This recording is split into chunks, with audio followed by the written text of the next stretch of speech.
Hello guys, welcome back to my channel. As you can see in the picture today, let's start the story of If Deku Returned with Harem of Princesses. This story is My Hero Princess Harem by the respected author Mad Hat 886. Make sure to show some love to their work. Before starting, please make sure to hit that like button and subscribe if you are interested in MHA fanfictions. Now without wasting any more time, let's dive in. Here's a short summary. After going to different worlds thanks to a dropped portal gun, Izuku ends up back home. But the girls he met on the way home aren't going to let him go that easy.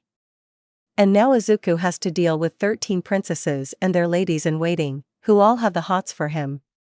Now let's get to the story. Izuku Midoriya sat alone as he ate his lunch. He's no longer the boy he was before he found that portal gun that sent him on incredible adventure, traveling from one dimension to another trying to find his way home. He met many people on the way and picked up things and skills as he did so, till he finally just ran out of that green juice that powered the portal gun. His friend Zelda finally managed to get him home by using the Triforce of Power that can grant the one who uses it any wish. She sent him back and found himself back just after he had used the portal gun the very first time. Back home like it never happened, the 2 or so years he was gone, thanks to the wish Zelda made to send him back. Now he's going to show his world that someone quirkless can be a hero. He has the skills and experience that he got the hard way. He also still has the equipment and weapons he had picked up along the way. He can be the Batman of his universe and show everyone that someone like him can be a hero. He has done it before in the other worlds. A tall girl with long red hair, a unicorn horn on her forehead, horse ears, tail, large orange wings on her back and light fur coat covering her body suddenly teleported into the lunchroom. The girl looks like a model in both her body and her beauty. She wore a loose pair of blue pants with a checkered light blue pattern, a tuck-in purple shirt with green stripes, a red tie with white polka dots, a pair of black suspenders, and a pair of brown leather shoes. Her outfit showed off her very shapely body that looks more for an older woman. The girl looked around and her eyes lit up upon seeing Izuku. He was lifted into the air as the girl used telekinesis on him and pulled him over to her, embracing him in a hug. Being much taller than Izuku, his face is buried between her huge chest, causing all the boys and girls in the school to stare at the scene. "I finally found you," the girl said, hugging Izuku tightly to her chest. "Sunset?" Izuku gasped out, freeing his face from between her huge chest. "You actually think I wouldn't come looking for you," Sunset said as she looks down at him. "Mom and my aunt got me here, and now we can be together forever." "Hey," a new voice called out. Walking into the lunchroom, Izuku saw Sunset's ladies-in-waiting and bodyguards, the Shadow Bolts. Indigo Zap leading the team made up of Sugarcoat, Sour Sweet, Lemon Zest, and Sunny Flare. All of them tall and shapely thanks to their training that are shown off by their gray uniforms that they wear. Along with the rest of the herd, Sunset added as her loyal ladies-in-waiting join her. "All of you came?" Izuku asked, looking at the friends he thought he would never see again. "You got us to form a herd around you, and we're not going to let you go that easy," Indigo Zap said.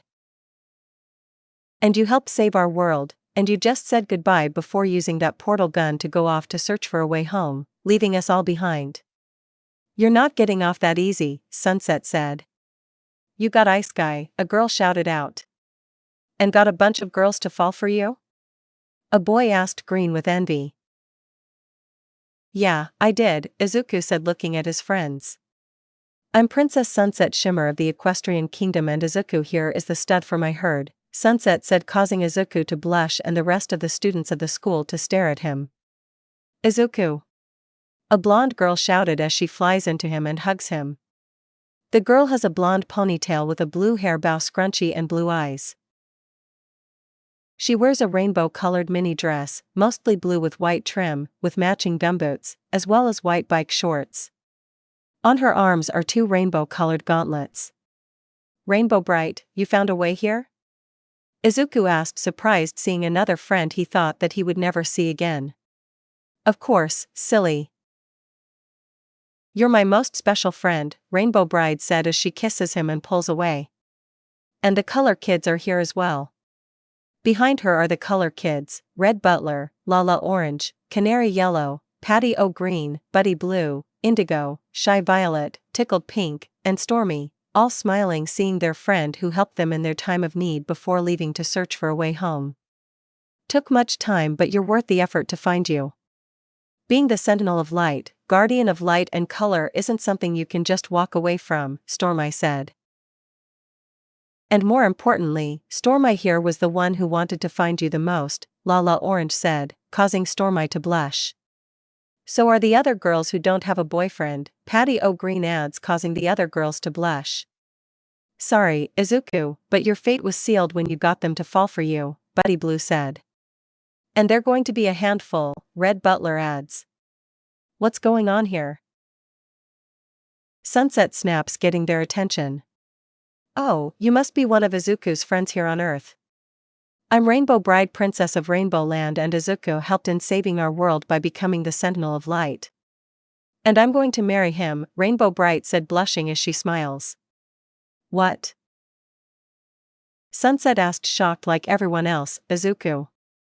A new blonde shouted as she with butterfly wings on her back flew over and grabbed him and swung him around and hugs him, talking a mile a minute. She has fair skin, light blue eyes and long blonde hair that goes down to her knees. Her cheeks have rose-pink heart emblems on them. She's wearing a turquoise sleeveless dress with frilly light blue shoulders, purple belt, puffy white trim, and a picture of a narwhal on the bottom left side, blue and purple striped leggings, grayish plum boots with pink tips with faces on them and dark blue soles, a magenta headband, and a silver spiked bracelet on her left wrist. Hey, name's Kelly, a girl whose entire body is covered by her mint green hair. I'm Higgs, a girl with short red hair said, who is dressed as a knight said. Both girls ran over to Izuku and did their best to free Izuku from the blonde's hold of him. And I'm Flying Princess, Lalacia, Ponyhead, the flying unicorn head said, which is causing lots of people to freak out as she's just ahead. Now let me inform you of what's going on. You see Izuku over there help us to save Muni, and left. And Star, as in Princess Star Butterfly of the Kingdom of Muni, was also sad seeing him go. So after lots of stuff, we finally found a way to come to him, to Earth, Ponyhead explains. Oh, Sunset and Rainbow Bride said. Also Star, Kelly, and Higgs are in love with him and they're willing to share him, Ponyhead said. What? The girls who are after Izuku all shouted. Izuku was freed from Star's hold thanks to a lasso pulling him free. And into the arms of a beautiful, tan-skinned young woman with a slender yet athletic, hourglass figure, and classic length, wavily styled navy blue hair with lighter colored streaks. She also sports thick black brows and sky blue eyes, and her makeup consists of lightly placed blush on her cheeks and fuchsia pink lipstick on her lips. Who is a superhero by the outfit she wears? Her superhero costume consists of a set of earrings similar to the ones she wears on her civilian attire, albeit larger in size, and an Alabama red corset that is decorated with gold in the upper part, along with golden shoulder pads placed on the straps and a large golden belt around her waist. She also wore a blue skirt with white stars all over it, and Alabama red knee-high boots with white stripes going down from the top, along with knee pads placed on them which sport the same design as her shoulder pads. She's also with 5 other girls all dressed as superheroes. A girl dressed as a bat, a girl dressed in green, one dressed as a stage magician, one dressed in blue and red, and one wearing bee-theme armor. Wonder Woman, Batgirl, Green Lantern, Zatanna, Supergirl, Bumblebee? Izuku asked, looking around the familiar faces of the superheroines he met in that superhero world. And popping out from behind Wonder Woman is a female clown. Harley Quinn? That's right, we're here. For you, Harley Quinn said and turns to Star and the other girls. Well, you were sure right about your world having tons of people with powers. Sorry girls, but the Wonder and the gals here all been wanting to get into Izuku pants since he left. Harley. The superheroines all yelled at the clown and Wonder Woman, putting Izuku down as she and the others all glared at Harley. What, that's why you gals are all here, Harley said. And why are you here, Harley? Izuku asked. Sloppy seconds, Harley Quinn said bluntly, causing everyone to turn red and several people, both guys and girls, getting noses bleeds. The sound of marching feet got all of their attention as Egyptian space-themed women soldiers came marching into the lunchroom and then parting to reveal a slender girl of medium height, with very dark grayish-violet, and warm hair that has horizontal golden streaks or highlights and olive tan skin. Her eyes are olive green as her overall color scheme is purple and gold. The defining trait that she is royalty is her golden crown in the shape of a tiara with an ibis in the center. She's wearing an Egyptian-style dress gown, which is a complex dress made with teal, cyan, golden yellow, white and semi-transparent sky blue materials. It is also shown coupled with bracelets, sandals, and a necklace made out of gold, red gemstones, and some green-colored material. Cleopatra? Izuku asked. Yes, Izuku. You, my hero who saved the Nile Galaxy Empire. I came here to keep my promise. I would find you and make you my husband, Cleopatra said, her face beaming with joy. What? The girls all shouted out again as more competition appeared. A portal opens up and out steps out a girl with classic length wavy blonde hair with bangs swept to the right and a medium-length hair strand resting on her left shoulder, fair skin, light blue eyes, freckles around her nose, and pale pink lips. Who has on a white strapless mini dress with a gold neckline with a pink heart outlined with a golden line and trim heart-shaped cut in the center, pink and white under layers with gold trim, a floor-length sheer mesh below the hips from behind, white long handless gloves with gold lining and rose-pink thigh-high boots with dark pink thighs, followed by 4 more girls behind her. Iris, Talia, Oriana, Carissa, Lena, Izuku asked, seeing them again. We came to find our songwriter. We were never the same without you, and we can't find anyone else that we love so dearly that we all agree to share you, Iris said, having practiced what she would say to Izuku, who saved them all. This is getting ridicules, one of the girl students said. Another portal opens up and a slightly fair-skinned girl with waist-length red-orange hair with a single small hair strand sticking up and large cyan eyes, with large fairy wings on her back, came through. She's wearing a light teal crop top that only covers her large breasts and shows off her slender figure and matching miniskirt and matching boots, followed by 6 more girls with fairy wings, skimpy outfits with only one wearing a full skin-tight bodysuit and techno wings. Bloom, Stella, Flora, Musa, Tekna, Aisha, Roxy, you found a portal to my dimension? Izuku asked. We did. We combine all of our resources to find the right Earth, Bloom said. Made easy thanks to you still having our magic on you, Tekna said. We did name you our knight and sharing our magic with you, making you our consort, Flora said. While the newer girls look on in shock, Sunset just holds her face in her hand. Izuku. A girl cried out, running into the room with 8 other women. Usagi? Izuku said, easily recognizing her by her hairstyle. 1. Usagi has blue eyes and long blonde hair that she wears in Odango. She has porcelain skin and a slim figure. She and her group all wore matching outfits with different colors. The uniform she has on consists of a white chest-armored leotard with a blue sailor collar that has 3 white stripes on it, white gloves with 3 red arm fittings that reach just below her elbows, yellow 3-looped shoulder pads, a wavy blue skirt with a puffy white belt sat above it, along with a reddish-pink bow on the chest and at the back. She also sports a pair of reddish-pink short-heeled knee-high boots with a white border at the triangular top that has gold crescent moons, earrings consisting of gray studs with gold stars and crescent moons beneath, white-bordered red circular hairpieces, 1 on each Odango, 2 white-winged hair clips in her hair, and a white choker with a gold crescent moon on it and a pendant that is similar to her transformation brooch attached to it. Her brooch is worn in the middle of her chest bow and a gold tiara with a reddish-pink oval-shaped gem at its center. Amy, Rei, Makoto, Manako, Haruka, Michiru, Hataru, Izuku said, seeing all of the magic guardians of their home planets. Took me a while, but I finally figured out how to make a portal machine using the data I scanned from your portal gun, Amy said. Now you can marry the others and be strapped to the bed, Hataru said bluntly, who is the youngest, causing everyone to stare at her. Hataru. Haruka said to her red-faced, But that's what you said you want to do when we find Izuku, Hataru said, causing Haruka to turn red as she covers her face with her hands as everyone stares at her. Loud barking caught everyone's attention as a German shepherd dog that is part robot with a glass dome showing off the brain, jumps into Izuku and licks his face, taking everyone's attention off of Haruka.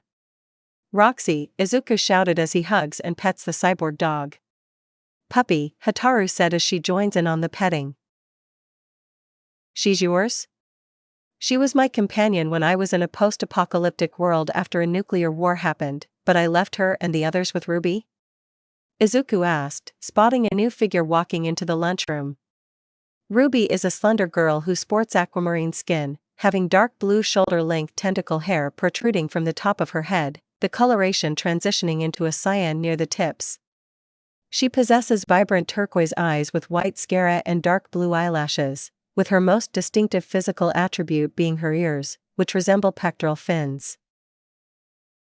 She's wearing a green turtleneck sweater, purple high-waist jean short shorts, purple, dark gray, and white striped leggings, gray knitted socks, and dark purple boots with purplish-blue laces. Izuku, Ruby said as she walks up to her friend and hopefully something more. She is followed by a spherical robot with a loudspeaker and electrical zapper on the front and several long antennas protruding from its top and back, and a small toy-size robot with a TV screen for a face and moving by a single wheel. Eddie. Muggy, Izuku asked seeing his old robot companions. Ruby, how did you and the others get here? The robot made several beeping sounds which Izuku understood perfectly, as did Amy, Tekna, Bumblebee, and Shy Violet, as well as one student who has a quirk that lets him understand anything he hears. Wow. That's amazing. This Dr. Mobius was able to create a gateway with the limited technology of that world? Tekna said, she had a hard time using her world's advanced technology to find Izuku and this doctor managed to do it with much lower level technology. Eddie made another series of beeps. Captain Ironsides and the others wanted to fly the Constitution over the city to find you, but that would have been a problem. So I came with just Eddie, Roxy, Muggy, and Toe, Ruby said. Toe's here. Izuku remembering making Toe. Toe, a male robot who has a Mr. Handy body, sentry legs and robo-brain arms, is armored in hydraulic frame from top to bottom in a blue paint job. Left arm is a Protectron hand automatic laser. Right is a Assaultron shock claw. Toe is designed for towing anything from vehicles to other large objects, with the shock claw for jump starting an engine. We rode on him while following Roxy. He's outside, Muggy said. I showed you around my world, now you can show me around yours and I can meet your mother, Ruby said as she pulls Izuku onto his feet. Izuku, there you are, a girl with long black hair done in a bun shouted as she walks into the room with two other girls and a large beast of some kind. She's wearing armor that is elaborately designed, colored primarily in black, with scarlet detailing and fine golden tracing. Worn over the chest extends across the shoulders with sturdy pieces and down to the top of the stomach. Insignia is visible on the front directly beneath the neck area on the chest. Azula, Ty Lee. June, how did you get here? Izuku asked seeing the three walking over to him. Travel through the spirit realm and used a magic tree with roots that reaches to other worlds to get here, Azula explains. And you still owe me, June said patting Nyla, her pet shirt shoe. She kept that scarf you gave her and is how we found you, Ty Lee teased, causing June to blush. Anyways, I came to claim you, Azula said. Claim me? Izuku asked. Yes. As my consort, Azula said. You gave her that dress and that necklace and she said loves it at the party, Ty Lee said. Which is part of an engagement ceremony where doing so in public means that she has accepted you, June said. And you left by then, Azula feeling both rage at him and herself for not wearing it at his going away party. She had thought that the gifts was from her mom, Ty Lee said. Took time to track down the tailor who made the dress and who placed the order, Azula said. You could have put a note saying it was from you. I wanted to surprise you and when I saw you not wearing it before I left, I just thought you didn't like it.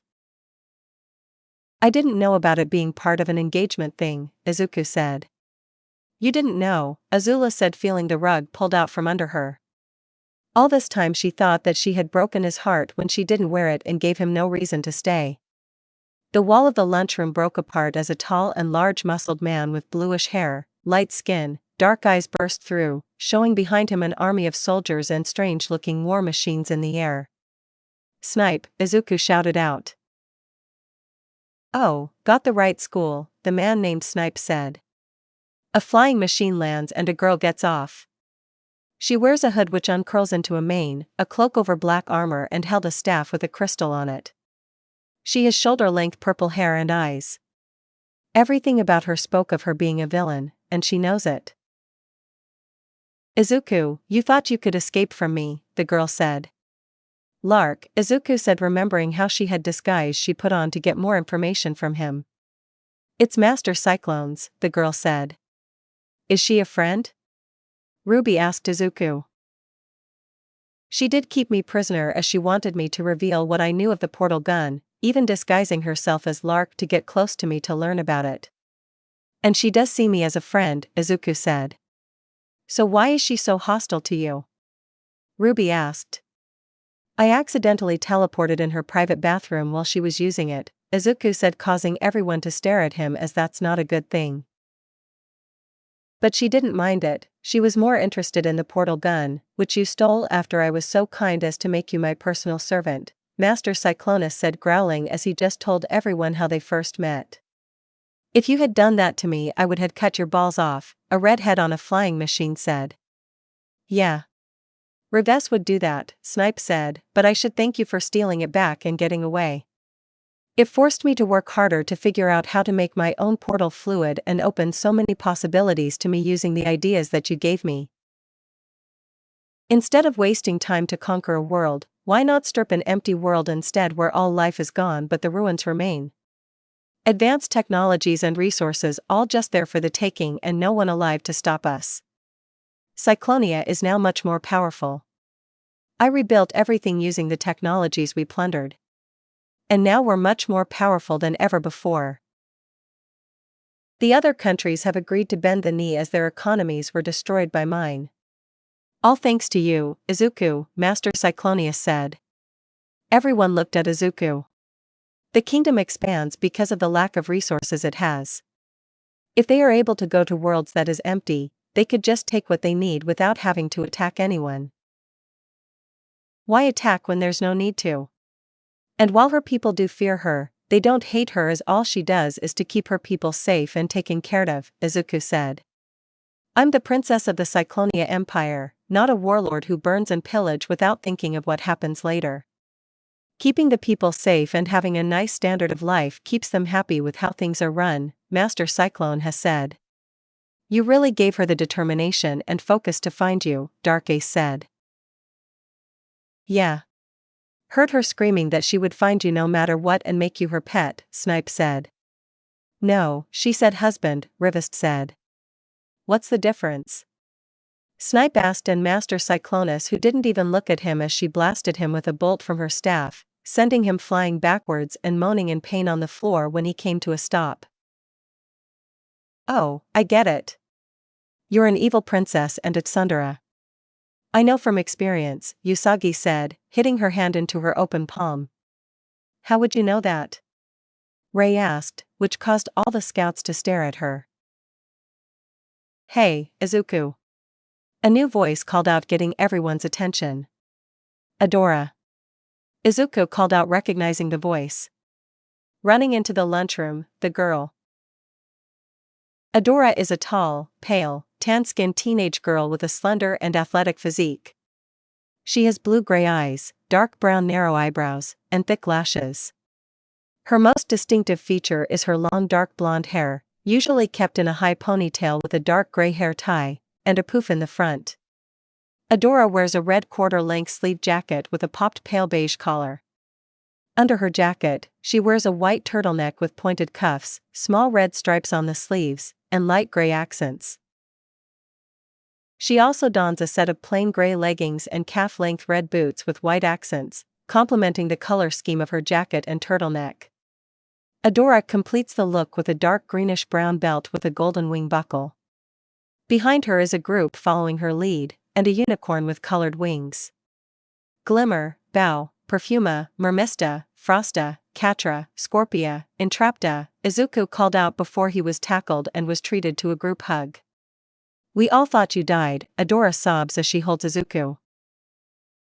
The others of her party are also sobbing upon being reunited with the friend who they all thought was lost. "If it wasn't for Madame Raz, calling me and Adora by other names and talking like you were still around, we would never had known."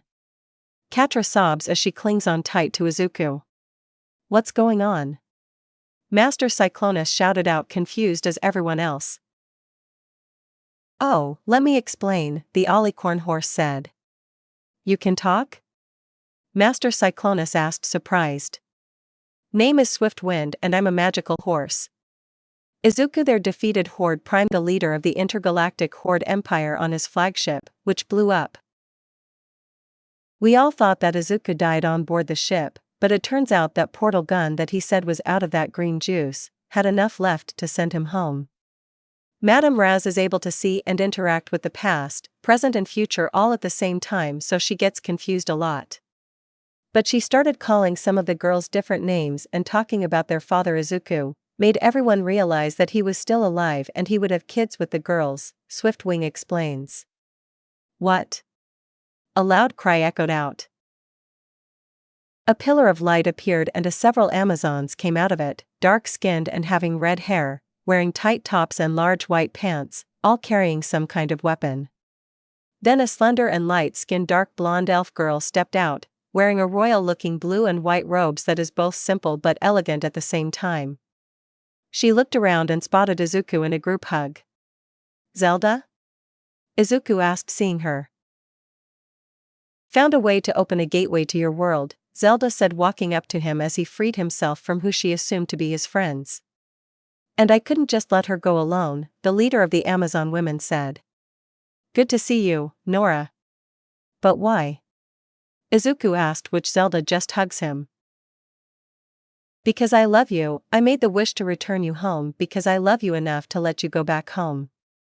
But afterwards, Mother and the other sages worked together and Mother made a wish of her own, to open a gateway to you," Zelda said, as she had wished for this to happen ever since she let him go.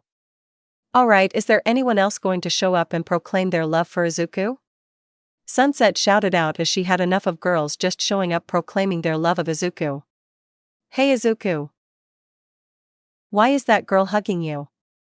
Katsuki shouted out, entering the room, causing everyone to look at him with weird looks or shocked faces. "Oh, now it got interesting," Ponyhead said, smiling. "What's going on here?" Katsuki asked, looking at the hole in the wall and so many strangers. "Where have you been for the last 10 minutes? The girl classmate asked. "Bathroom," Katsuki said, making the girls relieved that Izuku isn't gay, which would explain lots of things. Izuku been ice guy to many different worlds before coming back, and now a bunch of the friends he made all came with a couple being in love with him, the girl said. "What ugly, fat, zit-faced girl would want a quirkless loser like him?" Katsuki asked. The girl got a fearful look and sidestepped away from him, as did everyone else close by. Katsuki sweated as just about all the new girls have dark auras around them or glaring at him. "Just about all the girls here," Ponyhead said. "You're in so much of a beat down, but we're heroes," Batgirl growled.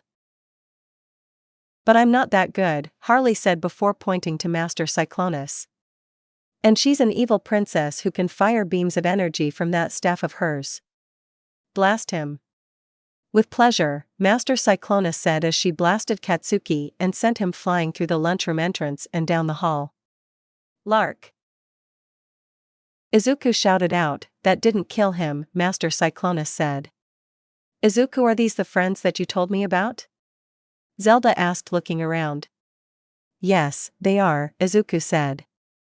"And they're all in love with you?" Zelda asked, her eyes narrowing. "The lasso of truth compels you to tell us why you got us all to fall for you?" Wonder Woman asked as she wraps the magic rope around Izuku's arm. "I didn't know you girls fell for me." I just thought we are just good friends, Izuku said. All the girls stared at him. Even when we shared the hot spring together or how I treated you to a dance, naked, Cleopatra asked, causing the girls to glare at her. I thought it was a cultural thing. I read that in ancient Egypt dancers would be naked, Izuku said. How I was okay with you sharing my room and bathroom? Star asked. The kisses? Bloom asked. Me sleeping on the same bed together and holding you tightly? Rainbow Bright asked. Me singing all those love songs to you? Iris asked. Bringing you meals I made myself? Usagi asked. I thought all of you were just being nice to me, Izuku said, causing everyone to stare at him. You never hanged out with girls but for your mother, have you? Sunset asked. Yes, Izuku said. How can someone as clueless as you get so many girls to fall for you? Dark Ace asked, slapping his forehead. 2. I'm fixing that once we're back home, Master Cyclonius said as she used her staff and trapped Izuku in its beam of energy and pulled him away from Zelda. Oh, no. You don't, Stormy said as she fires a bolt of lightning at Master Cyclonius, who was unaffected by it thanks to a force field. Ruby arms stretched out and wraps them around Izuku and pulls him free from the energy that held him. Attack. Master Cyclonus shouted, sending her soldiers into attack, and started a free-for-all as everyone was after the same thing, Izuku, who somehow gotten 13 princesses and their friends to fall for him. The police had been getting strange calls all day. A girl with a mutation quirk riding a robot, 3 girls stepping out of a portal with a floating unicorn head. A bunch of kids traveling by a rainbow. An aircraft landing in the field of the high school the war machines are gathered at. The call centers were all ringing off the hooks as calls came in about a villain attack on a school. A police car made it to the school first and called in that the school is being attacked by an army on flying war machines. She called for all available heroes to get to the school. She's under fire from the war machines. Gunhead arrived first and used his Gatling gun arms to lay down some covering fire, which the flying machines have force fields, allowing the police to get close to the school, which a rainbow-like beam blasted out from the roof of the school. Getting close, they could see a full-scale battle is going on as different groups are fighting each other. Other heroes arrived and were also greeted by the sight of the free-for-all. Death Arms, a huge man with super strength. Ingenium has a quirk that allows him to move fast. Rock Lock, his quirk is Lockdown. It allows him to secure objects into a point of space, freezing them. Snatch, his quirk allows him to transform his upper body into sand. Okay. Who do we fight? Rock Lock asked, seeing how some of the fighters are dressed in costumes like them. Well, the ones in the flying war machines are attacking us, Gunhead said, firing at the flying machines, and they have force fields. A flying blonde girl dressed in red and blue flew into the air and began smashing the flying machines as her punches broke the force field and the machines, sending the people flying them falling. They were caught by a girl in green who used green hard light constructions to grab them and place them in a box. Okay.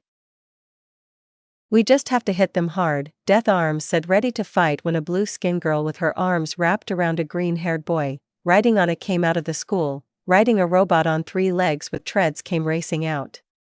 A flying ball robot followed with a small toy robot clinging onto it. The robot on the ground raced past the heroes with the flying robot following. I'll go after them, Ingenium said, racing after the speeding robots. Suddenly bursting out of the damaged school, a girl in purple riding one of the flying war machines came flying out and leading the rest of the flying war machines after the speeding robot. Followed by a girl riding a horse with a rainbow mane. Racing on a rainbow, a girl riding a winged unicorn came next, a whole bunch of people riding on green machines that either flew using what looks like fans or wheeled vehicles, followed by the rest of the people who were fighting like the ones in Egyptian-style clothes and vehicles. The heroes and cops had to move out of the stampede of bodies came racing out and after the 2 robots and the boy and girl riding the big one. Elsewhere, Ruby looked behind her as a mob are racing after Toe. She tightened her grip on Izuku, trying to save him from that madness behind them. She remembered the 2 months they shared together after he and the USS Constitution came flying to her port hometown, how she and Izuku became friends and how he and his robot crew helped save her from that mermaid who pretended to be your friend, and how he left by himself, leaving the doctor who is just a brain in a jar and his core behind as his portal gun just couldn't bring all of them with him. I thought those friends of yours were nice, Ruby said. They are just not when they get work up like this, Izuku said. What's going on? Ingenium shouted as he caught up with the speeding robot and is clinging to the side to be able to talk to the two riding on it. It's a harem situation, and the girls are all after Izuku here. And the one with the flying war machines in purple is an evil princess, Ruby said to Ingenium. You got to be kidding me, Ingenium said, looking back and being reminded of that old Ranma series where a big chase happened in that movie. I know Lark, and the only reason why her soldiers' weapons aren't lethal is because she doesn't want to risk me being hit in the crossfire. She's moved then, willing to kill as many people as it will take to get me, Izuku said. So why did you get her to fall for you? Ruby asked. I thought all she needed was a friend. She's a lonely girl who lacks a friend, and her parents raised her to be ruthless and evil. I thought if I taught her how to be pragmatic and how she would do things, I could get her to start the path of future rulers being less evil, Izuku said. Izuku, don't you watch shows or read mangas where the evil princess falls for the first guy who treats her like a person and not as a princess? Ruby asked. Not really, Izuku said. Why are you so dense? Ruby asked, wondering why she had to fall for a guy who is so dense to love, and suddenly thought of something. Besides them, are there anyone else that's going to show up to claim you as their husband? I don't think so, Izuku said. I'm going with there are more, just that they have no way of opening a portal to another universe, Ruby said. That sounds about right. If this is a harem thing, that would happen, Ingenium said. A net was fired from one of the flying war machines, but To used his hand laser to blast it before it hit, followed by more blasts as To blasted more nets out of the sky using 2 of his eye stalks to look backwards while the middle eye stalk kept its eye on the road. They are gaining, To said. Izuku, what do we do? You're the one who comes up with the plans, Muggy said, still on Eddie. I don't know, Izuku said, trying to think of something. Isn't there anyone who can talk them down like their parents? Ingenia asked. That's it. Ruby, you can contact Dr. Mobius. No. Wait. It's already hard enough for him to open a portal to my dimension, yet alone contacting the dimensions where the others came from. Wait, I know. Discord, MXYZPTLK. Where are you two? Izuku shouted out. A mismatched creature made out of different parts appeared, along with a small old man with a purple bowler hat. You called Loverboy? MXYZPTLK asked in a voice that sounds like an actor from years back.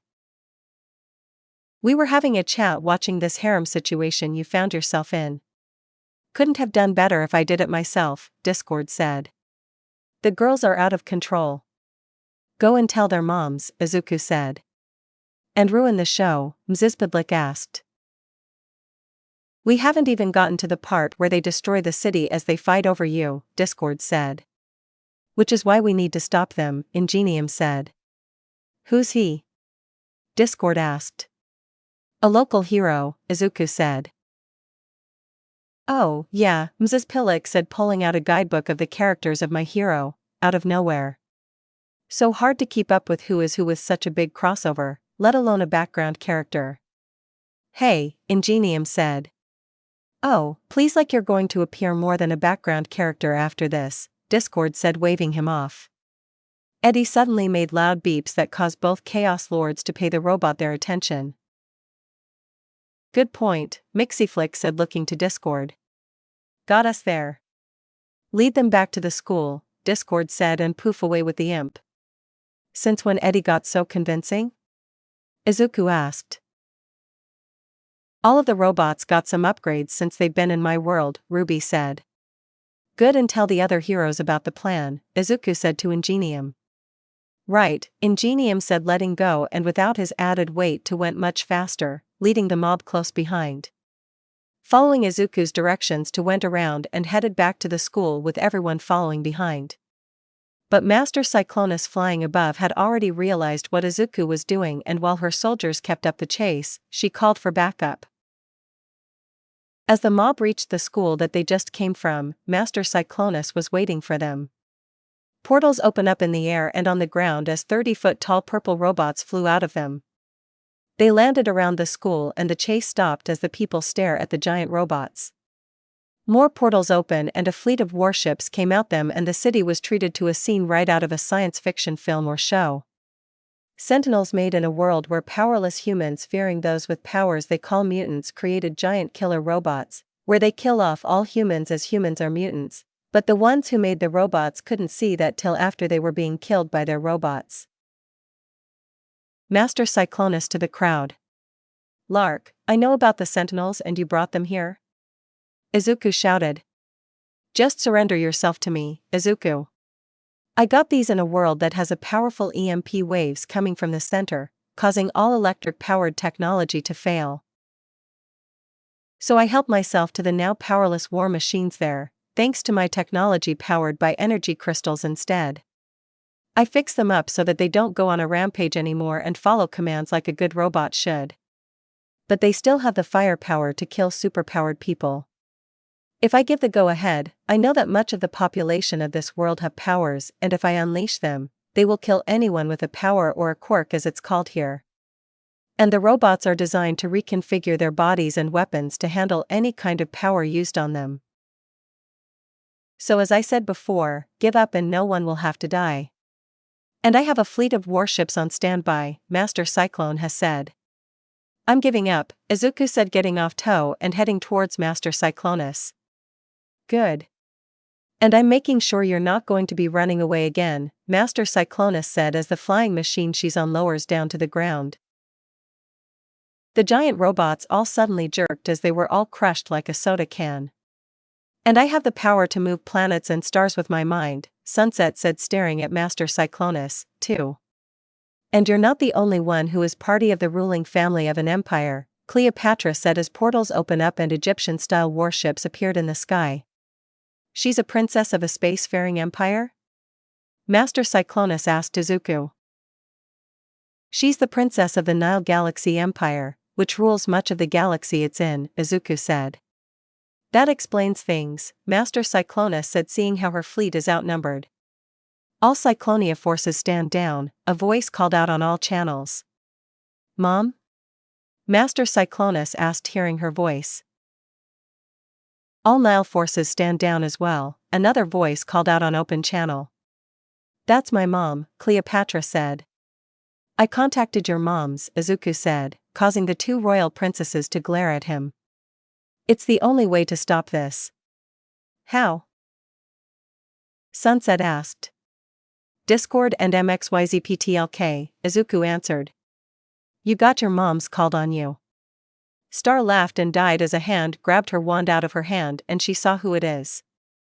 They're not the only ones, Moon Butterfly said, dressed in her royal dress and has her tall beehive-like hairstyle. Hi, Mom, Kelly said meekly as her much larger mom stepped out of the portal, who is the size of a building which her family uses her hair as a home, which her smaller dad stepped out of the hair of his wife. The scene is repeated as the parents of the girls and friends of said girls all appeared. Getting their children under control, more heroes also appeared and were informed of what's going on. The queens of the lead girls pulling their daughters over to Izuku to sort things out. Sunset Shimmer stood with her mother Celestia, the ruler of Equestria, a towering figure standing at over 9 feet tall and has very voluptuous body that the white dress she's wearing doesn't hide very well. Rainbow Bright, with her mother Queen Rainbow of Rainbow Land, who is a more mature version of her daughter who has her hair long, Star Butterfly, and Queen Moon of Muni. Wonder Woman with her much larger mother Queen Hippolyta of the Amazons of the Misgyra, who towers over her daughter and is the second tallest mother. Cleopatra, with her mother Pharaoh Yozora, dressed in her royal robes and held the royal staff. Iris, with her mother Queen Helia of Ophidia, who towers over her daughter but is only the third tallest. Bloom, with her mother Queen Marian, of Domino, who unlike her daughter is wearing a dress that covers her mature body. Adora, with her mother Queen Marlena Glen of Eternia, wearing her normal green dress and tiara. Master Cyclonus, with her mother Queen Torrent of Cyclonia, who is wearing a dark purple robe that completely covers her mature form. Azula, with her mother Queen Ursa of the Fire Nation, dressed in robes of the royal colors of the royal family. Usagi, with her mother Queen Serenity of the Moon Kingdom, who looks like her daughter but her hair is silver and wearing a silver dress. Ruby Gilman, with her mom Agatha Gilman of the Kraken Kingdom, who like her daughter is wearing more normal clothes than royal-looking clothing. Zelda, with her mother Zelda of the Kingdom of Hyrule, who is a more mature-looking version of the younger one. I can't believe you called her Master Cyclonus, growls at Izuku. It's the only way to stop things from getting more out of hand, Izuku said. He's right. I'm disappointed in your actions. You should have just grabbed him from the start and not waste any time. Gloat after you have him all to yourself and chained up, Queen Torrance said, causing the other mothers to look at her. She's an evil princess, Bloom said, and has much to learn still, Torrance said. Izuku, what's going on here? Inko Midoriya asked, having been teleported to the school by that strange little man with the purple hat. Oh, I got this, Ponyhead said, flying over. You see, Izuku here got Ice Guy to different dimensions thanks to him finding a portal gun on his way to school one day. And while he was traveling, he managed to get all of these princesses and some of their friends to fall for him. And now he has a harem of girls who have managed to come to this world for him. Man, I need to get some popcorn for all of this drama. Izuku, you romanced all of these girls? Inko asked. No. That's the best part. He's so dense when it comes to girls. He had no idea that they were all falling for him. He's the completely clueless guy in romance fiction that has no idea that the girl or girls are in love with him till they literally shove it into his face, Ponyhead laughs. The mothers were shocked at the news that Izuku had no idea that he was romancing their daughters. Hippolyta grabs the lasso of truth and wraps it around Izuku. The lasso of truth will force you to only speak the truth. Did you know you were romancing my daughter, or that by defeating her in battle and giving her back her weapon in the tournament as part of the Amazon engagement ceremony? Hippolyta asked. I had no idea and thought I was just being nice and we're just good friends, Izuku said, making Hippolyta's eyes widen. Cleopatra performing a dance in the nude for you? Yozora asked, causing Cleopatra to blush. I thought it was a culture thing, Izuku said. Sunset letting you stay in her room and her bed? Even after I learned about you? Celestida asked.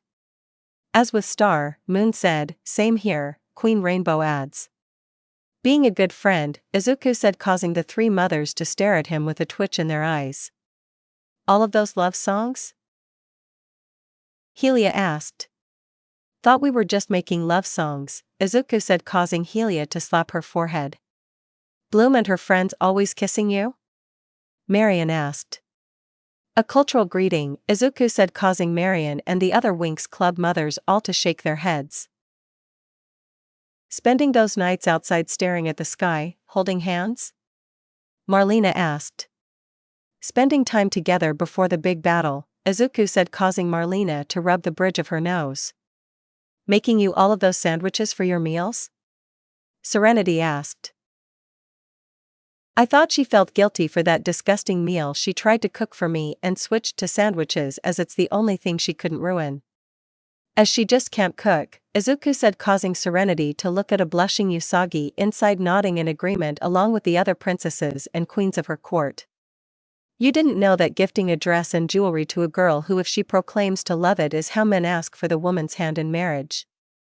Ursa asked, remembering how Azula, after learning who gave her the gifts, fell into depression and clung to her, crying as she broke Izuku's heart and caused him to leave.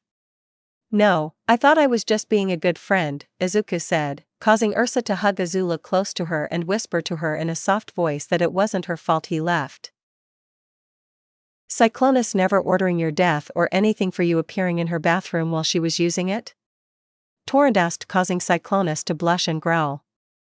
I thought she understood it was just an accident, Izuku said. How she made you her personal servant and didn't minded you being with her even when she was underdressed or naked, having a seat at our meals, you sleeping in her room, or making you wash her? Torrent asked again. My duties as her servant, Izuku said, causing everyone to just stare at him. Gee, compared to all that, what you and Rudy did together is more slow romance as friends grow into something more. But there is you two swimming in the pool of blissful matrimony, Agatha said. We thought it was just a heated pool, Izuku said. Yeah, Mom, remember I told you and Grandma after she thought we wanted to be engaged with each other, Ruby said. Zelda giving up her only wish to send you back home after the portal gun wouldn't work anymore? Queen Zelda asked. I thought she was being a good friend, and as thanks for me sharing all the technology and knowledge I had picked up along the way, Izuku said. The mothers all look at each other and turn to Inko. Your son has never really talked to girls his own age, has he? Celestia asked. Yes, Inko said, shaking her head as when she's proud of her son bonding with so many girls and embarrassment at the fact he's completely clueless about them falling for him. Reminds me of how Freddie was completely clueless about me being in love with him, Kelly's mom said. Really? How did you get to Dad? Kelly asked. Simple. I punch him asking him why I'm mad at him after doing so many nice things for him. He finally answered correctly, and we got married shortly afterwards. It's the reason why our wedding photo has your dad in the hospital in a full body case, Kelly's mom said.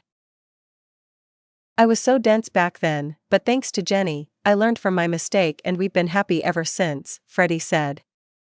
Well, I know that now, Izuku said as he doesn't like the looks the girls are giving him. You better, Star said as she pounded her fist into her palm. How did this all started? Inko asked at a loss of what happened. We can handle this, Discord said as he appears with Mzizpalik. Oh, it's you, Hippolyta said, frowning at the imp. Been a while, O king of the Minnesons, Mzizpalik greeted her. What? Wonder Woman asked, looking at her mother. I once turned her and all the other women on the island into men, Mzizpalik said. Oh, really, maybe a new gender flip is in order, where Izuka is chased by a horde of boys who all want to marry her, Discord said. Discord, Celestia said, glaring at the spirit of chaos. Oh, don't worry. It wouldn't be a permanent thing. Just a few days, or maybe a nick. Discord was cut off as Torrent blasted him using her own staff of power like the one her daughter has, turning Discord into ash and blew away in the wind. Thank you, Celestida said to the evil queen. It was my pleasure, Torrent said. Now that hurt, the voice of Discord said as he reforms. Come on. We need to move the story along, Mixie said, looking out at nothing to the people around them. Right, Discord said, winking in the same direction. The ruined school is rebuilt as a huge movie theater, and before anyone could move, the people on the school grounds are in the theater. Izuku and his group are there as well as the students, heroes, and some reporters with camera crews. Discord appeared in front of the big screen. Seeing how everyone is wondering how this all happened, me and Mixie have made a video to show the highlights of Izuku Midoriya adventures through different dimensions. We only showing the highlights to cut down the run time to 3 hours. Also, we're skipping the worlds that Izuku quickly left for one reason or another. And this is being broadcast on the networks and online so everyone can see what happened and have no questions of what is happening, Discord said and disappeared. Showtime. Mixie shouted from the back of the theater and turned on the film. The film begins showing Izuku walking home from school when he noticed something glowing in an alleyway. Walking to the glow, he found a strange-looking gun with a tube of glowing green liquid inside. He pointed it at the ground in front of him to see what would happen, thinking it's just a toy gun. He fired it and a green portal appeared underneath him, sending him falling. Music begins to play as Izuku falling through a black, empty watery void, creating bubbles as he descends. When you walk away, you don't hear me say, please, oh, baby, don't go. Simple and clean is the way that you're making me feel tonight. It's hard to let it go suddenly. He wakes up on a beach and is blinded by the light. When his eyes finally adjust, he sees Sunset, who changed to Sugarcoat, Lemon Zest, and other girls he would come to know, standing in the water. "You're giving me too many things lately, you're all I need. You smiled at me and said." Izuku goes to meet the ever-changing girl, but suddenly stops when he realizes the tide is going out. A massive wave forms behind the girl, but she doesn't seem to mind as she gestures to Izuku to come to her. "Don't get me wrong. I love you, but does that mean I have to meet your father? When we are older, you'll understand what I meant when I said, no. I don't think life is quite that simple." Izuku tries to rescue the girl, but he is too late and he gets knocked under the water by the wave. He looks up to see the ever-shifting girl still standing in front of him, gesturing him to come with her. Izuku tries to reach her, but the current pulls him back to the beach. "When you walk away, you don't hear me say, please, oh, baby, don't go. Simple and clean is the way that you're making me feel tonight. It's hard to let it go." Eddie suddenly drives into the water and gets underneath Izuku and flies him out of the water, heading out to sea. So simple and clean, the two lands on a wooden sail ship, the USS Constitution, that has 4 large rockets on it, allowing it to fly, and is crewed by robots, with Roxy helping Izuku up and helping him over to the wheel of the ship. Secundo appeared and displayed a map in front of Izuku. "The daily things, like this and that and what is what, that keep us all busy or confusing me, that's when you came to me and said." Izuku nodded to his crew as he sailed the ship, flying into a green portal. "Wish I could prove I love you, but does that mean I have to walk on water? When we are older, you'll understand it's enough when I say so. And maybe some things are that simple." The ship flies over different landscapes as a massive storm appears behind them. The storm reaches the ship, sending the ship falling into an ocean. "When you walk away, you don't hear me say, please, oh, baby, don't go.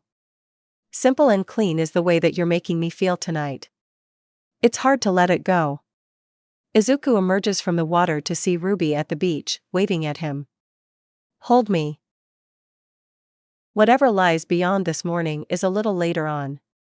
Regardless of warnings, the future doesn't scare me at all." Nothing's like before Izuku meets with her, and the two laugh before they see shooting stars and something falling from the sky. "When you walk away, you don't hear me say, please, oh, baby, don't go. Simple and clean is the way that you're making me feel tonight. It's hard to let it go." Izuku realizes it's him and almost immediately finds himself falling from the sky. Ruby tries to reach for him, but disappears as a ripple-like transition. "Hold me. Whatever lies beyond this morning is a little later on. Regardless of warnings, the future doesn't scare me at all." Nothing's like before Izuku then plunges into the ocean and see him falling in the black void like from at the start. "Hold me. Whatever lies beyond this morning is a little later on. Regardless of warnings, the future doesn't scare me at all." Nothing's like before. A title appeared across the black void, "My Hero, Princess Harem. First World, Beyond Good and Evil." Izuku is in a workshop talking to a pigman who is looking over the portal gun. "Kid, I wouldn't had believe it if I didn't see you falling from that portal," Paige said, looking over the device. An image of a holographic man form of an artificial intelligence appeared. "I scanned the device and it's like nothing on any database. The liquid seems to be what makes the portals.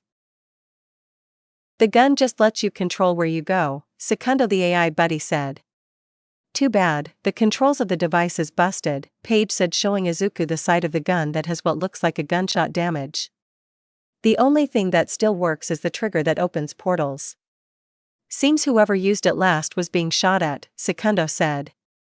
"I didn't see any blood around when I picked it up," Izuku said.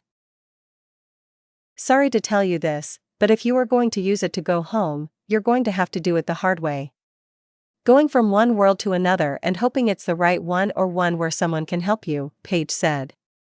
"Well, you can stay, this is an orphanage after all," a young woman named Jade said.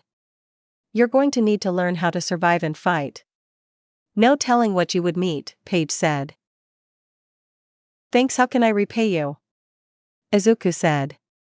Think nothing of it, kid, Jade said, rubbing Izuku's hair. But this smartphone, as you call it, Secundo said, having scanned the device and found lots of things that are very advanced that he has never seen before. It's odd we have spaceships and AI like me but have nothing like a smartphone. I can make some blueprints and sell it to some interested parties and get some much needed money. Sure. Go ahead. It's the least I can do for your help, Izuku said. Wander over yonder. Sorry. We couldn't help you, Sylvia said as she hugs Izuku, who is preparing to open a portal. I'm going to miss you too, Izuku said. Don't be sad that it's the end. Be happy it happened, Wander said to Izuku as he gives Izuku a fruit basket as a going-away gift. It's been a pleasure, Secundo said, who is a copy of the one that Jade gave him. He came with the synthetical atomic compressor, or SAC for short, as a backpack-like object used to carry other items, which is used to digitalize objects and compress their atomic structure and being able to carry them around without hindrance. Within the SAC, the user can then undigitalize the object into the real world again for use. I will, Izuku said, leaving. Breath of Fire 3. Izuku is in a lab talking to a woman with long ears and have massive red hair and 2 ponytails. This is amazing, a portal gun. Being able to travel from one world to another, right honey? Momo said and looks at the small robot with her. Dick Tracy from the rooftop. Izuku watches the police with Dick Tracy armed with a Tommy gun is trading bullets with Big Boy's men. Time to go, Secundo said. Just leave like that? Izuku asked. Yes. I know, but you done all you can. You can't see your mom if you're dead, Secundo said. Right, Izuku said, hoping what he did would help out Tracy. It's the least he could do for what he done for him. Flash Gordon. You're getting better, Flash said as he trains Izuku in the art of swordplay. This is different from what I imagine, Izuku said, trading blows with a wooden sword. Sure, there's no fancy showy moves, but unlike that anime thing you talk about, bang, Flash said as he makes a handgun with his free hand. The people around here aren't into not using a gun. My Little Pony, when were you going to tell me you had a human in your room? Celestia asked, looming over her much smaller daughter and Izuku. The Shadow Bolts, who also knew Sunset was hiding a boy in her room, are cowering like Izuku, while Sunset just met her mother's glaze. Never, Sunset said bluntly as she and her mom aren't in a good relationship. You can't keep something like this a secret, Celestia said. And how long were you going to keep me from finding out you're my mom? Sunset snaps back. Subnautica. Izuku walks through an old human base extending down into the alien ocean that's built on an island with an alien building. The one who built the base is long gone, and according to the computer it's been 6 years since the person left. With the farm he made having grown wild, which Izuku collected samples of and stored away. There was a deadly plague on the planet but is now gone, so he has no worry of spending a virus around. The fabricator of the base is still working, and he made a scanner, a builder, and other devices which Secunda stored away, along with all the data and blueprints of all the technologies he could download. There are even plans of a spaceship if he ever needs to get into space, tons of raw materials and old equipment that still works. And if he's stuck someplace, he can always build himself a base. 1. The Hunger Games. Are you sure about this? Katniss Everdeen asked Izuku. I have to go. I still have to find a way home, Izuku said. Thank you for everything, Katniss said, hugging Izuku, who hugs her back. Terminator. Izuku could only watch as the Terminator sank into the vat of molten metal, destroying itself to prevent the dark future it came from. Dragoon, you need to leave. It's between me and my brother, Bosch said to Izuku as he walks off to the spot of green in the distance. Thank you for all you done for me, Izuku said, leaving the brothers to their fated duel. Rainbow Bright is facing off with Dark Princess as she fires blast of dark energy from her staff. Rainbow is using her rainbow beams to counter the shots fired at her. A blast from a white energy beam shot the staff out of Dark Princess' hands. Izuku. Rainbow Bright shouted, seeing Izuku in the armor of the Sentinel of Light. Got the armor to work, Izuku said. You really think you two can defeat me? Dark Princess growled. Who said I was alone? Izuku said as Queen Rainbow revealed herself. You attack my daughter because you know you're no match for me, Queen Rainbow said, looking at the now fearful Dark Princess. Land of Oz. The army of revolt ran away screaming as a flood of mice scared them off. Wow. I thought that only worked in old cartoons, Izuku said. Get away. Get away. The young girl. Ginger, the leader of the army, shouted as she and a number of her soldiers are clinging to a tree. Yes, but now the city is infested with mice, Scarecrow said. I didn't know what else to do. I tried talking with them and the girls just acted strange, Izuku said. Well, for some reason, the girls all like you for some reason, Jack Pumpkinhead said. No. It's better this way. They wanted to do things with Izuku, Princess Ozma said, holding a mouse in her hand. Besides, they're cute. Jurassic Park. Izuku from the fence watches the cows of the ranch mingled with the group of Sinoceratops. Night of the Lepus. Izuku on a motorcycle is racing away as a horde of giant killer rabbits are chasing after him. He's firing the stasis rifle to freeze one of the rabbits and causing others to run into the frozen rabbit, slowing them down. Squirm. Izuku climbs onto a tree as the ground is covered in bloodworms. The screams of the people of the town he found himself in echoed into the night. Attack of the killer tomatoes. Izuku with a bat is hitting the tomatoes with faces on them that are throwing themselves at him. The entire city he found himself in is being attacked by the killer tomatoes, all under the control of Professor Gongreen and his assistant, the handsome, blonde, ever-smiling Igor Smith. Sharknado. Izuku, using the repulsion cannon, knocks away the flying sharks as the tornado with sharks in it destroys the city. He's been using the laser cutter to free trap people as he does what he can to help. Crow. So now, I'm going from one world to another hoping to find someone who can help me find my way home, Izuku explained as he sat in front of a campfire. That's really amazing. Sorry we can't help, Phil the woolly mammoth said, who was with the rest of his herd. It's okay. It's just nice to be in a nice safe world, Izuku said. Exclamation mark. Star versus the forces of evil. Star blasted the crystal cage Izuku is trapped in, but before he could get out, the cage repaired itself, trapping Izuku's arm, which he managed to pull free. The hole where his arm used to be sealed itself and the box began to sink into the ground, slowly crushing Izuku within. Kelly and Higgs with their swords tried breaking Izuku free. Star points her wand again but was stopped by a voice. That's not going to work again. That crystal is twice as strong now, Toffee said, regrowing his arm with his other arm having flipped the switch to sink the cage. I think I got it, Izuku said, trying to hold up the cage as both Kelly and Higgs break their swords against the cage. Star jumps on the table and drops her wand on Tuffy's plate. Fine. Take it. Now let Izuku go. Suddenly, Ludo jumps on the table and tries to take the wand, but the chicken monster catches him in his beak. Do you think I'm like Ludo? Toffee turns to the chicken. Just swallow it. The chicken swallows Ludo. Taffy pushes the wand back to Star. I don't want your wand. Destroy it. What? Star, Izuku, Kelly, and Higgs all said. Taffy sports a chilling smile for a split second. Surprise, he said before going back to normal. I can't.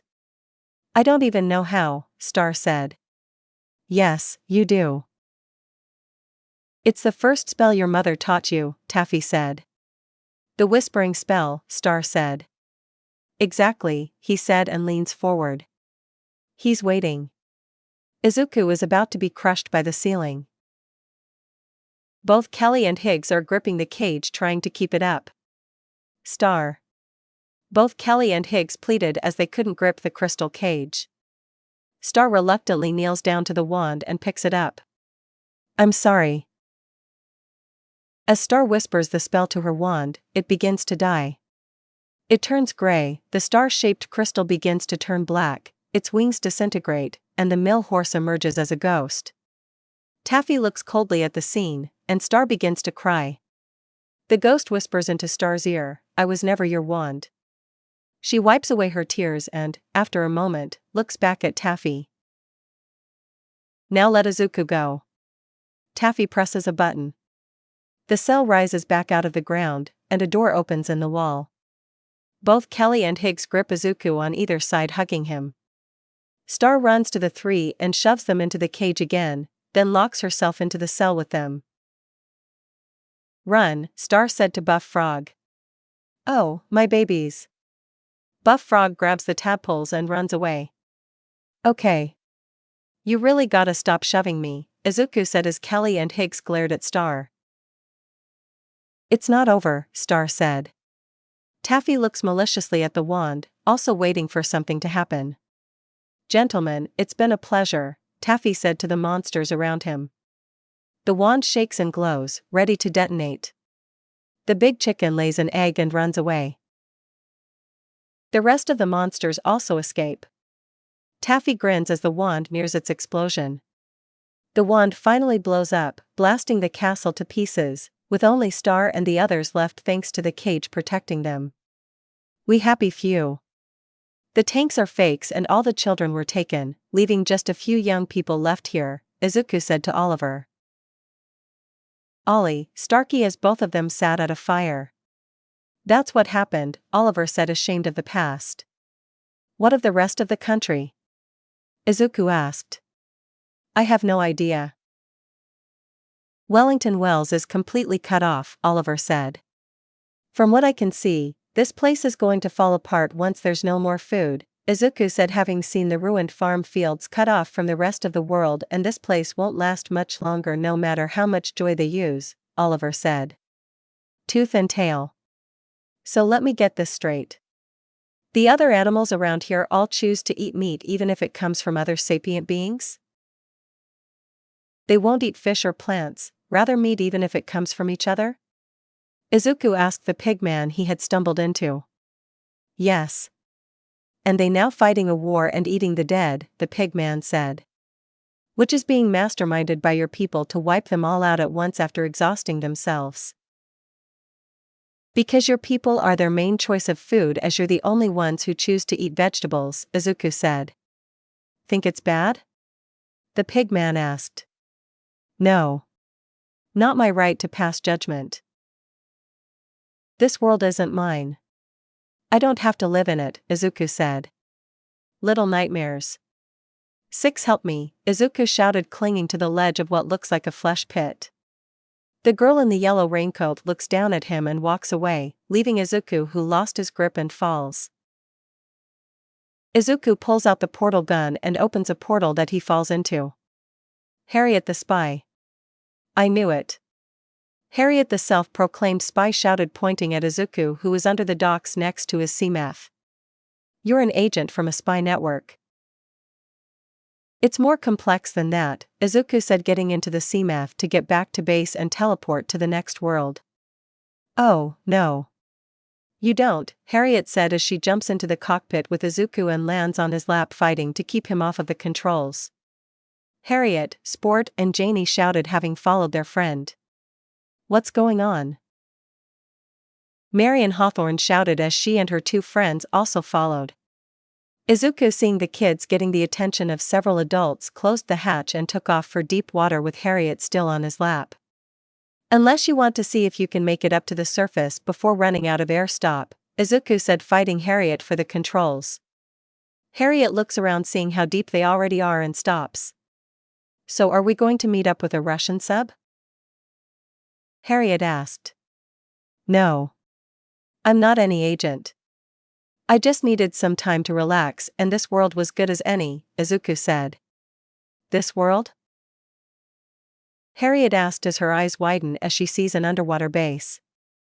"Get ready to have your worldwide be destroyed," Izuku said, bringing the Seamoth to the moon pool. "Nancy drew incredible," Nancy said, having followed the mysterious Izuku around and discover him having an underwater base.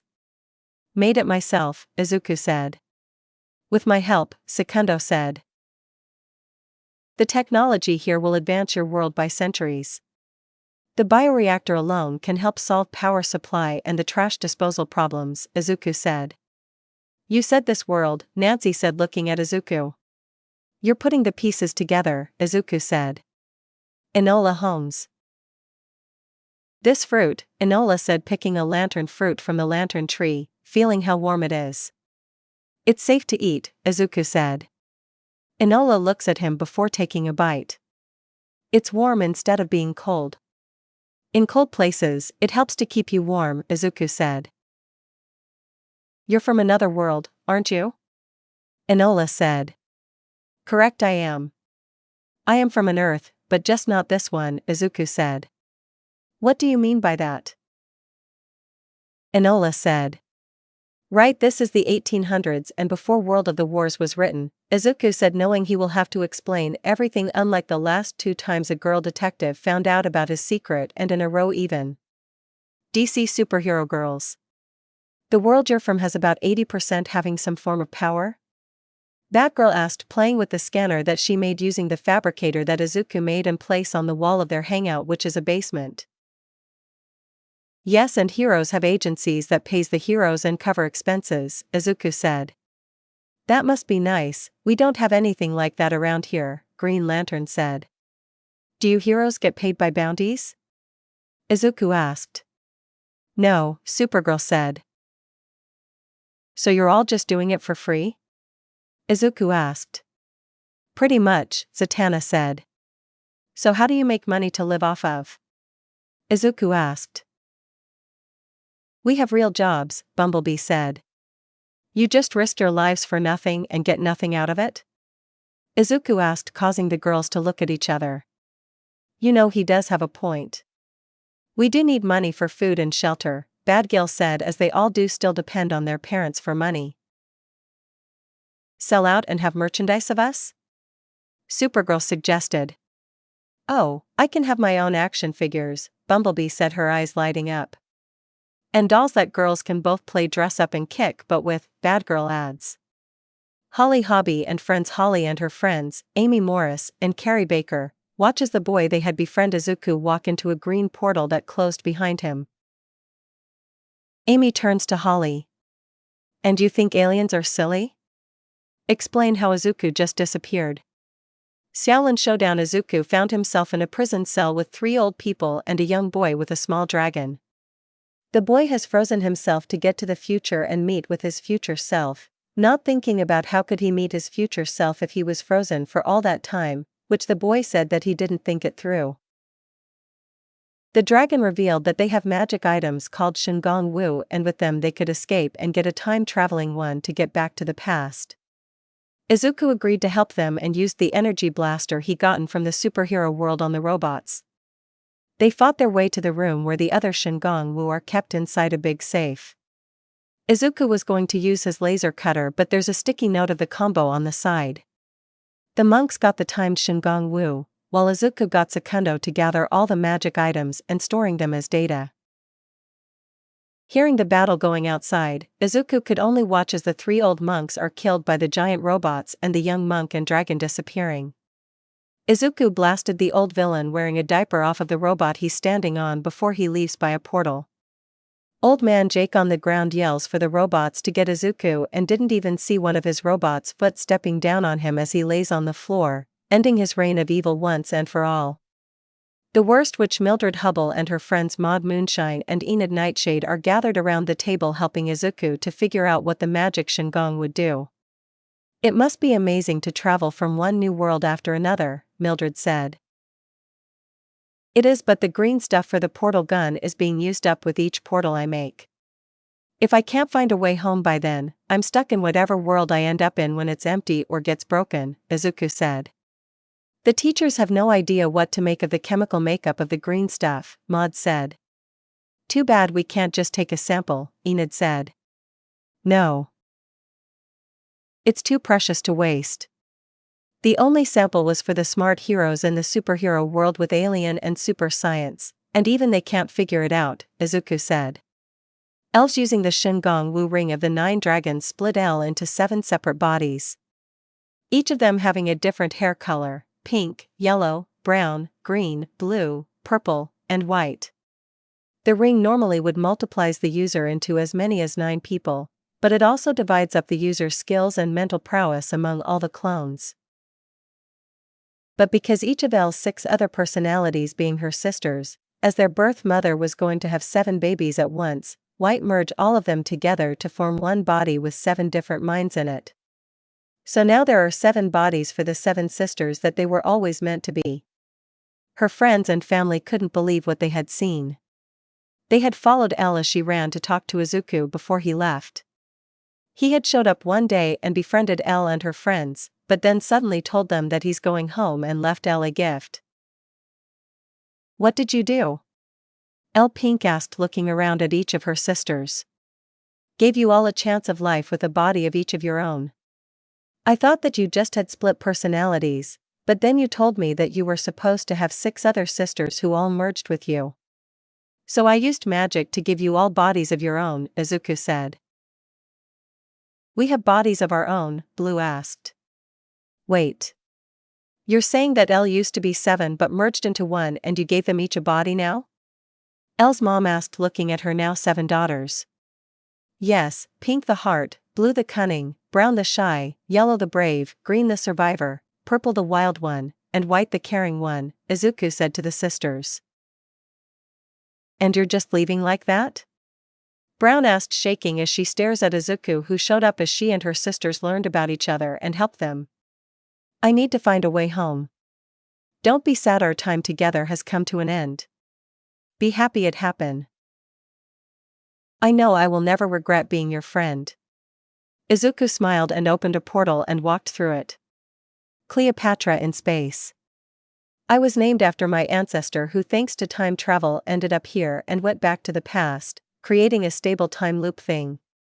Mom says that I'm like her," Cleopatra explains to Izuku as she shows him the pictures of her mom younger and her famous namesake who began the Nile Empire back on Earth.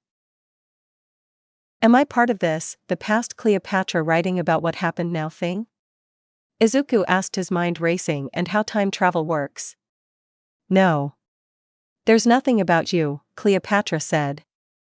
"The scientists are researching the portal gun and see if that can't figure out how to send you back home. It's the least we can do with you helping me." "Who were those guys?" Izuku asked. "What's left of Octavian's forces?" "With their boss gone, the remaining forces under him went to war with each other. Mom thought she had taken care of them, but a new leader has emerged and got the old robot factories up and running again," Cleopatra said. "Well, the technology that I picked up on my travels should help," Izuku said. "They are, and you can learn some things too while you're here," Cleopatra said. "Kid Cosmic as Herodias is breaking away, moving on." Izuku carried Papa G over to the portal as Kid and Joe reached out for them. "My life as a teenage robot, sorry young man, but I'm a robot expert, not a dimensional one," Dr. Wakeman said to Izuku. "Also, why are Jenny's sisters are in the basement, and even if they are flaw prototypes, why not you just upgrade them?" Izuku asked. "Yeah, Mom," Jenny said, staring at her mom while her mom sweated. Brutal legend. "A good roadie knows his whole job is to make someone else look good, keep someone else safe, help someone else do what they were put here to do. A good roadie stays out of the spotlight. If he's doing right, you don't even know he's there. And once in a while, he might step on the stage to fix a problem, to set something right. And before you even realize he was there or what he did, he's gone." Eddie Riggs said to Izuku, who was working backstage to earn some money. "Jem, you are one hot AI," Secundo said, who was making the moves on Synergy, who responded by slapping him. "You tried too hard," Jerica Benton said, shaking her head. "Agent Elvis." "Okay, you're all set to go," Izuku said, helping a young Elvis Presley in setting up his sound equipment. "Thanks, this will be my first real show," Elvis said. "Well, I got everything working, you just need to do your thing," Izuku said. "Right, kid," Elvis said, and like in so many other worlds began his rise as a music legend. Lollyrock. Both Iris and Izuku walk onto a stage to begin their number. A swing is lowered to the stage and Iris gets on it and Izuku walks up to her and begins to sing to her. You know I want you, it's not a secret I try to hide. I know you want me, so don't keep saying our hands are tied. You claim it's not in the cards and fate is pulling you miles away and out of reach from me, but you're here in my heart. So who can stop me if I decide that you're my destiny? Iris blushes as she starts swinging in circles around the ring and is stopped by Izuku as he gets up close and personal to her, singing out his heart out to her, and she begins to swing around again. What if we rewrite the stars? Say you were made to be mine. Nothing could keep us apart. You'd be the one I was meant to find. It's up to you, and it's up to me. No one can say what we get to be. So why don't we rewrite the stars? Maybe the world could be ours. Tonight, Iris begins to sing as she swings around in circles around Izuku while he watches her perform in the air. You think it's easy? You think I don't want to run to you, but there are mountains and there are doors that we can't walk through. I know you're wondering why, because we're able to be just you and me within these walls. But when we go outside, you're gonna wake up and see that it was hopeless after all. Iris sings hanging upside down and faces Izuku. The swing is raised as she begins to swing around and sings while looking down at him. No one can rewrite the stars. How can you say you'll be mine? Everything keeps us apart, and I'm not the one you were meant to find. It's not up to you. It's not up to me when everyone tells us what we can be. How can we rewrite the stars? Say that the world can be ours. Tonight Izuku leaps up into the air and catches Iris in his arms and held her to his body as both of them began to sing. All I want is to fly with you, all I want is to fall with you. So just give me all of you, it feels impossible, it's not impossible. Is it impossible? Say that it's possible. Izuku holds Iris's hand as he swings her around in the air as they sing together and slowly fall to the ground. How do we rewrite the stars? Say you were made to be mine. Nothing can keep us apart because you are the one I was meant to find. It's up to you and it's up to me. No one can say what we get to be. And why don't we rewrite the stars, changing the world to be ours? They landed together holding hands, but Iris lets go and walks away singing. You know I want you. It's not a secret I try to hide, but I can't have you. We're bound to break and my hands are tied. The lights fade and Izuku leaves the stage. While Izuku searches through the piles of trash for anything useful. He's seeing a dust storm heading his way and heads back to his home base.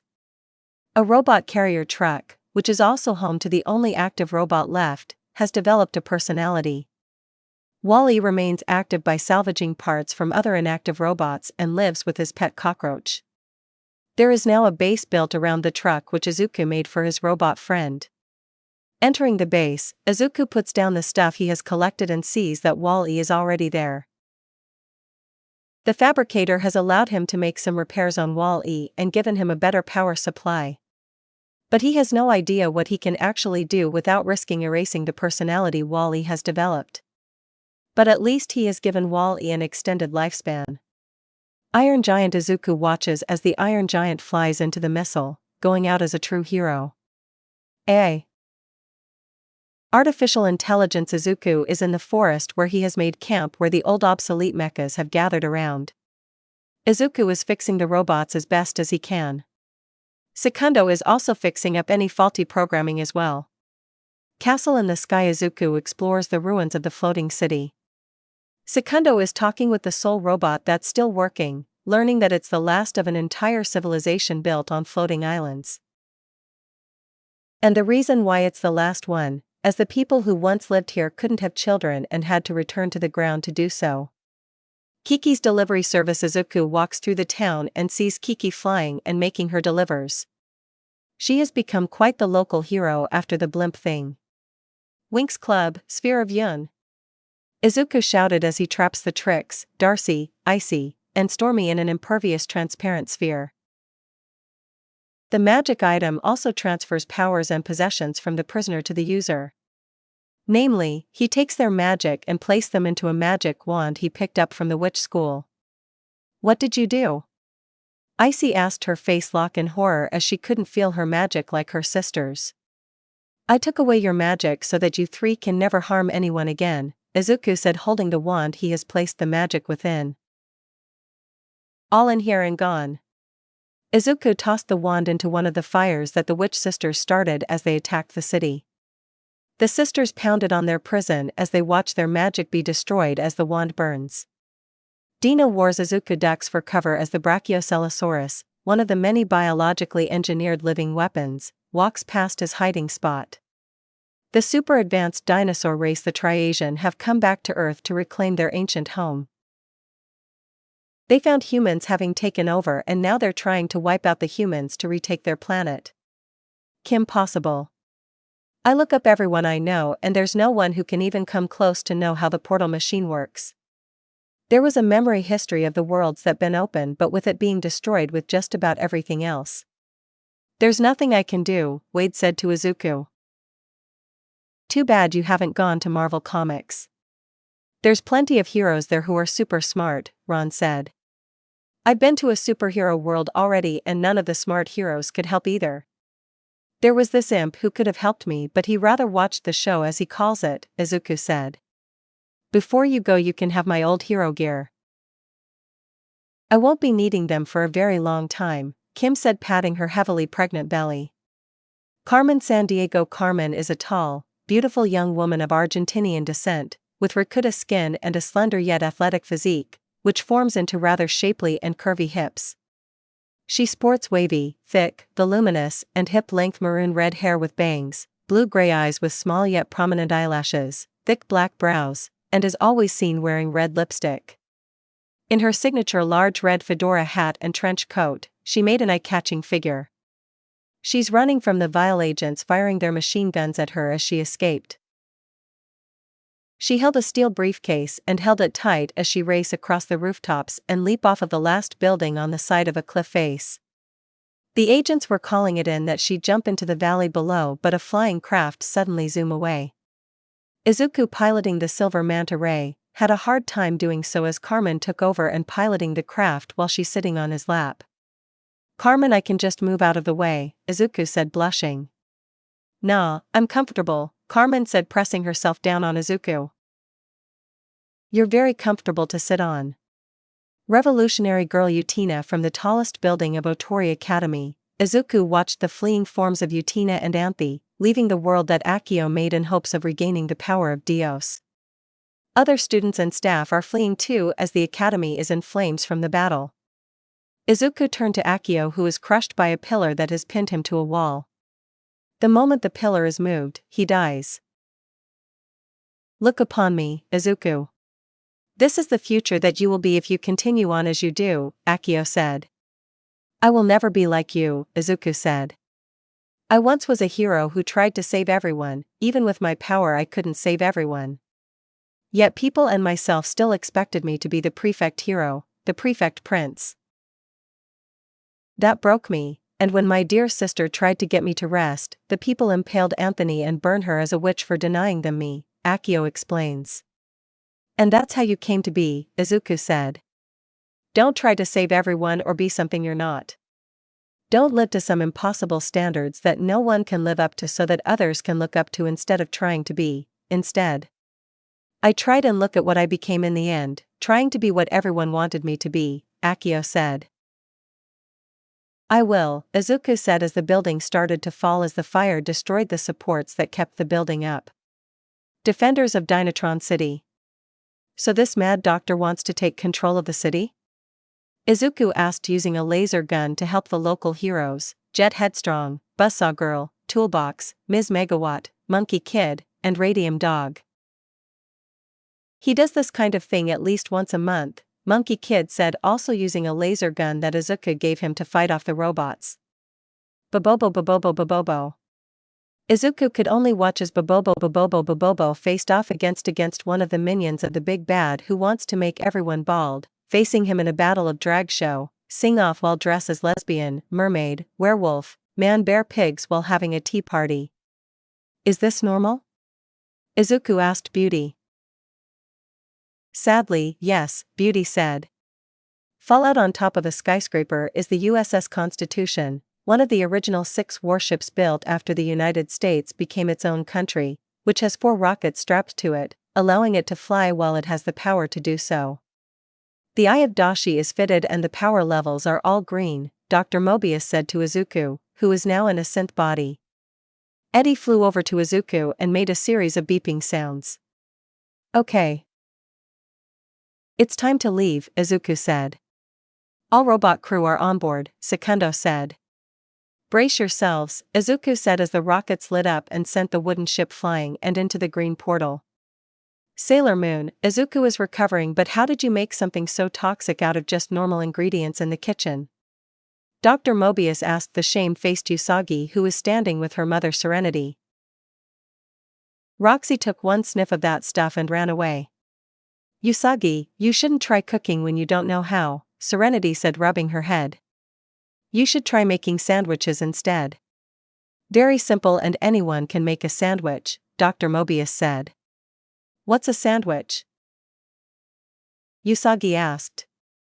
No one has ever cut a loaf of bread in 2 and put something between the 2?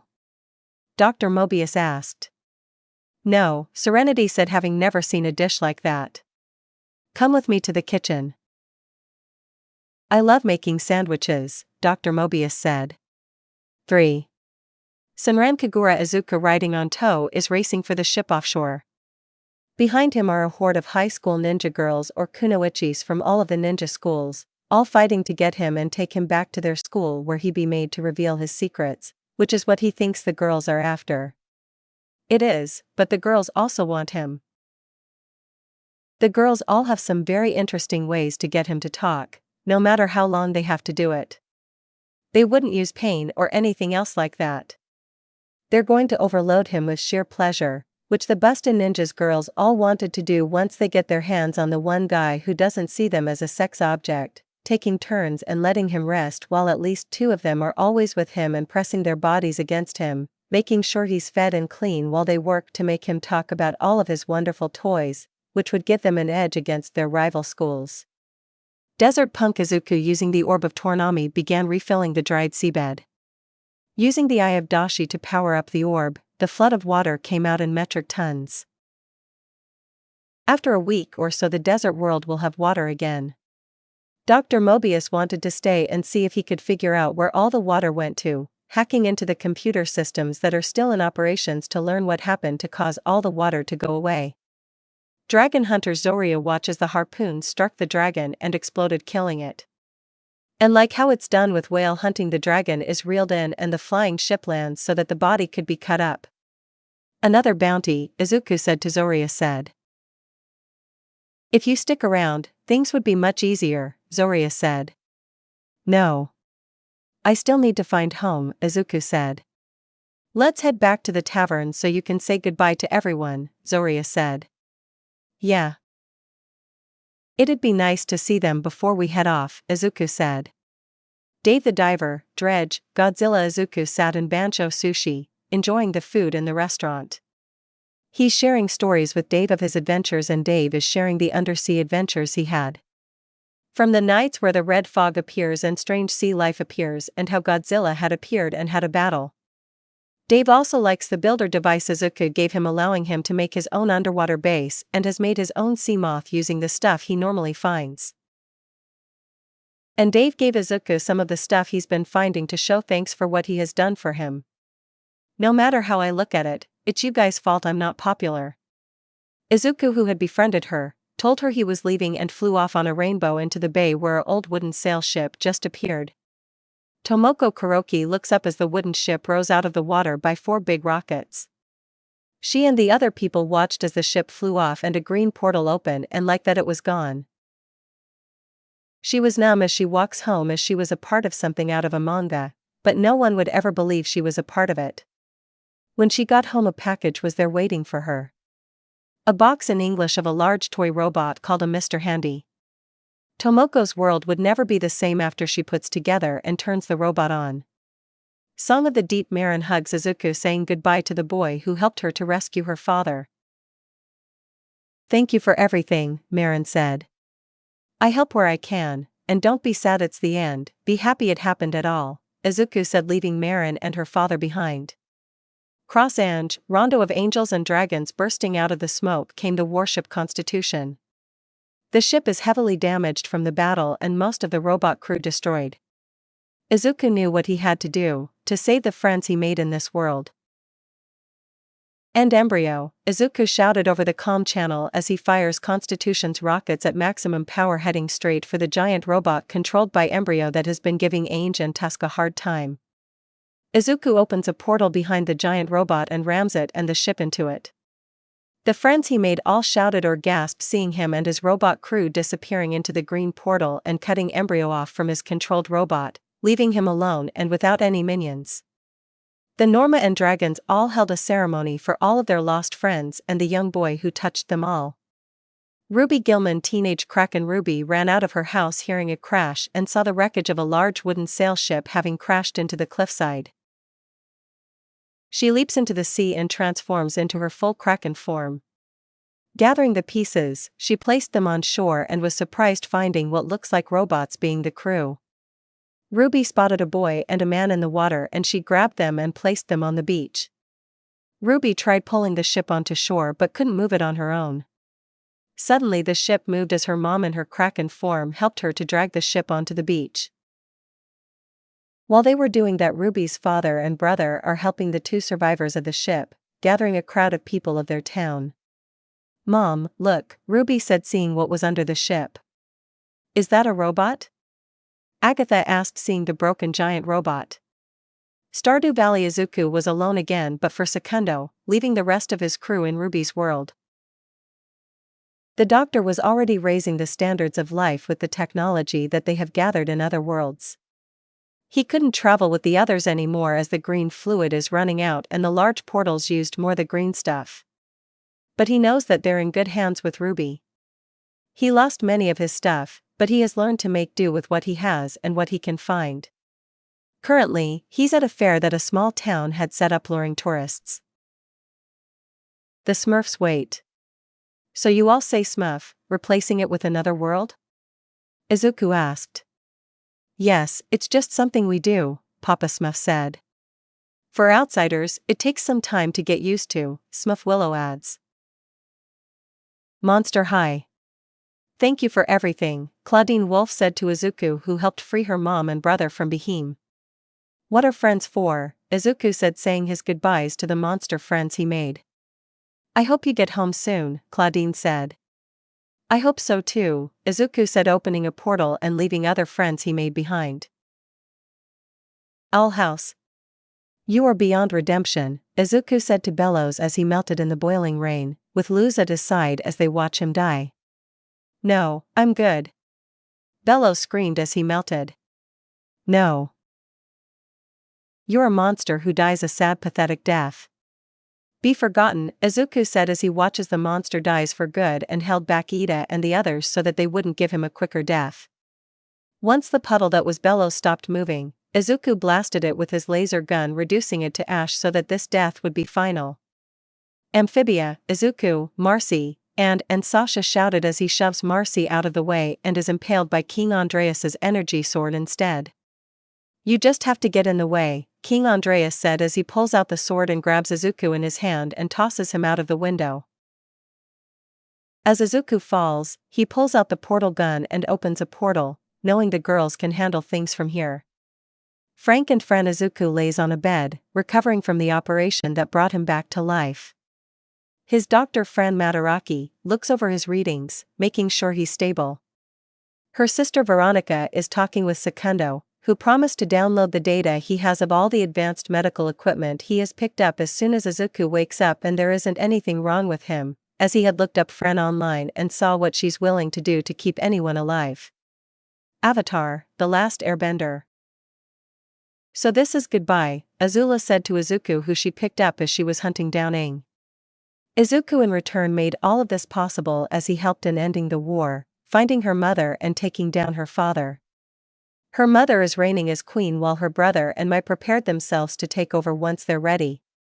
She still can't believe all of this happened because of Izuku.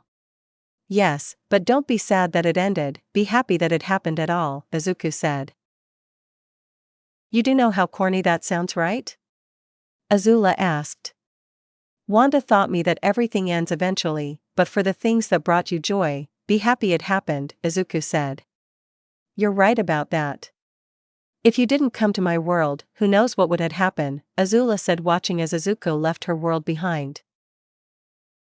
And later, after he's gone, she found out the dress and necklace that was in her room was from him, making her think he left because she rejected him. Danny Phantom, I'm the master of time, not portals to other dimensions, Clockwork said to Izuku. So you can't just check to see if he does get back? Donnie asked, who is now the adopted daughter of Jack and Maddie, who learned about her and is with her big brother Danny. Yes. I can see timelines where you and Danny learned Izuku made it back, but also ones where that never happened, Clockwork said. Like in Marvel, where Doctor Strange, who has a time stone, could see many possibilities, Izuku said. Yes. And so many ways that it happens, the portal gun opens worlds at random, Clockwork said. Thank you, Izuku said, knowing that at least in some timelines he does make it back and even meet up with his friends he made. Hilda, there are ways to open a portal to another dimension, but unless you know where you're going, it'd be no different than how you're traveling now, Matilda. Tilda, Pilquist explains to Izuku. Well, it was worth a shot, Frida said. Can anyone just learn the spell? Izuku's portal gun is running low on the green stuff, Hilda said. It's hard even for someone like me, Matilda said. I will just have to hope I can find a way home before I run out, Izuku said, looking at the quarter of the green portal fluid left in the gun. Darkwing Duck. That's it. You need to be prepared for anything, Darkwing Duck said, watching Izuku do the breakfast training course. Izuku squeezed the 3 oranges and his breakfast of 2 sunny-side eggs, cereal, buttered toast, grapefruit was completed. Wait. Where's the milk? Izuku asked. The fridge was sprung up in the air and would have landed on Darkwing if Izuku hadn't pulled him out of the way. I really need to change that. It keeps on springing late and lands where it wants, Darkwing said. Blue Falcon and Dynamite Izuku dodged out of the way as another bomb was tossed at him by his newest mentor. Don't think I'm going to go easy on you, kid. Fighting criminals who don't care if you are just a kid isn't for the faint of heart, Blue Falcon said. Toxic Crusaders. So all of you had toxic waste transforming you into what you are now? Izuku asked the group of toxic waste-themed heroes. Isn't that happens in your dimension? Toxic Crusader asked. No, Izuku answers. The Ghost and Molly McGee. Hope you can find your home, Molly said as she, Libby Stein-Torres, and Andrea Davenport hugged Izuku. I hope as well, Izuku said, saying goodbye to more friends he has made while searching for home. Striperella. You're a superheroine and a stripper? Izuku asked the bombshell blonde. I am just like my brother, Erotica Jones said. Miraculous. Tales of Ladybug and Cat Noir. Izuku stands in front of the gravestone of Chloe Bourgeois, placing flowers on it. He looks behind him and sees Ladybug and the other heroes behind him. They had all came to see him after he has disappeared after the battle where Chloe was killed. So what do you want? Haven't you caused me enough grief? Izuku asked. Izuku, I'm sorry what happened to Ladybug began but was cut off by Izuku. Knock it off, Marinette, and yes, I know it was you and the rest of the class, Izuku said to the shock heroes. You knew? Marinette asked as she and the others all look at each other. Yeah. I know, and really using the redo time power to keep anyone from learning who you are. It's all about you and that you can do no wrong. Well, now you messed up big time and there's no redo button anymore, Izuku said. Hey now, Marinette said. No. You listen for once. You made sure that Chloe couldn't be anything but a villain. You caused her to lose hope. And even after she became a villain, she still died for me. You didn't had to hold her hand or look into her face as she died. All because you think you know the best. All because of that old guy giving you rules that he made up on the spot, Izuku said. Made up? Marinette asked. You ask the fairies and they can tell you the same, Izuku said as he pulls out the portal gun and opens a portal. What's that? Marinette asked. A portal to another world. I have no reason to stay anymore, Izuku said, leaving behind several heartbroken girls having fallen for a guy who cared more for Chloe than them. 2. The Tick, Spoon. The blue superhero shouted out his battle cry as he charges into the massive villains under the command of Chairface, who is once again trying to write his name on the moon. So this is normal? Izuku asked. For us, yes, Arthur said. Megas XLR. Sorry, but I'm still trying to find my way back to the future, Kiva Andrews said, looking over the portal gun data. Thanks anyways, Izuku said as he plays a racing game with co-op while Jamie watches. Overwatch Winston, the super smart gorilla, looks over the portal gun with Secundo giving him all the data he has collected from the number of others geniuses who tried to figure out the gun. Izuku is with Bridget, showing her the different weapons and equipment he has picked up on the way, which would help Overwatch in the long run with better weapons and equipment. Izuku is also getting some new equipment as well. This is all the magic stuff you have left? Bridget asked, looking over the remaining magic items that Izuku has. I have Dashi Orb of Turnami Rio Reverso Wings of Tanabe. Wushu Helmet Ninja Sash Jills of Hamachi Silver Manta Ray. The others I either were lost or were destroyed, Izuku said. Christmas is here again. I'm sorry, I am Santa and you have been very good, but there are some wishes even I can't grant, Santa said to Izuku. But it would be nice to see other versions of us, Victoria Claus said. I just have to hold on to hope I can make it home, Izuku said, looking at the portal gun that's almost empty. You can always stay. The upgrades you made are really helping in the workload, the young daughter Sophiana Claus said. No, I need to get home, Izuku said. Stormhawks. Izuku is bringing in Master Cyclonus's meal as she works in her lab. Since ending up in her bathroom while she was using it, he's been made her personal servant as she needs him to figure out how many of the things he picked up worked and what the portal fluid is made out of. While she has Secundo, the AI wasn't that eager to help her out, which is why she keeps Izuku around. Lark Lunch is here, Izuku said, using the name she used when she pretended to be another prisoner to get close to him. Just put it there, Master Cyclonus said, working on her upgraded computer. Using the many useful technologies that Izuku had scanned over the past 2 years or more searching for a way home, Master Cyclonus has improved on the machines both for war and domestic use, raising the standards of living for all. The new bioreactors are already online and the thermal plants, giving the industry and public more power. How is it going? Izuku asked, seating the tray on a table. Lot of the work has been done by the others before me, so I'll say about a year or 3 at most. I do have other things to work on, Master Cyclone has said. Lark, when you do, going around and conquering other worlds is just a waste of resources and causes other problems, Izuku said. I'm nothing like that Newt King who stabbed you. If you have a better idea, tell me, Master Cyclonus said, looking at him. Just find worlds that are empty. I went looting on plenty of worlds that were empty for one reason or another. You just have to be careful when it's a plague or because of radiation. I had to leave those worlds fast, Izuku said. Empty worlds, Master Cyclonus said, thinking it over. It would save time and no one be fighting back. Just think about it, Lark, Izuku said. Return to your duties, Master Cyclonus said, waving him off. As he left, Master Cyclonus used the reflective surface of her computer to watch him, left with a playful look on her face. Izuku would remain with her as she's his only hope of seeing his world again. There was only enough left in the portal gun for one more jump. Shiri and the princesses of Power Horde Prime, missing his right arm, stood on the bridge of his burning flagship that is now trapped in between portals after the explosion had torn it from real space. The portal gun technology would have opened so many new possibilities for him, all ruined by Izuku and those princesses.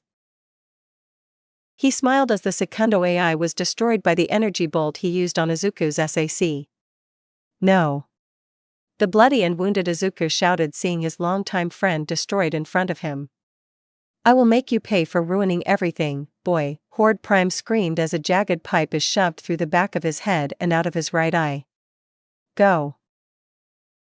Hordak with a hole in his chest shouted as he pins the very much alive Horde Prime on one of the bridge consoles. He tosses Izuku the portal gun. Izuku grabs it and pulls the trigger several times, first making a small portal that grew larger as he squeezed more out of the empty gun, breaking it to get out the last few drops left in and out. He grabs the damage sack and squeezed himself into the portal, leaving Hordak to deal with his brother. You killed us both, Horde Prime screamed. I did something good for once, Hordak smiled as the ship blew up. Zelda, I'm sorry, user Izuku, but all memories that I had was wiped clean. I'm back to my default setting, the AI formerly Secundo said to his new owner. He is gone then, Izuku said sadly as his friend is gone and a robotic AI was all that was left, having used his repair tool to repair the damage Horde Prime did, but found that all the memory banks were destroyed, leaving the AI with no personality of Secundo, just a blank AI. I have inventoried the remaining items in the sack, as you asked, Secundo said, bringing up a display of what's left of his gear. Ryo Reverso wings of Tanabe Wushu helmet ninja sash. Jills of Hamachi several weapons from lasers to plasma guns. A scanner, a builder laser cutter repair tool. As long as he has a builder he can just make some new equipment, but what's the point? He's now stuck in this fantasy world and no way home. He was lucky to be found by Link and was nursed back to health, meeting up with both Queen and Princess Zelda, and he's been sharing his technology with them, but he will never see home again. Princess Zelda watches the scene from the doorway. Later, Princess held the Triforce ready to make her wish. Izuku has prepared himself for the trip back home. It has taken them time and great effort to gather all that was needed to get the Triforce, but it's the only way to get Izuku back home. It can only be used once by one person, but it can grant any wish and can only be used by a member of the royal family bloodline. I wish for Izuku to return back to his home dimension just after he left and back to the age he was when he left and how he was, with all the memories he has of his adventures and all the things he has with him now, Zelda said, having memorized the wish. Zelda watches Izuku disappeared before her, leaving her alone in the Temple of Time. She fell to her knees sobbing as he was now gone. And that what Queen Zelda found when she sensed someone used the Triforce and found her daughter sobbing. Zelda, what have you done? Queen Zelda asked, holding her sobbing daughter. I wished Izuku to go back home, Princess Zelda said, sobbing into her mother's chest. My Hero Academia. Izuku found himself back in the alleyway where he first found the portal gun and began his crazy adventures through different dimensions. His body felt strange as he's now weaker, now he's 2 years or so younger now. He wondered if it was all a dream but saw the SAC on the ground. He picked it up and Secundo appeared in front of him. User Izuku, is this your world? Secundo asked. Yes, it is, Izuku said, putting the SAC in his backpack. Connecting now, Secundo said as he links up with the internet. Izuku's phone began ringing and he let it go to voicemail. Izuku, pick up some rice on your way home, Inko said over the phone. The first time that Izuku heard it for a very long time. Yes, I'm home, Izuku said as he leans on the alleyway's wall and slides down. I'm home. The camera pans out as music begins to play. Izuku comes out of the alleyway walking home. Small hands waved to me from the other side of the bridge. As a light spring rain shower began, why didn't I return that wave? Was it because of the rain that was falling? Take care, I muttered. And closed off my heart. Izuku looks around the place he hasn't seen for him in years. Everything was the same but different. When the rain lets up, this gentle song will reach you. And someday, you'll get to see the continuation of the dream you had. He was home, but with all that has happened to him, he wasn't the same anymore. Flowers without even a name, like I saw in my childhood, poured down in a toilet rain shower. What was it that I gave up? Was it because of the rain that was falling? Without looking back, I ran away. On that day, to never return, Izuku pulls out his old notebook that, like all of the things that he had with him at the start, was destroyed or lost. He began drawing in it of a costume. When the rain lets up, this gentle song will reach you. And someday you'll get to see the continuation of the dream you had. Izuku looks down at the drawing of a figure dress in a space-theme uniform with helmet, standing next to a prawn suit. It will take him time to find the materials he needs, but he can make his hero gear and show his world a powerless hero as possible. When the rain lets up, this gentle song will reach you, and someday, you'll get to see the continuation of the dream you had. Izuku stops as he's back standing in front of his home. Smiling, he walks up the stairs and sees his mother again. The gym turned movie theater, and that's the show. We did cut out lots of the boring stuff like Izuku searching for resources and all that and just got to the good stuff, Discord said, appearing on the stage again. Man, I knew Izuku was dense, but how could you miss all of that? Ponyhead said, flying to Izuku's face. I guess I was more focused on getting back home, Izuku said as the girls around him glared at him. Let's cut to the chase, Hippolyta said, using the lasso of truth again on Izuku. Which female do you love the most? All the girls stared at Izuku, as did their mothers. My mom, Izuku said, making many grumbled or giggle at the answer. Who do you love romantically who is younger and not related to you? Hippolyta asked again. I don't love them. I see all of them as my friends, Izuku said, causing all the girls to stare at him with a twitch in their eyes. Wow. So dense that you don't even know the difference between friendship and romance, Sunset said, shaking her head. And yet all the girls are in love with him, Ponyhead said, shaking her head body. So what now? Inko asked, seeing how many girls are in love with her son. Yes. That's a good question. Discord said, bringing up a picture of Izuku's head and heads of the girls all grouped in which group they came with. All the groups have one thing in common, a princess, which is why the title is named as such. All from a kingdom and now has a way to travel to this world or other worlds. With the only thing uniting the groups being Izuku. And there's the governments of this world to deal with, Izuku pointed out. Ladies, I can handle this matter. My people have protocols for dealing with less advanced civilizations, and afterwards we can have a sit-down and talk with Izuku's mother about what to do with our children, Pharaoh Yozora said, taking charge. Yes, there's much to do, Queen Zelda said. Here, Master Cyclonist said, giving Izuku a computer chip. I made a copy of Secundo. Just put it in and the old memories will upload and you have your old friend back.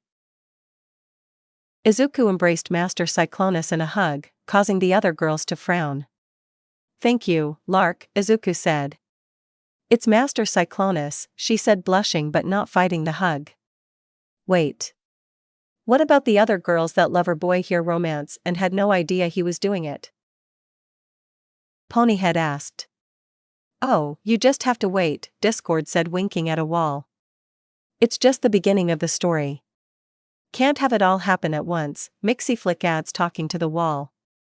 Who are they talking to? Inko asked Izuku. I'm guessing beings who like them like to watch lower level beings like a show on TV, Izuku said. Really? There are higher level beings who are watching us right now like a show? Ponyhead said, talking to the same wall. Alright folks, while boring talks are happening, I'll entertain you all. With the pony head, a loud sound of a click was heard. All great, you did it now, Mixie said. You just caused the audience to turn to another channel, and I mean all of them, which is why we all can hear the click, Discord said to a shocked pony head. What, why would they? Principal Nizu has been in many high-level talks before, but nothing like this, as he and the other school faculty and staff are sitting in on the world government's talks with the 13 rulers of different dimensional empires, worlds, or kingdoms. All here because the daughters of the rulers had all fallen for a boy in this world, Izuku Midoriya, and using hard light screens to talk to each other. The 13 rulers have all talked together and agreed that a polygamy marriage would be helpful in creating an alliance between their different worlds. Pharaoh Yasura of the Nile Galaxy Empire has been dealing with all the challenges and politics, as her empire has been around since Egypt on Earth had taken over and ruled since, thanks to a stable time loop from the founder of the empire, Cleopatra. Her empire has protocols for dealing with less advanced civilizations, which shows as she ran rings around the Earth officials and leaders. Pharaoh Yasura is also the most powerful as she does rule most of her galaxy and has built up her military power to make sure what happened with the pirate king Octavian didn't happen again. And thanks to them being able to travel to different worlds, they're making many advancements.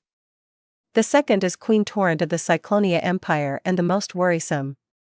They are very blunt in them being an evil empire and willing to do horrible things. Once given a reason to, as the queen explained, that's what separates them from the idiotic warlords who only live for today and doesn't care what happens afterwards.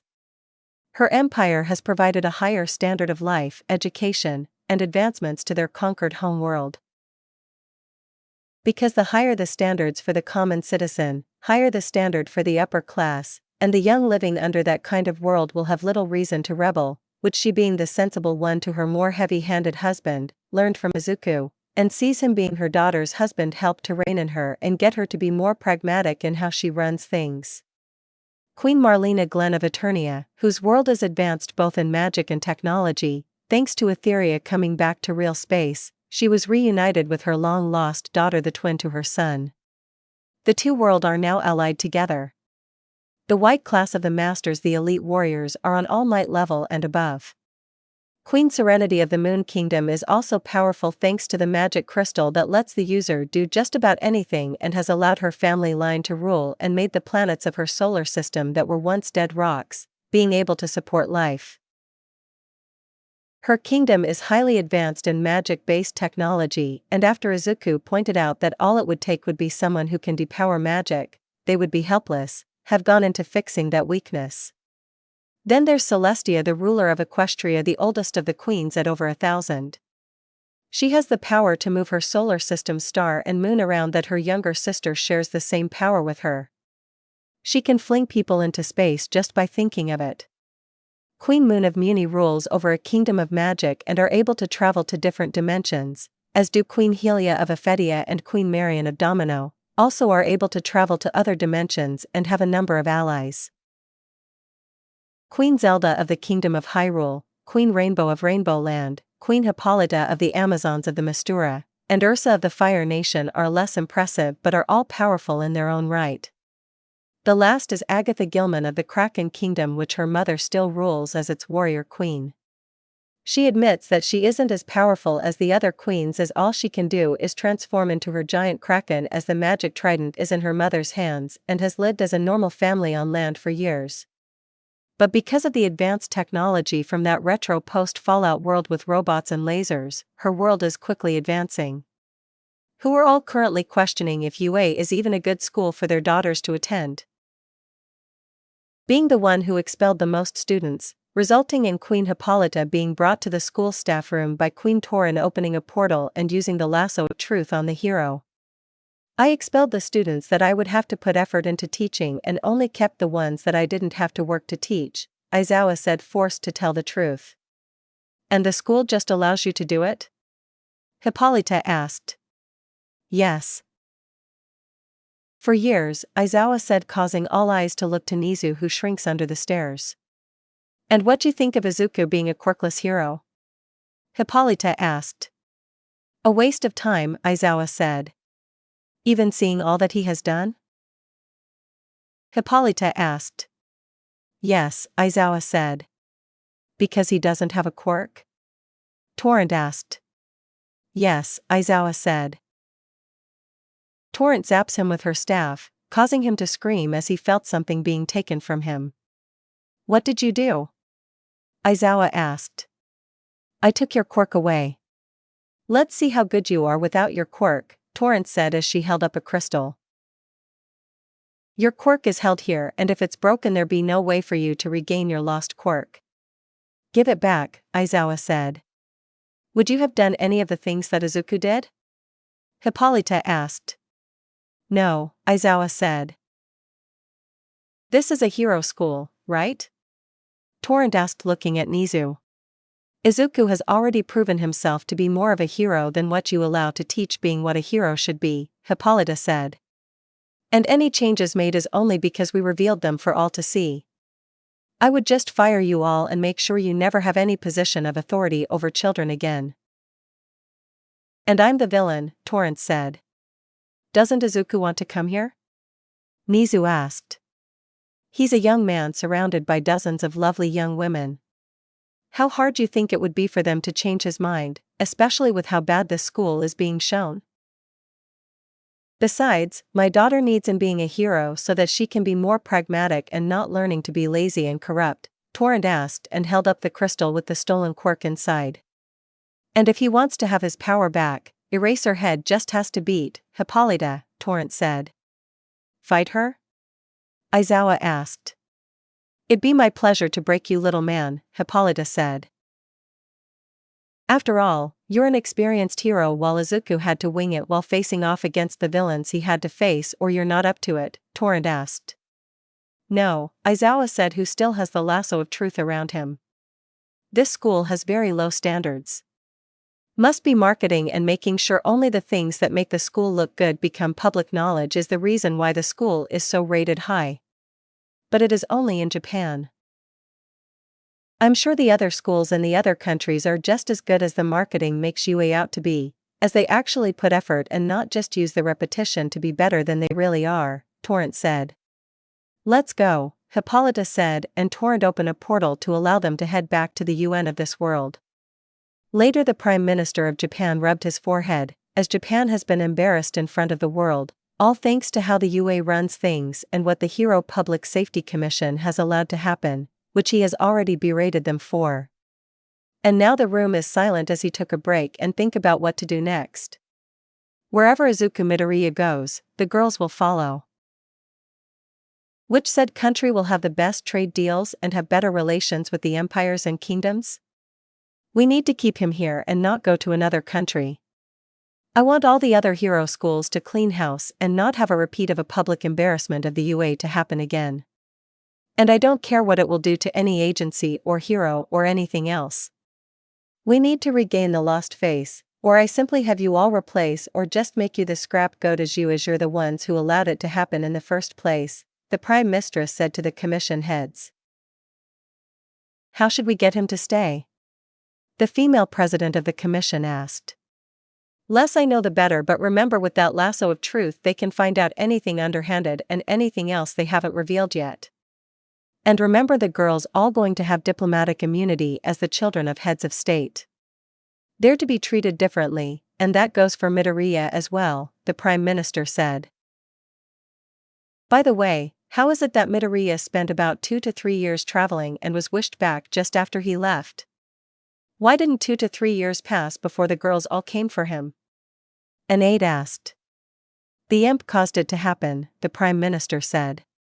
The past, Izuku, N, Marcy, and Sasha screamed. Time stood still as the 3 human girls lost in the world of Amphibia watch as the lone human boy who has also ended up with them was impaled by the energy sword of King Andreas, having pushed Marcy out of the way and into the portal with the N and the planters, but also causing her to drop the music box. You just have to get in the way, King Andreas said as he pulls out his sword and grabs Izuku in his hand and tosses him out of the window. We need to leave now, Grimes said, grabbing Sasha and fled by the bird that Marcy used. They escaped the flying castle and flew low looking for Izuku, but soon had to flee as more of the robots came after them, not knowing that Izuku had used his teleport gun to escape to another world. And watching from his castle, King Andreas watched them fled and looks down at his blood-covered hand from when he grabbed Izuku and tossed him. Those girls are close to Izuku, King Andreas said, with the crown linking him to the core. He turns to the robots in the room. Search for his body. The robots obeyed and flew to search the ground for the body of Izuku. While King Andreas heading down to the laboratory of the castle, now that it's fully powered he can access the advanced machines again for a backup plan. For the invasion of Earth, the robot army needs to be replenished with new robots and lots of repairs needed to be done. It has been over 1,000 years since they last been activated, and it's surprising that many of the systems still work. 1. Amphibia Earth finding themselves on the hood of a car. The two humans and the frog family of 3 ran off of the road and down the slope of the highway and into a nearby storm drain. Once they made it into the drain far enough, they caught their breath. And Izuku, you think he's Marcy asked, breaking down as the guilt of what she has done that lead all to this hits her. Maybe Sasha saved him like you did with Sprig, and said, trying to keep Marcy's and her own hopes up. But he was stab and toss out the, Marcy said before sobbing. Then we make sure he didn't give up his life for nothing, and said her body glowing blue again. A Nile embassy was established in Japan as well as other countries of the world after talks between the different worlds ended, which is where Izuku and his mother are currently staying at to get away from the crowds of reporters and other parties of interest. Their home was already ransacked by someone looking for the stuff that Izuku had taken from other worlds, but was scared off once the police showed up. Which is why Izuku and his mother Inko are now being housed in the Nile embassy, which is a ship that landed on the plot of land for the embassy. In their room, which is much bigger than their old home, the two are making themselves home with their belongings being transported to the embassy. Izuku used the computer chip with the copy of Secundo that Master Cyclonus or Lark made. Izuku uploaded the memory into the default AI of his SAC, getting back his friend. Lark also gave him back the stuff he was forced to leave behind when he had escaped. The Daijo, a high-tech combat staff that retracts to about half its length for storage. It can channel energy, empowering its strikes after a moment's charge. And Izuku has improved on it since he first got it from Jade. A picture of him with Jade, Paige, and the 6 kids who all love at the lighthouse.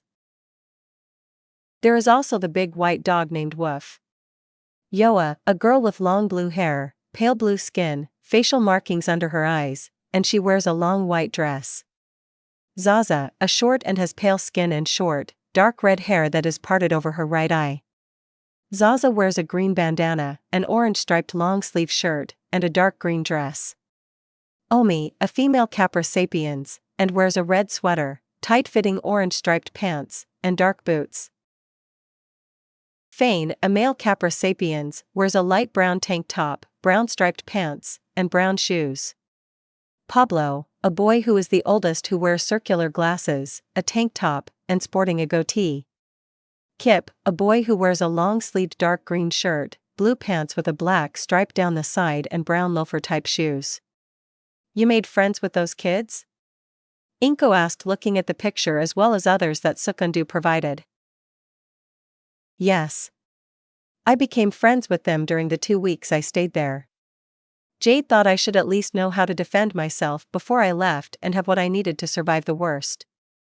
My smartphone proved to be a big windfall for the lighthouse after Paige made some arrangements with some people he knows and sold the blueprints. When I left, Hillis was under attack by aliens called Dom Z. I hope they're okay, Izuku said, sitting on a sofa with his mom. The next item Secundo pulled out is a banjo, a gift from Wander. Wander is a true hero. He saves the day by distracting the villains who are so powerful that they use a scoreboard of how many planets they have conquered to show their ranking. You can't be a villain in that dimension without at least one planet under their control, Izuku said, plucking a tune from the banjo. The next item is a ring. The balance ring. It protects me from confusion. It's the only thing left I have from the world Momo and Honey are from. It's a fantasy world setting where magic is common and items with status effects like in games are common too, Izuku said. The next item is a green bowler hat. That came from the world of Dick Tracy, the United States, during the years where gangsters bootleg moonshine had to hide my green hair, Izuku said, as people in that world thought it was strange that he had green hair.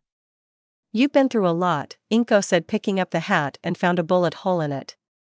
I made friends and left them as I search for a way home and done things just to survive that I'm not proud of, Izuku said, holding an arrow that he used to save Katniss at the cost of his innocence. Izuku, where was this taken? Inko asked, showing him a picture of Izuku with 3 kids with a giant robot. Miko Nakadai, Jack Darby, Raphael, Raph, Esquivel, and Bulkhead the giant robot. I meet them while I was on the Earth that's connected to Equestria. That Earth has a secret war between 2 factions of giant robots from space going on. There is also a USA Military Special Forces GI Joes who fight against a worldwide terrorist organization, Cobra, Izuku said. A large jar made a thump sound as it was taken out of storage by Secundo, followed by 8 more jars ranging from 3 feet tall to just foot. I thought Lark had taken all the treasures I picked up, Izuku said. She thought the jars were just junk, Secundo said. Treasures? Inko asked, walking over to the jars. There were some worlds where I found valuables like copper, silver, and gold coins. Worlds that are dead are places that are abandoned. So I helped myself to the treasures, seeing how there wasn't anyone who would miss them. I even found a treasure cave underwater and took what I could get so that I have something to use to buy things, and when I get back home, have a nest egg, Izuku said. Copper, silver, gold, coins, jewelry, gems, pearls? Inko asked as one jar is filled with pearls. Oh, yeah. The world with the pearl-spitting clams, Izuku said. The movie those 2 chaos spirits showed skipped many worlds we've been to, Secundo said. A chest appeared that has rupees in it. And that's from the world where Zelda comes from. They use gemstones as money there as there's just so many of them, Izuku said. The door of their room opened, letting in Pharaoh Yozora and Cleopatra. So how you and your mom like the room? Cleopatra asked. It's bigger than our apartment, Izuku said. Is it really necessarily for us to move in here? Inko asked. I'm afraid it is. The ransacking was done by a villain who was looking for the advanced technology that Izuku has, only thanks to him hiding it well that it wasn't discovered. There are plenty of people, including governments, who want the technology you have, Izuku. And you already know what people are willing to do to get it, Yozora said. I do, Izuku said, remembering how in some worlds he had to flee as people wanted his technology. You'll be safer here with your mother, Yozora said. This group marriage, are you all okay with it? Inko asked.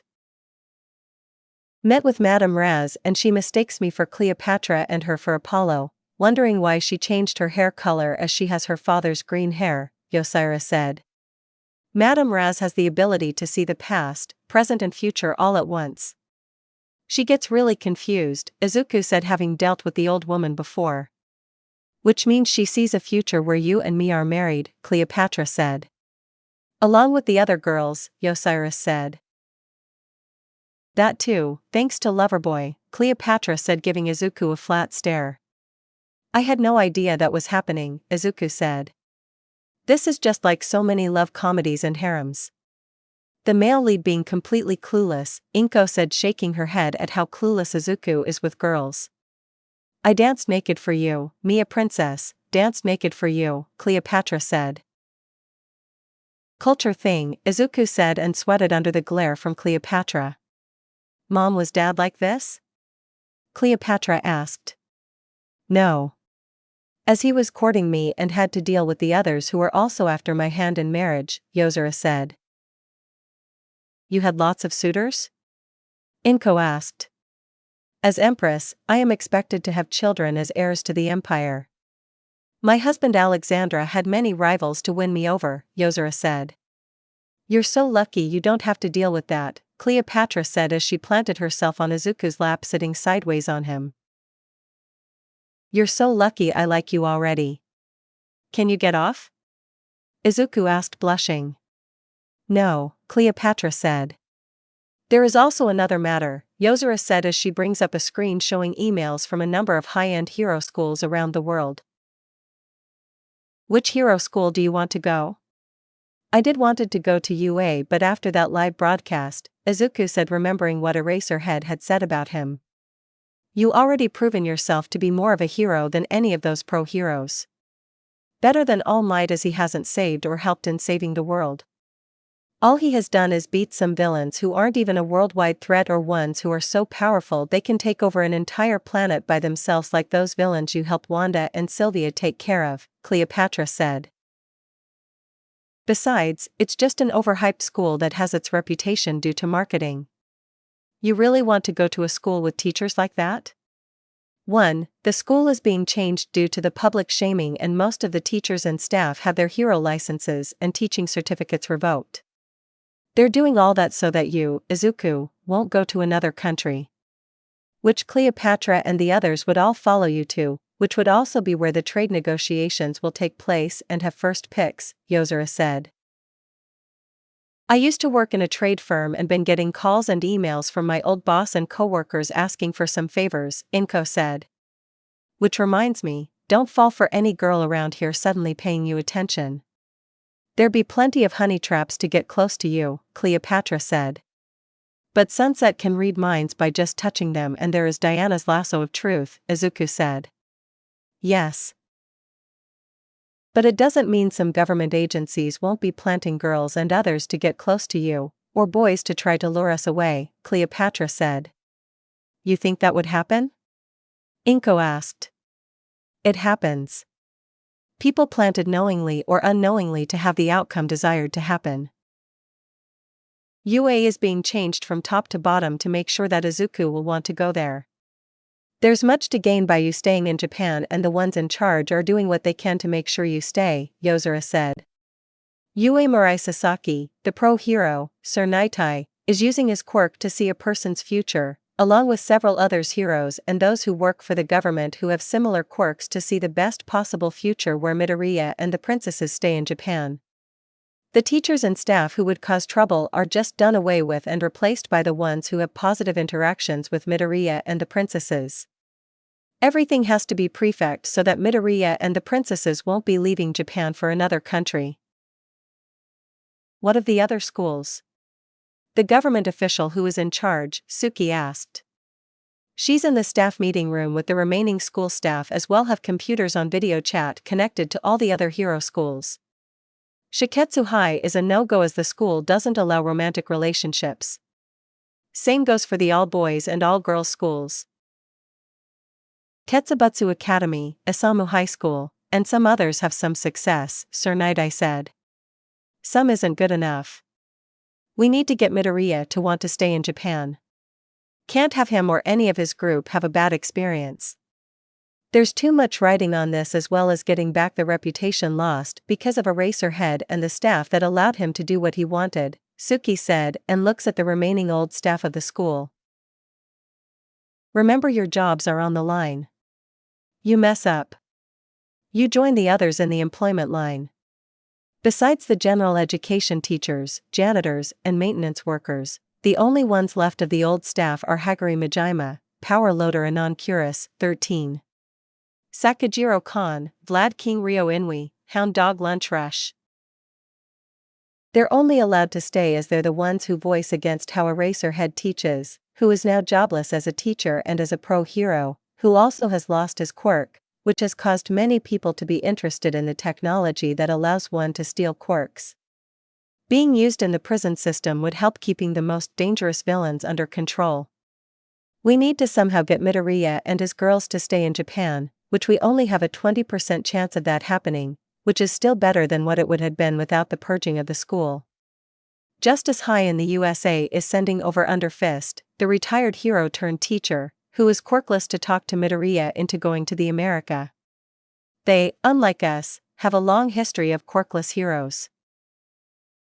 So this is what is going to happen. This school, as well as other schools, are either have quirkless students or they be shut down. The quirkless students are allowed support items and other weapons. Seeing how Midoriya was able to fight those villains in the other worlds and how heroes using gadgets works in both the United States of this world and other worlds. The hero agencies are also being told to have quirkless heroes. Can't have him being the only quirkless hero, as that only sends the message that we only want him because of what his girlfriends can provide, and that just leads him leaving, Suki said. What does happen if he leaves? Lunch Rush asked. A deep economy recession that lasts for years, and that's the best outcome me and the others have seen, Sir Naitai said, which is why the exam for entrance of the school will be waived off for Midoriya and his group, seeing how he has already done more than any pro-hero has done. How many heroes you know who has saved multiple worlds? Suki asked, causing the room and the video chats to the other schools to be silent. And that's why he gets in, as he has nothing to prove to any of you. In the Nile embassy, Inko felt very self-conscious of herself as she sat with Celestia, the mother of Sunset Shimmer. Her quirk telekinesis that only allows her to pull light things to her, while is the same type of power, is nothing compared to Celestia, who is able to move planets and stars with her telekinesis. And that she's also a giantess at over 9 feet tall and has a very voluptuous body that the white dress she's wearing doesn't hide at all. Breasts that are bigger than Inko's head and wide hips and an equal-sized butt and a powerful body. Her mountainous cleavage is exposed by a circular window in her dress, and the hems of her skirt went far up her thighs, revealing the sides of her powerful legs. Along with her long and lost multicolored hair that goes down to her knees, a white coat, a unicorn horn on her forehead, horse ears, tail, large white wings, made her beauty unearthly. Looking at Sunset with her busty body, who has G-cups, and how tall she is at 6 feet 11 inches, that she looks older than her age of 15. And looking at her mother, it's clear that she has lots of growing to do before she matches her mother. Both of them are alicorns, one of 4 types of their race called ponies, as their race has subspecies, all of whom can interbreed with each other. So much in fact that 2 Earth ponies can have children that are either a unicorn or Pegasus because of having a grandparent who was either. Pegasus ponies with a light but powerful body and are the smallest of the ponies. A fully grown Pegasus rarely ever grows taller than under 7 feet. They can walk on clouds and move them around, giving them some control over the weather. They also use wind magic to help them fly and/or create powerful gust of wind. Unicorns, who all naturally can use magic. Their horns on their forehead helps in controlling the magical energy. Standard height is under 8 feet. They're also the weakest physically compared to the other pony races, but still much stronger than any human. Earth ponies are the largest and strongest of the pony race. Standard height is under 9 feet. They're able to use earth magic, which helps in growing plants and allows them to locate rare earths and metals. Alicorns are the perfect mix of all 3 races of ponies blended into one, far stronger, powerful, and faster. Also, the longest lived, with Celestia and her sister Luna being over 1,000, and still going strong. Sunset is with her ladies-in-waiting and bodyguards, the Shadow Bolts. Indigo Zap leading the team made up of Sugarcoat, Sour Sweet, Lemon Zest, Sunny Flare, and Juniper Montage. The latter having stayed behind to cover the others when they went to Earth to get Izuku. All of them tall and shapely like Sunset thanks to their training that are shown off by their gray uniforms that they wear. Indigo Zap is extremely competitive and has an unbridled passion for winning, a light amber gray mare with E-cups, dark blue and cerulean hair with Arctic blue streaks. Standing at 6 feet tall with a slender but powerful build. She is a Pegasus with large wings on her back, and like all Pegasus ponies, she is immune to electricity, high tolerance for extreme heat and cold. She's also the fastest in flight speed. Sugarcoat, who displays an overly blunt, cynical attitude towards others, pointing out their faults without hesitation. Standing at 6 feet 5, a bluish-gray mare with F-cups and opal-gray hair with Arctic bluish-gray streaks. Hers was usually done up in twin ponytails. She's a unicorn having a horn on her forehead. She's a skilled magic user, having studied with Sunset in learning magic, skilled in white magic. Lemon Zest demonstrates the behavior of a wild, obnoxious rocker girl. Standing over 7 feet tall, a grayish amaranth mare with H-cups and light pistachio hair with grayish-green and lime-green streaks. She's an earth pony with a powerful body who is super strong even for an earth pony. She also isn't a simple brute reliant on her strength alone and is in fact a highly skilled fighter. Sour Sweet has somewhat of a bipolar personality where she alternates between being sarcastic and rude, sour, and obnoxiously nice, sweet. She's a pale, light gold mare with rose-colored freckles on her cheeks, upper part of her F-cup breasts, shoulders, hips, and butt. Her hair was a mix of rose shades with a streak of aquamarine. It was usually done up in a ponytail. She's a Pegasus who stand at 6 feet 3 tall. She's skilled in multiplying the weather. Sunny Flare is the most poised of her teammates, having elegant and self-confident mannerisms, but with an arrogant, rude, and aloof demeanor. A light turquoise mare with cups and grayish mulberry hair with light raspberry streaks. She's a unicorn who stands at 6 feet 7 feet tall.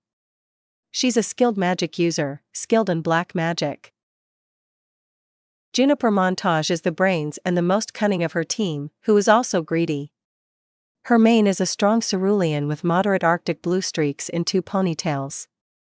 Her coat is a pale light grayish olive. She's an earth pony who stands at over 7 feet, who has H cups. She's a skilled tactical fighter, who doesn't just rely on her super strength. The 7 girls have Izuku and Cleopatra surrounded on another sofa, as they're spending time with him as Inko and Celestia talk about the future, mostly about the culture norms of ponies and how they see no problem in a group marriage, and Cleopatra is learning about her future fellow wives. The pony males are fewer in number than females, and because of having their own earth in their dimension and contact between their worlds, they know they can breed with humans. Seeing how Izuku is still young and is still in his growing phase, some magical supplements and potions will help his growth. It will strengthen his body and increase his endurance and stamina, Celestia said. You're going to need it, Juniper teased Izuku. That's for sure, Cleopatra said to Izuku as she's sitting on his left while Sunset is on his right, pinning him between them, who like Inko is very self-aware that the ponies are way more busted than she is, not to mention taller. So all of this is just normal, sharing a husband? Inko asked. Yes. It is. Females of our race either form a herd around a male we all like or like mom go on wild flings with any male, Sunset said. Sunset, Celestia said, frowning at her daughter and causing all but Sunset to cower. You and Sunset don't get along? Inko asked, looking between the two. Sadly, yes, Celestia said. You're at your rebel phase? Cleopatra asked Sunset. It's more than that. For most of my life, I didn't even know mom was my mom. She raised me as a student till I had enough and ran away into the magic mirror that sent me to Earth, transforming me as a human. Her other student, Twilight Sparkle, came for me after I stole the crown of friendship, a powerful magic item. Was forced back where, thanks to the magic surge, gave me the growth spurt I needed to become an alicorn, which was only then and there that mom told me the truth that she's my mom and has been trying to form a bond with me since, Sunset explained. You never told her you were her mother? Inko asked as Celestia. It's a mistake. I have been doing my best to make up for, Celestia answers. Too late for that, Sunset said. Lots of drama, Cleopatra asked Izuku. Just like how I remember, Izuku said. Next day, Inko is now talking with Queen Rainbow, the mother of Rainbow Bright, with her husband King Rainbow, along with the parents of Canary Yellow, Indigo Doll, Shy Violet, Tickled Pink, Stormy, and Moonglow, who had stayed behind to man the portal machine. All of them are seated around the dining table while the kids are together at the TV, all enjoying strawberry shortcakes. Rainbow Bright also gave Izuku the magic ring of hollow light that transforms Izuku into the Sentinel of Light. My power is controlling weather and I can ride on clouds, Stormy said as she explains her and her friends' powers to Cleopatra, even the ones who aren't there. Rainbow Bright has the power of rainbows and can purify. Red Butler has fire power and is the fastest runner. Lala Orange has earth powers and is strong. Canary Yellow has light powers and can fly. Patty O'Green has plant powers and can talk to animals. Indigo Doll has lightning powers and can teleport. Shy Violet has wind powers and is the smart one. Buddy Blue has water powers and can turn invisible. Tickle Pink has healing powers and can sense other emotions. Moonglow has darkness powers and can teleport from shadows. And you all control colors for the earth of your dimension? Cleopatra asked. Yes. On our dimension, Rainbowland is where color comes from, Rainbow Bride said. And where did you get this strawberry cake? Cleopatra asked. From Big Apple City on our Earth, Canary Yellow said. How are Strawberry and the others? Izuku asked. She and the others are okay, Moonglow said. Strawberry? Cleopatra asked. A girl named Strawberry Shortcake. She and a bunch of others who run food trucks are all named after foods, Izuku said. Named after food? Cleopatra asked. I learned not to question it. Lots of worlds I've been to are strange from what I'm used to. A world where children act like adults and adults act like children, a world where everyone needs to wear a hat, a world where bands battle each other for fans, and I mean as in them bringing out weapons to fight other bands, Izuku said. I don't remember seeing that, Tickle Pink said. The movie skipped many worlds I visited. Like one of the worlds I stop at was a world that has sapient hamsters living in human butts, Izuku said, causing everyone to stare at him. I have so many questions, and one of them is why you said that, as I just lost my appetite, Indigo Doll said and blocked the hand from Tickle Pink who was reaching for her strawberry cake. That doesn't mean I'm not going to keep my cake for later. I can see why that wasn't shown. Shy Violet said, her mind racing in how world like that works. But now, I can't help but wonder how a butt hamster dimension works, Rainbow Bright said. Next day Inko is talking with Moon and River Butterfly, with Kelly's and Higgs's parents, while Izuku and Cleopatra is with Star, Kelly, and Higgs in Izuku's room, trading stories and telling Cleopatra of the things Izuku did well in Muni. Izuku went and dressed up as a girl to get into St. Olga's reform school for wayward princesses? Cleopatra asked. To save Ponyhead and ended with Izuku causing a riot as he inspired the other princesses there to revolt, Star said, using her magic to create a slideshow showing what happened when she, Izuku, Kelly, and Higgs sneaked into the school. Then Izuku's dress got ripped off and revealed himself to be a boy, and the other princesses all first stared at him like starving wolves being presented with a big piece of meat and dog piled on him, Higgs said, with the next picture showing her and Star trying to free Izuku from the mob of princesses all wanting a piece of Izuku. I sneaked him out by pulling him into my hair, Kelly said, with the picture of her and the girls running out of the school. Too bad. Ponyhead spoke out loud about the plan and how I dressed like a girl to get in, Izuku said, as the next picture has the other princesses all running out as well after the girls.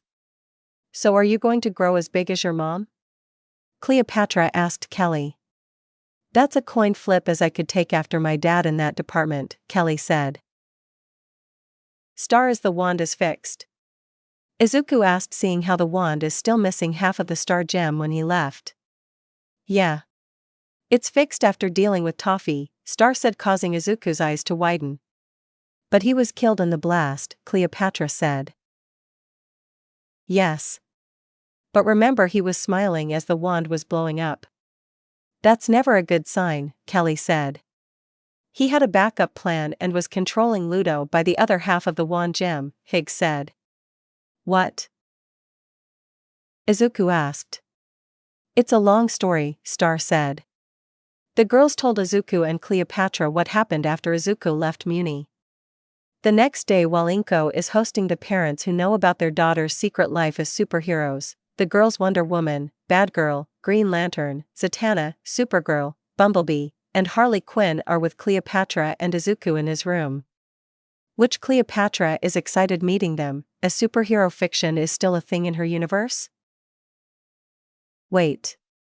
You went on a multiverse journey in their universe of alternate universes of their world? Cleopatra asked. Yes. And Batman in most of those worlds is a prick, Izuku said. Yeah. Most of them have the mindset that anyone who kills is just killer who will kill again. That any cop who killed someone to save someone else's life can't ever be trusted, Batgirl said, insulted as her dad is a cop. I used my lasso on those Batmans and they completely believed that crap, Wonder Woman said. Good thing we were sent to that world where Joker became sane and that Batman revealed that he has a self-righteous sadism streak and his vigilantism is less about justice and more about control, and it's a way of salvaging what's left of his soul, Zatanna said. 3. He's also blind to the real problems of Gotham. The massive amount of wealthy families still living in Gotham despite the city being overrun with crime and poverty is because of a real estate scam. Rich developers like Pierce Chapman buy up markdown properties from the city in areas where Batman fights crime, Then quickly flip them for profit rather than demolish them and construct something new, Green Lantern said. Really stick it to those Batmans, Supergirl said. But that Adam West, Batman was great. He has a no-killing rule because he believes that deep down people can be good if given a chance to change, Harley Quinn said. Man, I wish I could be his sidekick, he's great, Izuku said. Me too, Batgirl said, but did like that 60s version of her in that world. The next day while Inko is talking with the girls' parents, Iris, Talia, Oriana, Carissa, and Lina are with Izuku and Cleopatra in his room. So you're a lost princess who was raised on Earth and had to fight a villain to reclaim the throne? Cleopatra asked, having been told about the adventures Izuku had with the girls. Now that everything is taken care of, I've been bonding with my parents and learning how to be a princess, Iris said. We had to stop preforming to allow Iris to rest, Talia said. Iris has to learn how to be a ruler now and all that entails, Adriana adds. Been there, been raised to know how to act and all the other rules someone who is to rule needs to know, Cleopatra said. Well, it's much harder for me. I have to learn to be a princess when I had no idea I was one, Iris said. You should talk with Sunset. She didn't know she was a princess for most of her life as well, Izuku said. You think she can help? Carissa asked, knowing how much pressure Iris is under now that the kingdom is being rebuilt. Maybe, but she is very forceful and blunt as she knows she's powerful and smart, Izuku said. So she thinks she's better than other people but has the power and brains to back it up? Lina asked. Yep, and spending all that time with her, I know that for sure. She hates her mother Celestia for keeping that she's her mother from her for most of her life and has driven her to be better than her mother in every way possible, Izuku said. I should talk with her and get some pointers, Iris said. 3. The next day Inko is with the parents of Bloom, Stella, Flora, Musa, Tekna, Aisha, and Roxy in the dining room. The girls are with Izuku and Cleopatra in his room, where the 7 fairies are once again empowering their knight with their magic, granting Izuku abilities like out of a video game. They're all standing around in a circle with Izuku in the middle as they channel their magic into him. From Bloom, he gains an increase of his strength. Stella, he gains an increase of his speed. Flora, he gains an increase of his defense. Musa, he gains an increase of his agility. Tekna, he gains an increase of his intelligence. Aisha, he gains an increase of his spirit. Roxy, he gains an increase of his health. What does spirit do? Cleopatra asked. It protects against magic and energy attacks, Izuku said. Also the outfits, are they supposed to be so revealing and skimpy? Cleopatra asked. It's just how it is, Bloom said. At least your group are not like Sunset and her group. They're much more impressive, Cleopatra said. But then again, there is Celestia who wears that dress. Celestia is very intimidating, Izuku said, remembering the first time meeting her face to face. Gee, thanks for reminding us. Stella said, not liking how Sunset and her group are bustier than they are, and her mother leaves their moms intimidated. How are things in the realms since I was around? Izuku asked. Quite after you drained the tricks of their magic, they were executed for their crimes, Tekna said. And their spirits were destroyed as well, so they can't ever come back, Aisha adds. Good. They won't be able to cause trouble anymore, Izuku said, as some people being killed is the only way it could end for them. He learned that the hard way, as some people it's just best to kill than let them live. There is also this, Bloom said, showing Izuku the Shingon with the Mantis flip coin that allows the user to jump higher. I thought it was lost, Izuku said, as most of the Wu were either destroyed or lost. It turned up in a pawn show on Earth. I brought it and Bloom has been using it since, Roxy said. Thank you, Izuku said. So all of you combine your magic and give it to Izuku to power him up? Cleopatra asked.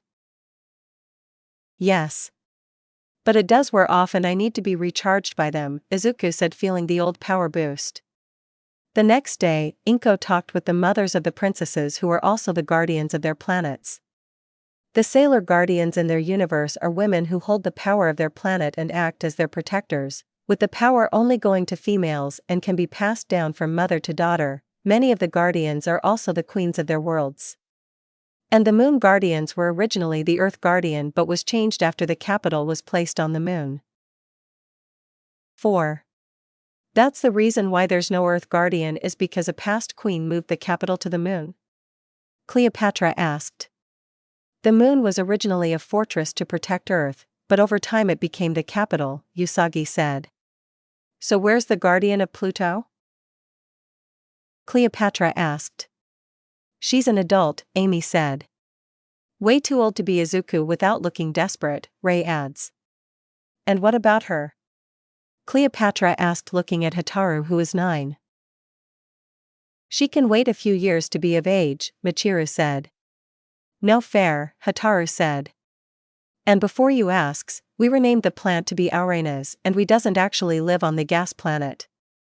We live on one of the moons like the others who have gas planets, Haruka said. The gas planets are where we collect gases from, Makoto adds. Same with my empire, Cleopatra said. Also, what's with the swimsuits with miniskirts? I don't get why people from other universes find what we wear strange, Monako said. The next day, after dealing with so many high-class parents, dealing with Ruby's parents Agatha, who works as a real estate agent, and Arthur Gilman, who are sharing stories of what Izuku and Ruby were up to while he was in their world. Ruby brought along Ede, who wants to once again be Izuku's companion again. The beeps are binary, Cleopatra said as she's slowly getting the hang of the beeps the iBot is making. We've been through a lot. Eddie is an iBot prototype, albeit for an upgraded series of iBot that never went into production rather than iBots as a whole. Eddie is made of the same materials used to make Hellfire armor, can carry more than 200 pounds, and his laser isn't anything to laugh at. His sensors also can detect even cloak enemies, and after some upgrades and repairs I did, got him back to working at full capacity, Izuku said. Dr. Mobius has been making lots of improvements with the robots and gotten a military contract as well in search and rescue. The AI bots are being used first to test the market. They've been given to ships at Oceanside, serving both as GPS and thanks to their long-range scanners can be used to find anyone who is shipwrecked or adrift at sea. And Ironsides and his crew are now a part of the Navy, Ruby said. Nice to see they're all doing well, Izuku said, missing his crew. So you Krakens are the protectors of the seas against evil mermaids? Cleopatra asked. Yes. It sounds weird. Mermaids lure ships to their doom so that they can plunder the cargo. We Krakens battle them to stop that from happening. Since revealing ourselves, we've been more open with the humans, Ruby said. And your mother left that all behind to live on land? Cleopatra asked. Yes. She just wanted a quiet life after the war, Ruby said. Whatever happened to that giant robot? Cleopatra asked. The government took it, Ruby said. The next day, Inko is with Ursa talking about how the misunderstanding caused Azula to have a breakdown and fell into a depression, being the reason why she traveled into the spirit world looking for a way to travel to other worlds to find Izuku. Now Azula is both happy that she didn't break Izuku's heart and angry about it. Come on, Ty Lee said, urging Azula to open up to Izuku now that they have some alone time with him. You said how you wanted to be with him again, June said. You really must have missed me, Izuku said, causing Azula to blush as she was a swirl of emotions. Come on, just admit you love Izuku and get it over with, Cleopatra said, having learned what happened after Izuku left and how it devastated Azula. It's okay, we can just be like this till you're ready, Izuku said, knowing the trauma that Azula has been through with her father, driving her to be prefect. Azula suddenly latched herself to Izuku and buried her face into his chest, and Izuku wrapped his arms around her and held her. They stayed like that for a long time as Azula clung to Izuku like a lifeline. And the other girls let her, seeing how much of a wreck she is and needs Izuku the most. The next day Inko felt intimidated by the openly evil Queen Torrent of the Cyclonia Empire, being something that the villains of this world can only dream of. She is also all for her daughter Master Cyclonus, or Lark as that's her real name, but only her parents and Izuku call her that. She wants Lark to be more pragmatic and he helps to balance Lark out as her husband. His ideas he gave Lark that she followed has what allowed the Cyclonia Empire to expand and grow in power. Cleopatra and Izuku are with Lark in Izuku's room all on the sofa. Lark has been telling and showing Izuku what she has done since he left using the equipment that she took and kept from him. She's been using the Eye of Dashi to provide free power to her planet that is now ruled by her parents, and the Orb of Tornami providing clean drinking water. The resources of the dead and empty worlds have made the Empire prosperous. Well, that is fine as that's only one world and a few colonies on the worlds you're getting resources from. But the Nile Empire is most of the galaxy which has been built up slowly for thousands of years, Cleopatra said looking at the screen with Lark. Expand too fast and it will just fall apart. That I agree on. My world of Atmos is made up of habitable terraces that are large stilted areas that rise into the sky of various sizes, and below that, the wastelands, a vast uninhabitable place of lava, treacherous rock formations, and dangerous creatures. There is the far side that is blocked off by mountains that can't be passed even with airships. The kingdoms survived by raiding and stealing from each other because of the limited resources. My family started off as heroes who brought down the warlords that plagued the lands, raiding and pillaging, not caring about the future. My family has since ruled with harsh laws and punishments, but they work, Lark said. The regime of your family is brutal, but brought peace and stability to your lands. Without your kingdom the other kingdoms would have just fight among each other, Cleopatra said. According to the history books, we began expanding because of the other kingdoms kept on attacking our kingdom, Lark said. And now that your family rule your world, you now have the task of actually running it and keep it all together, which is what separates the rulers from the myopic conquerors. As the myopic conqueror, while great on the battlefield and in a war economy, from the history of my galaxy have run their conquered lands into disrepair, as they just aren't good at ruling and care more about their own pleasures than keeping their kingdoms running. They usually run things to the grounds, unable to do the administration part of ruling, try to flee when they see everything falling apart with as much loot as they can carry, or cling to power and end up killed or imprisoned. Wanting all the power but none of the responsibilities, Cleopatra said, which is what separates my family from the others. We actually do take ruling seriously. We use the carrot and stick. Even the Storm Hawks have realized that my family's rule is better for everyone. We're harsh but fair to the people we rule, Lark said. Can you two get off of me? Izuku asked as both Cleopatra and Lark have been using his lap as their seat instead of the sofa. Each of they're sitting on one of his legs and trapping him underneath them. No, both girls said as they pressed themselves down on his lap. You have the nerve to see everything I had you did as my personal servant is just your duties, letting you eat with my family, how I allow you to get away with things that I don't allow any other to do, like using my real name. Having you wash me in the bath? Lark asked. He's a clueless idiot, but he's our idiot who we're going to have to train not to be clueless, Cleopatra said. Train me? Izuku asked, worried. Mom did suggest me having you chain up so that you won't run away again, but seeing how I'm going to be sharing you with others, I won't have to do much in keeping you in line, besides when you need to be reminded the hard way. I'm the token evil member of this soon-to-be family after all, Lark said, smiling wickedly. You pissed me and the others off, where what Kelly's mom did to Kelly's dad of putting him in the hospital sounds like a good idea. But since you know now, we're going to make sure you remember, and that you're very lucky in getting us to fall for you when you're way out of your class level when it comes to having us girls in love with you, Cleopatra said. I know, I had just thought all of you were just my friends, Izuku said, looking sad, which caused both Cleopatra and Lark to think how cute he looks. You're so lucky that you're cute, Lark said, and you can make it up to us, Cleopatra said.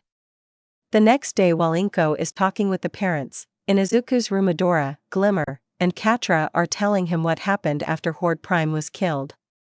With Etheria back to real space and the sky filled with stars again, they were soon contacted by Eternia, whose world is advanced both in magic and technology.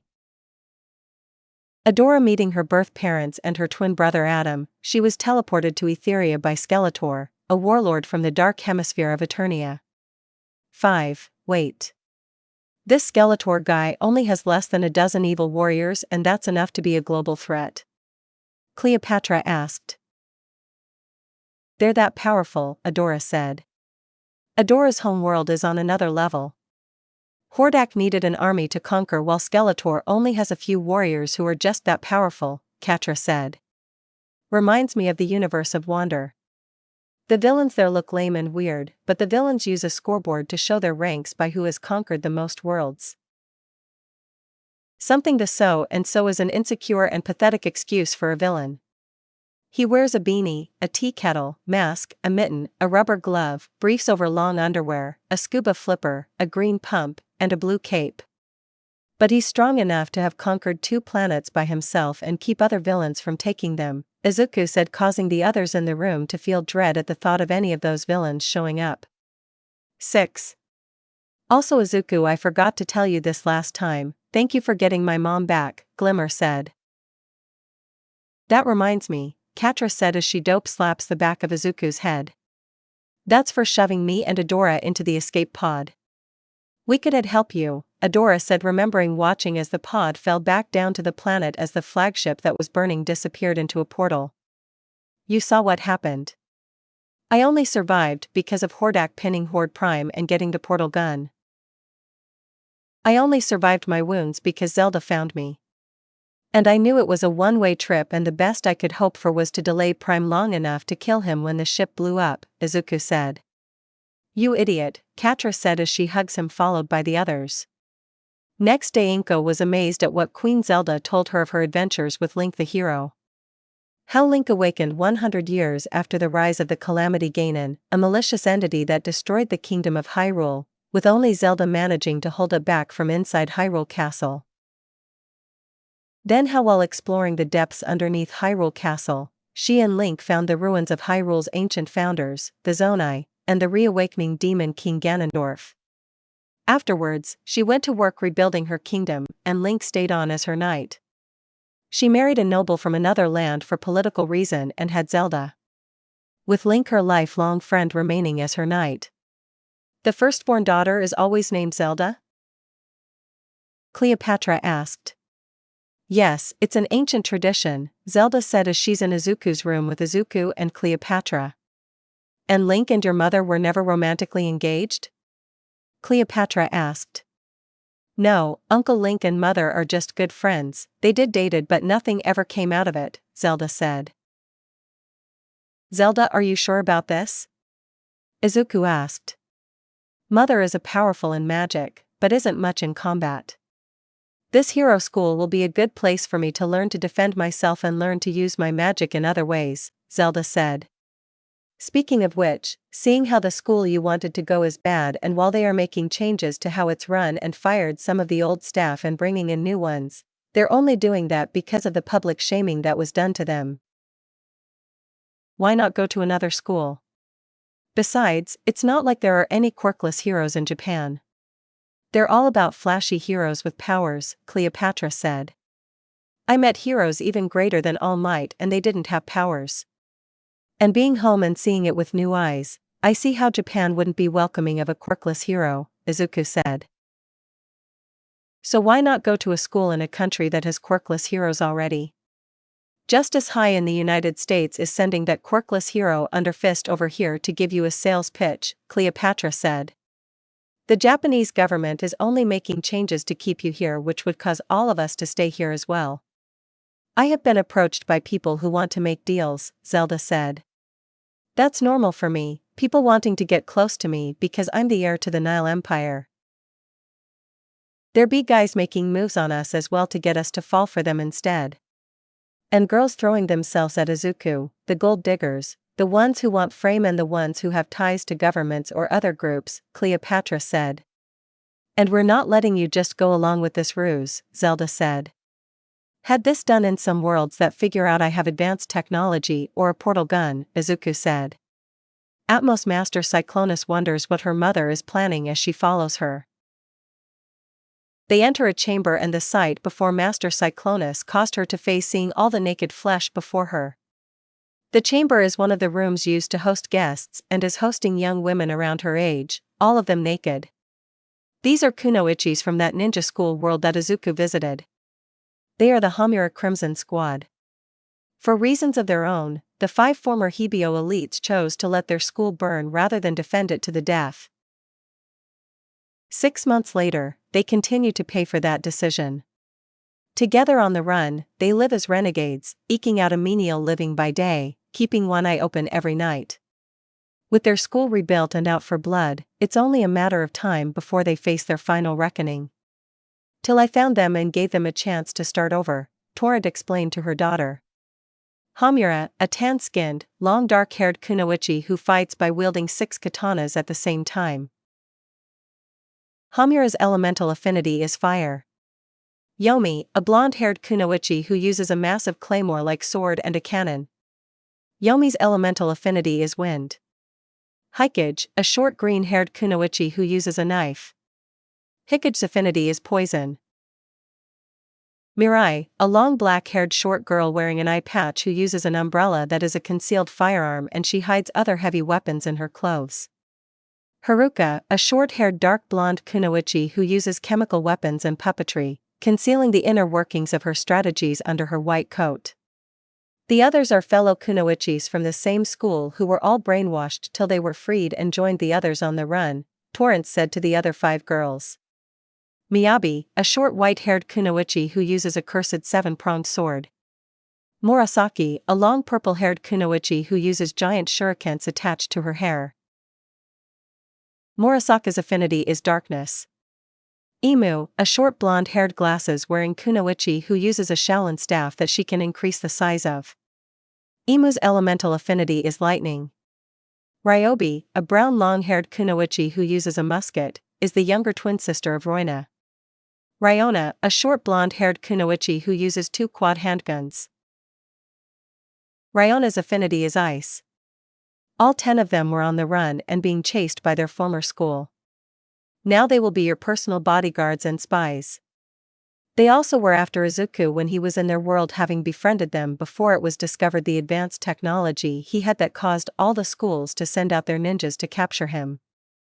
And as you can see, all of them but for Mirai, who is still young, have busty bodies and are all very lovely, Torrent explains to Master Cyclonus. Having sexy ninja girls being my bodyguards who are also in love with Izuku, Master Cyclonist said, looking at blushing ninja girls at the mention of Izuku. I used the truth ray you made and they had all planned on making Izuku reveal his secrets not by torture but by pleasure. They would have sex with him and get him to talk, and they're all eager to agree to my terms once they learned about you going to be married to Izuku in the future, Torrance said. I see. And they're all naked to show off their bodies to me, Master Cyclonus said, walking around the girls who blush as she looks them all over. They have been trained in the art of seduction and sex that kunoichis need in the field, which, seeing how you're going to have fellow wives, you should learn as well. There is more than fighting to show the ranking among your fellow wives, and you should expand your taste to women, seeing how you have all the opportunity to do so in the future, Torrance said. Yes. But how willing are these girls to serve me? Master Cyclonus asked, looking over the girls. We will do whatever it takes. Hamura spoke up. She and the other girls wouldn't let Izuku get away from them again. And I'm willing to have you dominant and abuse me any way you want, Ryona said, living her dream of having a master. Really now? Master Cyclonus asked. She's a masochist, dear. She wants to be abused by a master. So be a dear and show your new servant who is her master, Torrance said. Really now? Master Cyclonus asked, standing in front of Ryona, her mind racing with ideas. Yes. Why not you and your mother take turns on me? Ryona said, causing Master Cyclonus to look sick at that thought. Now you ruined the mood, Master Cyclonus said. A meeting was taking place with the top heroes of Japan, having all been gathered. The government official Suki is making sure that everything is perfect so that Midoriya and the princesses stay in Japan. Having everyone working for the government or hero with a quirk that gives them future sight in some form to all work together to see the best possible future where that happens. Seeing how Midoriya has saved entire worlds when he was in that spacefaring world with that orange alien wander from villains who, while they look silly, are a far greater threat than even All for One. Seeing how the villains there rank themselves by the number of planets that they have conquered and saved the Nile galaxy from that warlord. Among the other heroic things he has done, he's getting a free pass to any hero school in Japan as he has nothing to prove to anyone that he's a hero. It's the other way around with us proving to him that he should stay here and be a hero here, Suki said to the assembled pro-heroes. Suki is standing in front of a screen showing the picture of Midoriya. All of your agencies have already been told of the new rules. There are going to be quirkless heroes. Midoriya has done more than any of you, and that includes you All Might. The people who can see into the future have all seen bad times ahead for Japan if Midoriya leaves for another school in another country. The best outcome if that happens is a deep recession that lasts for years, losing status and face on the world stage, Suki said. The screen changed showing an old man and a picture of Underfist in his prime.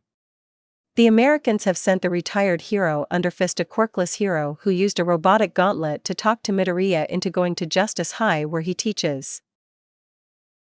Japan doesn't have any quirkless heroes, and just making Midoriya into the expectation to the rule is just making it clear we only value him because of the princesses who are romantically involved. That just results in Midoriya leaving and Japan losing face and trade deals. Hence, why we're making the mandatory chances. Don't like it, you can always be replaced. Queen Torrent of the Cyclonia Empire has shown that she has the technology to drain people of their quirks. Eraserhead has been studied and his quirk is just gone. Not that he could remain as a pro-hero after the scene he caused. Make a scene like that where you stand in the way or sabotage a quirkless hero because of your views, you will have your license and quirk taken. We're already in talks with her about draining the quirks of villains that are in prison. A few heroes who don't agree with how things are going to be from now on will help send a message, Suki said coldly.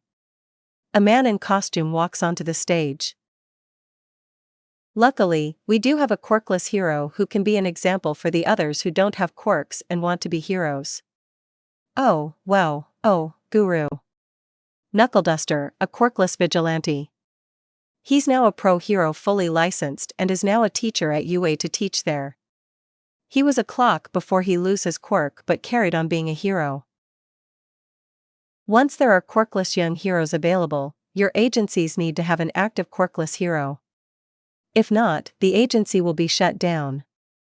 All quirkless heroes will have any and all support equipment available to them, Suki said. The screen changed to a picture of the Nile embassy and Knuckleduster left the stage. The Nile Empire is over 40,000 years old and rules most of the Nile galaxy. Is the most technologically advanced and stable, with a large military force that keeps the peace. We cannot afford to anger Pharaoh Yozora or her daughter Cleopatra. She has taken charge of diplomatic affairs having dealt with less advanced worlds like ours. The embassy is a ship model made for this kind of situation, where an embassy can quickly be made, and is also where Midoriya and his mother are now living after their apartment was ransacked, Suki said. The next picture shows the Cyclonia Empire Embassy, a large building that was quickly built thanks to prefabricated construction that just needed to be put together by giant robots and is also guarded by said giant robots called Sentinels. The Cyclonia Empire is the most dangerous as they are openly evil. They have taken over their world of Atmos, a world of thousands of mountain-top kingdoms, by dominating the economy. Thanks to them being able to travel to different dimensions, they've been able to gather resources and technology from dead worlds, allowing the Cyclonia Empire to completely dominate the economy where the other kingdoms would fall apart without the resources from the empire. They have raised the standards of living for the people under their rule. The empire has stamped out all pirate and bandit activities as well as all organized crime. They use mind-reading machines to find them and don't have courts to handle them. They just send them off to forced labor camps. The sentinels guarding the embassy are designed to hunt down and kill people with powers and are designed to handle a wide array of powers. If they become hostile, they can easily dominate our world. Master Cyclonus must never be given a reason to be hostile, Suki said. The next picture shows the Equestrian Embassy, which is a large castle made out of crystals, with several other crystal buildings nearby. The Equestrian Embassy was literally grown using magic crystals and made the other embassies for the others. Queen Celestia and her sister Luna both are able to move planets and stars with their powers. Princess Sunset has her mother's power as well, just less refined and less powerful thanks to her young age. There is no way anyone here be able to take on someone who can move a star just by thinking about it. She and the first two are the most powerful and all need to be handled carefully. The first two have armies. The third can fling armies into space. The others are all a mixed bag in what they're able to do and offer. But none of them are to be taken lightly as they are in a polyamory relationship and angering one can bring the others to their aid. Seeing how many of them can use magic and have other abilities or robots in the case of the Kraken girl, they are all to be treated well, Suki said. The screen shuts off. We really need to roll out the red carpet for them and make their stay here a good one. The future of Japan depends on it. In case or an emergency, a call will be sent out and you are to drop whatever you're doing and get to where you are needed. We need to impress them and show them that Japan is where they should stay, Suki said. On a wall of the room is a literally bug, a spy bug in the shape of a fly watching the meeting and transmitting it back to base. Sakonia Empire Embassy inside a computer room, Master Cyclonus smiled as they rate her second to Cleopatra on the danger scale. With her openly being evil has caused many to be weary of her. Mother wasn't pleased with how she had missed her chance at just taking Izuku when she could, but with this new arrangement with her having fellow wives, has given them a new opportunity. Being the token evil teammate as it's called, being the one who will step up and do the evil that is needed. Impressive work, Doctor, Master Cyclonus said to Dr. Olivia Octavius. The good doctor was floating between dimensions when she popped out of one of the portals to other worlds. She now works for the Cyclonia Empire with more resources than she ever had working for Fist. And Master Cyclonus is smart and can understand everything she says without her having to dumb things down. Thank you, Master Cyclonus, Octavius said. Tron, what about you? Master Cyclonus asked the other person in the room with her. The robots are all ready, Tron said. She's a brown-haired girl who used to be a pirate with her brothers, but after a portal opened where she and her family spotted it and one of Tron's serve bots got inside before it closed, learned about other dimensions. With the robots that she created, Tron and her family were offered jobs in the Empire. Mega Man Legends. Good.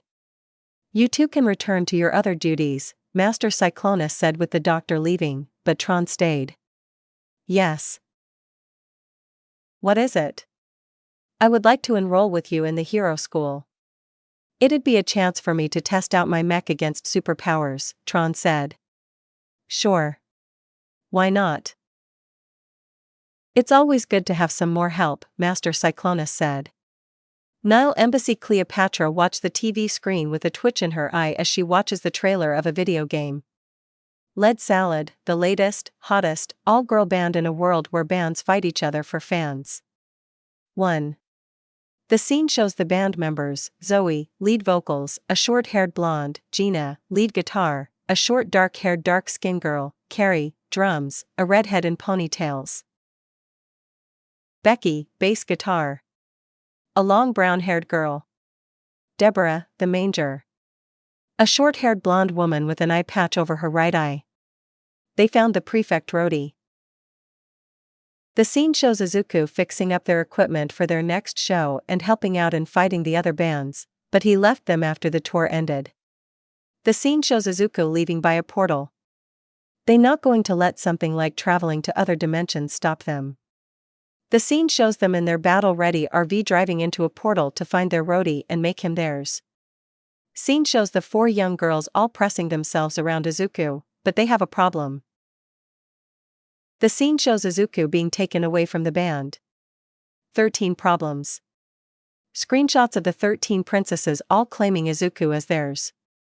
They must travel to 13 different worlds. Screenshots of the 13 different world. Fighting against the princess's minions. Screenshots of the band members fighting soldiers, robots, and animals in a beat-them-up style. Mini bosses. Screens showing the band members fighting the other girls who are also in love with Izuku. The scene ends with the band fighting on the USS Constitution, fighting against Captain Ironside, with Ruby showing up at the end and leaping into the sea. Before fighting the princesses themselves, Ruby burst out of the sea in the background in her giant kraken form and slamming her hands onto the deck of the ship trying to smash the band members, followed by scene shots of the other princesses, all to get their roadie boyfriend back. The scene ends with the band members posing for the camera in front of the title screen. Battle of the Bands, Dimensional Tour. "Oh, let's get it," a young blonde said. "It looks fun," a dark-haired girl said. "Enough you two," Cleopatra said to her two handmaids and friends. While on an emergency stop on a world covered in mostly cities, Shai and Izuku found two living people both on a tall skyscraper. Cheeto, a young girl with short black hair, and Yuri, a young blonde-haired girl. And she made them her maids as they had nowhere else to go. Girls' last tour. "Who made this game?" Cleopatra asked. "It's by that imp and that mix-up thing," Cheeto said as the trailer showed both Discord and Zizpalik on screen as the creators. "Figures," Cleopatra said. "I'll be more worried about those girls showing up and beating you up," Yuri said. Cleopatra quickly left the room. Izuku's room. "I did work as a roadie for the band for one night and they're all in their 20s, Izuku said to the girls who have packed themselves into the room. "Good, because fighting other girls, Ruby said and trailed off as she thinks about it. "Fighting off other girls who want you all to themselves would be something we would do," Sunset said as she doesn't have a problem sharing Izuku. "But really, why would they make a game like that?" Usagi asked.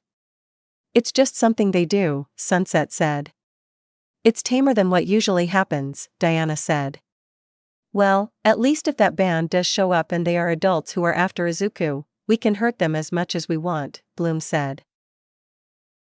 "Because the only one who gets to sexually violate you is us," Harley said, causing all the girls to glare at her.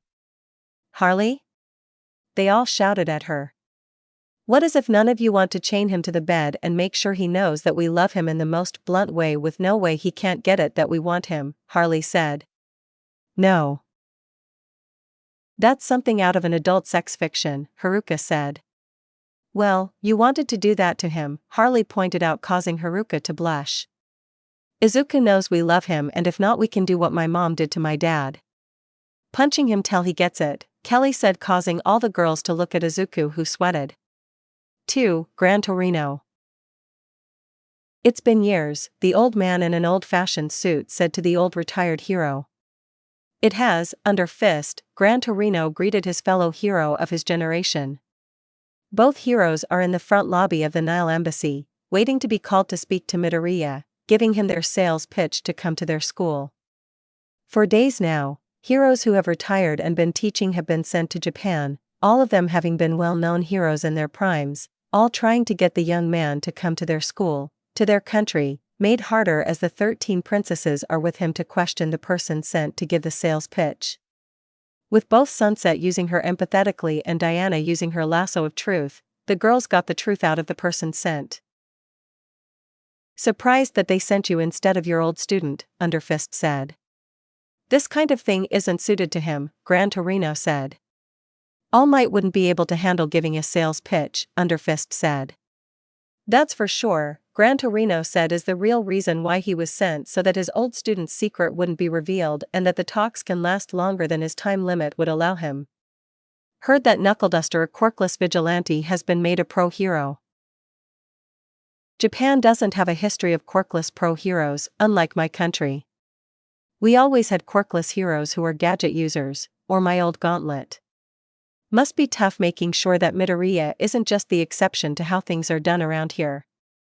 "Would you even know how to train someone without a quirk?" Underfist asked. "I just have to put effort into it," Gran Torino said, knowing what Underfist is up to. When he was an active hero, he would talk and talk to get under the villain's skin to throw them off. If I remember right, you went and scarred All Might with your training. The girls with Midoriya won't be happy about that, Underfist said. I can handle them, Gran Torino said. Please, you know how to talk to girls. Next you be telling Midoriya how to handle the girls in love with him, Underfist said. I have you know I could write a book on love, Gran Torino said. All quiet on the Western Front, Underfist said. Hey, Gran Torino growled. There's a reason why you're alone, even with you retired, that you have been talking to someone your age.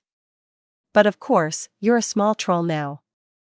Underfist smirks at his much smaller fellow old hero while he's still tall. You want to take this outside? Gran Torino growled. Like last time where I stuff you in a trash can? Well, at least you won't need to be freed unlike last time, Underfist said. You two are the same, an elderly English woman said, entering the lobby. She is dressed in the clothes of a famous English nanny. Miss Poppins, the two old men said. It's Samantha now. I passed the title to my successor, Samantha said, who was the last holding of the title of Ms. Poppins. Modeled after the famous nanny of the book series and films, the first Ms. Poppins had the quirk to make herself an object's weightless. By using an umbrella, she was able to glide through the air and drop heavy objects from great heights or swing around big objects, and by shifting her quirk from normal to weightless could hit a villain with a truck who passed the title down to a younger heroine once age started to get to her and been a tradition since. Come to try as well? Underfist asked. Just like you too. And Underfist is right, Gran Torino. You have never trained a quirkless student. Underfist and I have. And have you forgotten that Julie, who I took the Poppins title from, was quirkless? But then again, you would try to forget being humiliated like she did with you, Samantha said. That's right. You tried to zoom past her and she reached out and grabbed you, pulling off your pants and underwear, Underfist said, causing Gran Torino to growl at that past humiliation. In a bar, Tomura Shigaraki played the new game that appeared in stores, Battle of the Bands, Dimensional Tour. Yes, it's a game, and yes, the characters might not be accurate to the real ones, but it does give us an idea of what we're dealing with, Tomura said, playing a video of the gameplay of the game. Level 1 Ruby Gilman, the Kraken Princess. In her land form, she still has a boneless rubbery body that can stretch. In her water form, she's a giantess and as powerful as she looks, gaining a third leg and able to fire a beam of energy from her mouth. The minions and bosses of her level are the robot crew of the USS Constitution that has 4 rockets strapped to it, allowing it to fly. iBots, floated eyes used as security, scouts and spies, armed with lasers. Mr. Handy and Miss Nanny models, the domestic and utility robots armed with pincers, buzzsaws, flamethrowers, and tools for whatever work they're designed for. Mr. Gutsy models, the military-grade robots armed with lasers. Protectron models, programmed for security, clerical duties, public relations, firefighting, paramedic, policing, military, or construction duties. Armed with lasers and the tools for whatever duties they were programmed to do. Assaultrons, humanoid robots, built for close combat and have powerful head lasers, they also can turn invisible. Securitrons, come in 2 types, Mark I configuration, they're armed with a 9mm machine gun and Gatling lasers and sport a cartoon policeman's face on their screens.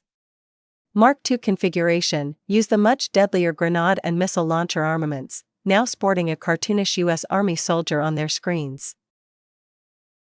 Robo-Scorpions, robot scorpions, armed with pincers and laser tails. Cyberdogs, cyborg dogs, armed with teeth and claws and sonic howls. Robo-Brains, cyborgs that are brains in a jar on a robot body, armed with lasers and mind beams. Synths, humanoid robots armed with weapons that humans can use. Sentry bots, the robot tanks and heavy hitters armed with construction claws, mini guns, missile launchers, mortars, and Gatling lasers. Bosses Roxy the Cyberdog. Much stronger and faster than the other cyberdogs. Toe a custom-made robot with Eddie and Ibot and Muggy a toy-size Securitron. Both smaller robots ride on the bigger robot firing energy attacks. Both smaller robots will repair Toe and can only be damaged while they're repairing. Dr. Mobius, robot genius who send out robots to attack in his robot factory, need to outlast the waves till his machines overheat. Boson, Mr. Navigator, and Lookout, three Mr. Handies that fight together using the cannons of the Constitution, which the players have to hit back to damage the ship. First Mate, a police protectron armed with a taser and lasers. Captain Ironsides, a sentry bot armed with a construction claw, a Gatling laser, and 2 shoulder-mounted mortars. Level 2 Rainbow Bright has the power of rainbows and can purify. She fires rainbow beams from her hands. She can travel by firing rainbow beams that shoot her into the air and ride on a rainbow disc. Minion sprites are a group of moth-like aliens who mine for color crystals on Rainbow Land. They come in different colors and have different abilities to their color. Red has fire power and are the fastest runners. Orange have earth powers and are strong. Yellow have light powers and can fly. Green have plant powers and ride animals. Indigo have lightning powers and can teleport. Violet have wind powers and operate vehicles. Blue have water powers and can turn invisible. Pink have healing powers. Black have darkness powers and can teleport from shadows. Gray have weather powers and can ride on clouds. Boss's Red Butler has fire power and is the fastest runner. Lala Orange has earth powers and is strong. Canary Yellow has light powers and can fly. Patio Gris has plant powers and can talk to animals. Indigo Doll has lightning powers and can teleport. Shy Violet has wind powers and is the smart one. Buddy Blue has water powers and can turn invisible. Tickle Pink has healing powers and can sense other emotions. Moonglow has darkness powers and can teleport from shadows. Stormy has weather powers and can ride on clouds. Level 3 Princess Iris, a magical princess who uses the scepter of Ephedia. Cast powerful spells that all do tons of damage but less refined in skill in using them. Has a second form after beating her the first time. Her Schnyla form is much stronger, has no mercy in her attacks, teleports, and the scepter turns into a sword. Minion soldiers come in different types depending on what kind of weapon they use. Foot soldiers, the most common soldiers who are armed with swords and shields, or spears. Knights are more armored and carry better weapons. Mages use magic to attack. Archers use bows or crossbows. Boss is Talia, the fighter of the group who uses a magic staff. Oriana creates barriers and force fields around herself while casting other spells. Carissa uses magic to increase her strength, a hand-to-hand fighter. Lina, the most graceful in using magic spells. Izira, the older sister of Talia, uses a medallion, which amplifies her powers and has its own special attack. Level 4 Azula, a powerful firebender who has blue flames to show how much hotter her fire is. Can also bend lightning. Is nimble and graceful, making her very hard to hit. Minions Fire Soldier come in different types depending on what kind of weapon they use. Foot soldiers, the most common soldiers who are armed with swords, hammers, spears, or other weapons. Archers use bows or crossbows. Firebenders, soldiers who can bend fire. Yuyan archers, highly skilled archers. Royal Procession, elite firebenders. Bosses June and Nyla, her pet Shiro Shu. Dual Boss. June uses a whip and rides on Nyla, who has a long tongue that paralyzes when it hits. Tai Li, hand-to-hand fighter who uses pressure points to paralyze and disable, is very hard to hit and evades attacks. Mai uses throwing knives, needles, and hidden blades. Zuko is a firebender and a skilled sword fighter. Level 5 Princess Zelda, a powerful magic who uses barriers and shields, uses a magic bow that fires energy arrows. Minion soldiers come in different types depending on what kind of weapon they use and what race they belong to. Hylians foot soldiers, the most common soldiers who are armed with swords and shields, or spears. Knights are more armored and carry better weapons. Mages use magic to attack. Archers use bows or crossbows. Rito soldiers are the same but are able to fly. Gerudo soldiers are the same as Hylians but are all females. Goron soldiers are stronger and have more defense. Zora soldiers are able to use water attacks. Guardian stalkers, giant spider tank robots with 6 legs and a central turret that fires a powerful laser. Guardian scouts, miniature variants that can wield handheld weaponry. Guardian skywatchers, flying units that attack with lasers. Boss's Joshua rides in a minecart and tosses bombs in a chase battle in the underground level, with the players on hoverboards. Toulon fights with a bow and tries to knock the player off the floating platform they're riding on. Maifa, princess of the Zora named after her aunt, controls water and will send waves of water at the player in the water level. Nora fights with a spear and rides a sand walrus in the desert level. Slurgo and Offrak duel boss with one of them rolling into a ball and being tossed at the player in the lava level. Level 6 Star Butterfly uses a wide array of spells and is a powerful hand-to-hand fighter as well. Can summon spells to fight for her. Minion soldiers come in different types depending on what kind of weapon they use. Foot soldiers, the most common soldiers who are armed with swords and shields, or spears. Knights are more armored and carry better weapons. Archers use bows or crossbows. Boss's pony head can fire beams from her horn and flies around trying to ram into the player with her horn. Higgs uses a sword and a shield and knows how to use both. Kelly covers herself with her hair that acts like armor and swings a claymore around. Level 7 Wonder Woman, her bracelets can block anything and her lasso can be used as a whip. Strong, fast, and skilled, can block attacks and counter them. Minions cops show up in the AL but the last level armed with clubs, guns, and riot shields. Amazons show up in the last levels armed with swords, shields, spears, and other melee weapons. Boss's Harley Quinn uses a giant mallet and swings it around wildly and has a spring-loaded boxing glove that springs out of it, tosses bombs around as well. Bumblebee fires beams of energy from her gauntlets and can shrink herself and fly around fast. Batgirl is a skilled fighter who uses gadgets in battle. Green Lantern can create hard light green constructions that is only limited by her imagination. Fights in a chase battle as the player heads for the Amazon island on a boat, landing on the boat after half of her health bar is gone. Zatanna uses magic by saying spells backwards. Supergirl can fly, is super strong, high defense and speed, can fire heat beams from her eyes and has super breath. Level 8 Princess Usagi, a powerful magic user who uses her tiara in battle, can heal herself, making the fight a long one. Minion soldiers come in different types depending on what kind of weapon they use. Foot soldiers, the most common soldiers who are armed with swords and shields, spears, and energy guns. Knights are more armored and carry better weapons. Magic soldiers fight using magic.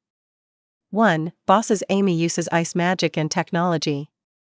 Rei uses fire magic and spirit powers. Makoto uses lightning and is the strongest. Monako uses light magic and attacks long range. Haruka uses earth magic and is a sword fighter. Michiru uses water magic and uses a magic mirror that can reflect attacks.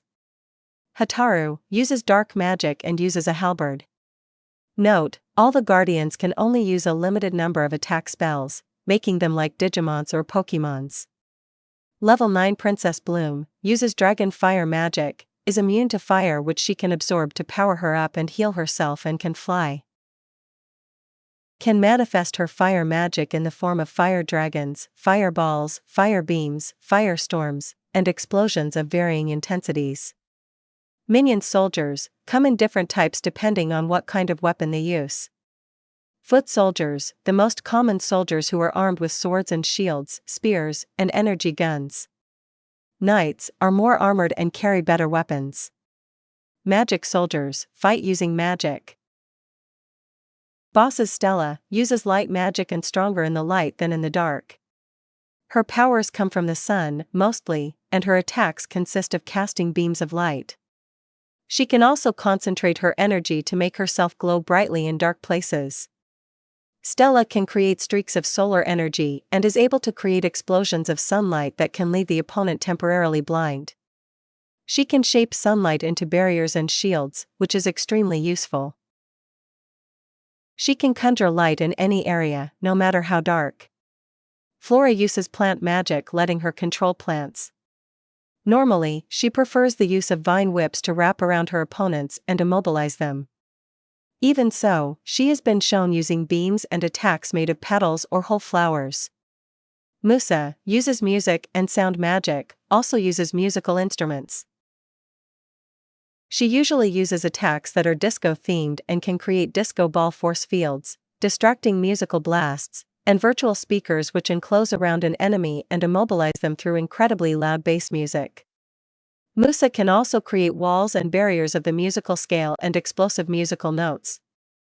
Tekna, her magic are entirely based on technology, digital energy, and control electricity. She can create barriers and shields around her and able to create weapons from using machine parts from her surroundings. Aisha uses water magic. She can create tidal waves and floods, but also rain, clouds, a miniature hurricane, and hailstorms. She can make morphic sticky and elastic that she can make anything out of it, from weapons to clones of herself. Roxy has nature magic that allows her to control animals. She can summon birds, mammals, insects, fishes to come to her aid. Level 10 Adora, Shiare. She has 2 stages. Her normal form, a skilled soldier who uses her sword and a blaster. In her second stage, she transforms into Shiare, stronger and faster, able to use super-powered sword attacks. Minion soldiers come in different types depending on what kind of weapon they use. Foot soldiers, the most common soldiers who are armed with swords and shields, spears, and other melee weapons. Gunners use energy guns and other long-range weapons. Robot soldiers attack with lasers or mechanical claws. Magic soldiers fight using magic. Boss's Glimmer, she teleports and cast attack spells. She is also a strong fighter who uses her large size to her advantage. She particularly favors an eminently practical teleport into a dropkick or tackle, uses a magical staff to increase her power. Bao, a skilled archer who uses different kinds of arrows and gadgets. Perfuma, can control plants and can create a titanic plant golem, uses all kinds of different plants found on her world, acid plants that can melt metal and different kinds of toxic plants. Mermista, controls water and able to switch from legs to a mermaid tail, is armed with a trident.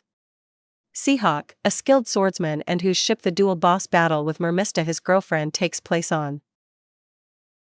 When one of them is taken down, the other gains a huge power boost.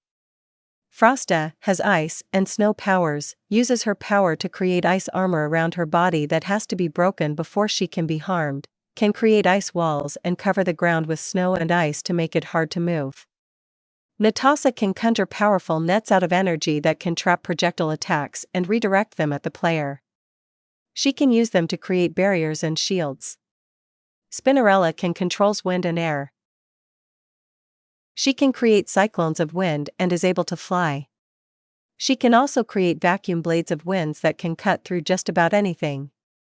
She and Nadosa are a dual boss, with them being a couple. When one of them is taken out, the other gets a huge power-up.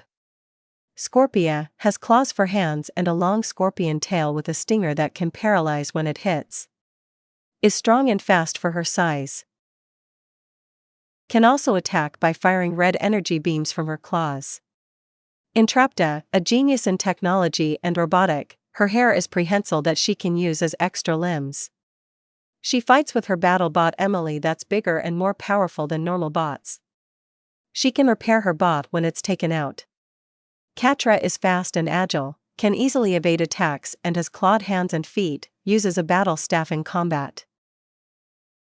Level 11 Sunset Shimmer, is strong and fast, attacks with magic and telekinesis, can do anything her bodyguards are able to do but stronger. Minions. Pegasus soldiers can fly and are fast, can attack by kicking clouds and sending down bolts of lightning. Unicorn soldiers attack using magic. Earth pony soldiers are the powerhouses. Boss is Trixie Luluman, a unicorn who teleports and attacks using fireworks. Indigo Zap, a Pegasus with large wings on her back, and like all Pegasus ponies, she is immune to electricity, high tolerance for extreme heat and cold. She's also the fastest in flight speed. Sugarcoat, a unicorn having a horn on her forehead. She's a skilled magic user having studied with Sunset in learning magic, skilled in white magic. Lemon Zest, an earth pony with a powerful body who is super strong even for an earth pony. She also isn't a simple brute reliant on her strength alone and is in fact a highly skilled fighter. Sour Sweet, a Pegasus who is skilled in multiplying the weather. Sunny Flare, a unicorn who is a skilled magic user, skilled in black magic. Juniper Montage, an earth pony who is a skilled tactical fighter who doesn't just rely on her super strength. Level 12 Master Cyclonus uses a staff powered by energy crystals that have different effects depending on what color crystal is being used. Has two forms: the cloak form that gives her more protection but is slower, while the cape form gives her speed. She is also the only boss that is a dual boss battle. Piper, a girl with the ability to infuse others with crystal powers. She fights with Master Cyclonus, giving her a power boost and heals her. If she's taken out, Master Cyclonus goes into a rage and gains a huge power boost. Minion soldiers armed with crystal staffs, crystal-powered melee weapons and energy guns, or ride in air vehicles. Most of the robots from the first level reappears in this stage. iBots, floated eyes used as security, scouts and spies, armed with lasers. Mr. Handy and Miss Nanny models, the domestic and utility robots armed with pincers, buzzsaws, flamethrowers, and tools for whatever work they're designed for. Mr. Gutsy models, the military-grade robots armed with lasers. Protectron models, programmed for security, clerical duties, public relations, firefighting, paramedic, policing, military, or construction duties. Armed with lasers and the tools for whatever duties they were programmed to do. Assaultrons, humanoid robots, built for close combat and have powerful head lasers, they also can turn invisible. Securitrons, come in two types: Mark I configuration. They're armed with a 9mm machine gun and Gatling lasers and sport a cartoon policeman's face on their screens. Mark II configuration, use the much deadlier grenade and missile launcher armaments, now sporting a cartoonish US Army soldier on their screens. Robo-Scorpions, robot scorpions, armed with pincers and laser tails. Robo-Brains, cyborgs that are brains in a jar on a robot body, armed with lasers and mind beams. Synths, humanoid robots, armed with weapons that humans can use. Sentry bots, the robot tanks and heavy hitters, armed with construction claws, mini guns, missile launchers, mortars, and Gatling lasers. Sentinels, giant robots that fire plasma from their hands. Bosses Snipe, big and strong who uses large and powerful weapons. Fights in a chase battle on a large warship with the players on hoverboards. Reves, an archer who uses crystal tip arrows, fights in a chase battle with the players on hoverboards. Dark Ace, a swordsman who uses a crystal-powered sword, fights in an air battle on Switchblade while the players are on hoverboards. Tron uses a mech to fight. The mech is a large robot body with a cockpit where the head is supposed to be and is protected by a crystal dome. Have many smaller robots called Serbots that also attacks the player with a wide array of weapons. Hamura, a kunoichi who fights by wielding 6 katanas at the same time. Hamura's elemental affinity is fire. Yomi, a kunoichi who uses a massive claymore-like sword and a cannon. Yomi's elemental affinity is wind. Hikage, a kunoichi who uses a knife. Hikage's affinity is poison. Mirai, a kunoichi who uses an umbrella that is a concealed firearm and she hides other heavy weapons in her clothes. Haruka, a kunoichi who uses chemical weapons and puppetry. Miyabi, a kunoichi who uses a cursed 7-pronged sword. Murasaki, a kunoichi who uses giant shurikens attached to her hair. Murasaka's affinity is darkness. Imu, a kunoichi who uses a shaolin staff that she can increase the size of. Imu's elemental affinity is lightning. Ryobi, a kunoichi who uses a musket, is the younger twin sister of Roina. Ryona, a kunoichi who uses 2 quad handguns. Ryona's affinity is ice. The sisters are dual bosses who fight together. Level 13 Cleopatra has multiple stages in her boss fight. The first is her in a massive mech modeled after herself, armed with lasers and rockets, attack with extending arms and stomping the ground. The second stage is the lower half being destroyed and the torso popping out tank treads to move around. Third stage is rockets popping out and the merch flying. The fourth stage is the merch blowing up, revealing Cleopatra on a flying throne with an array of weapons, lasers, rockets, and electric waves in a chase battle. Once grounded, she uses a power energy staff, laser guns, energy fields, and protect by force fields. Minions, Egyptian-style soldiers armed with energy swords, staffs, laser guns, and ride in vehicles with alien soldiers in the ranks. Egyptian-style robots. Bosses Aquila Theores fights in an attack watercraft in the river level while the players are on hoverboards. The craft is armed with lasers and rockets, firing mines that the player has to pick up and toss back before they explode. Brian Bell controls a VTOL gunship that's armed with lasers and bombs. The point of view changes to Brain in the cockpit of the gunship.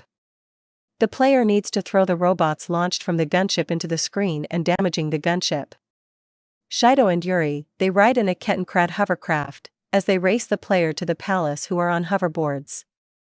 Yuri riding in the back will toss bombs and fire lasers and rockets at the player. Behind the players are a horde of soldiers and robots and vehicles firing at them as well. If the player can't beat the two before the time runs out, the two will cross the main gate, which will close behind them. They will have to fight the horde of soldiers and robots in endless waves as they need to damage the gate to get into the palace. Followed by a dual boss battle against Cheeto, who is armed with a laser gun with bayonet, and Yuri with a rocket launcher. A boss rush awaits the players inside the palace, where the past girl bosses who are after Midoriya show up to fight the players. That is random in the lineup in each playthrough, with the exception of Ruby bursting out from underneath the floor in her Kraken form, where her defeat has her giant body is used as a platform to reach the final boss. It's just a game, but it does give us an idea what we're dealing with. As long as they're here in Japan, those princesses will just get in our way, All For One said to Tamura. If we follow the plan with the UA and those princesses are there, their parents will demand action, Tamura said. The evil empire would be the one to take action, sending the army of those sentinels to attack.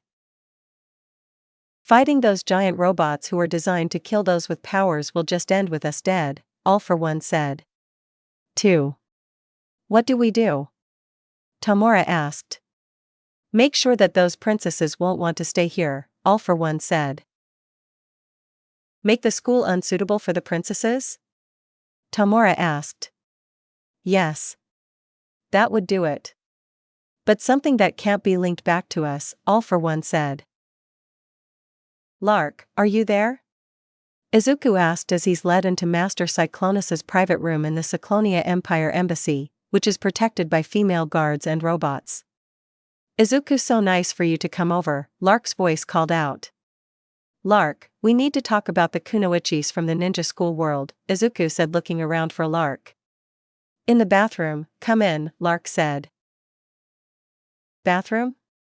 Izuku asked. Don't be shy. You seen me naked before and wash me, Lark teased. I'm in the hot tub and you can join me. I seen you naked too. I know, Izuku said, blushing, remembering his time as Lark's personal servant and before that when he was just a prisoner. Lark disguised herself as another prisoner and spent time with him in the cell he was placed in.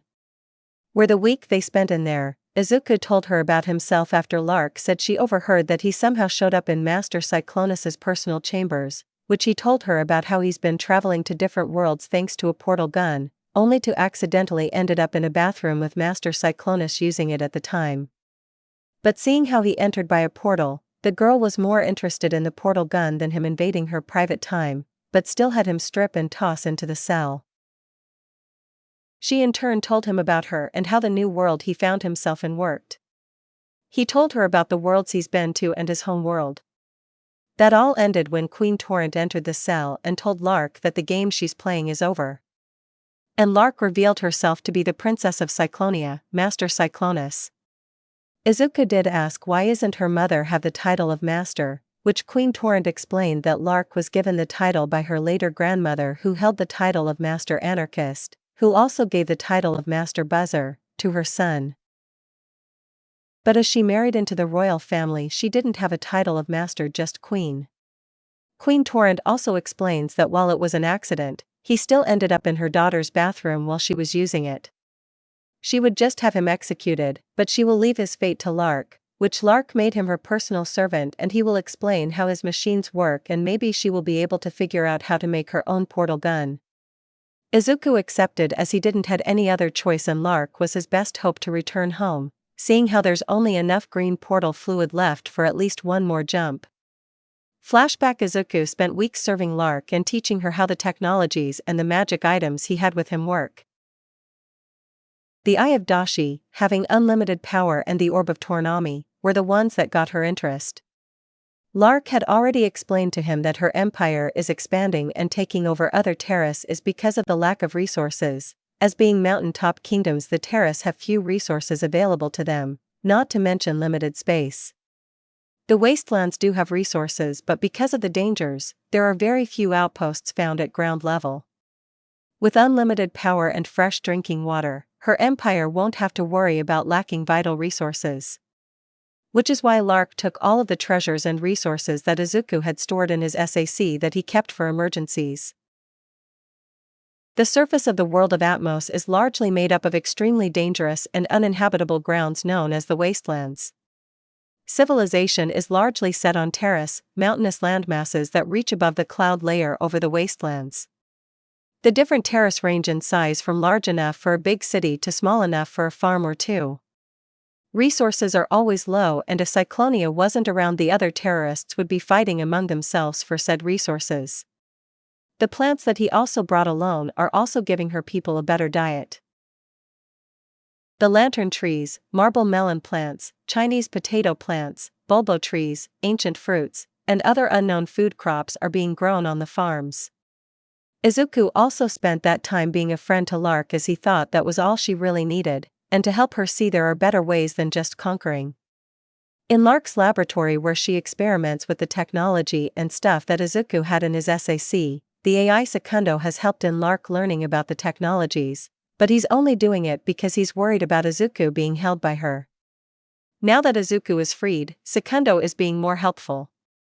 Her new laboratory is powered by electricity instead of power crystals, as it was just easier for her to make a new laboratory that is powered by electricity than converting the new machines to run on crystal power. The laboratory was created by using a builder to make 4 large rooms, a scanner room, and a moon pool. A bioreactor and solar panels powers the laboratory. Her old laboratory is still in use when she does experiments on crystals. It took her a while to figure out how to use electricity and crystal power together.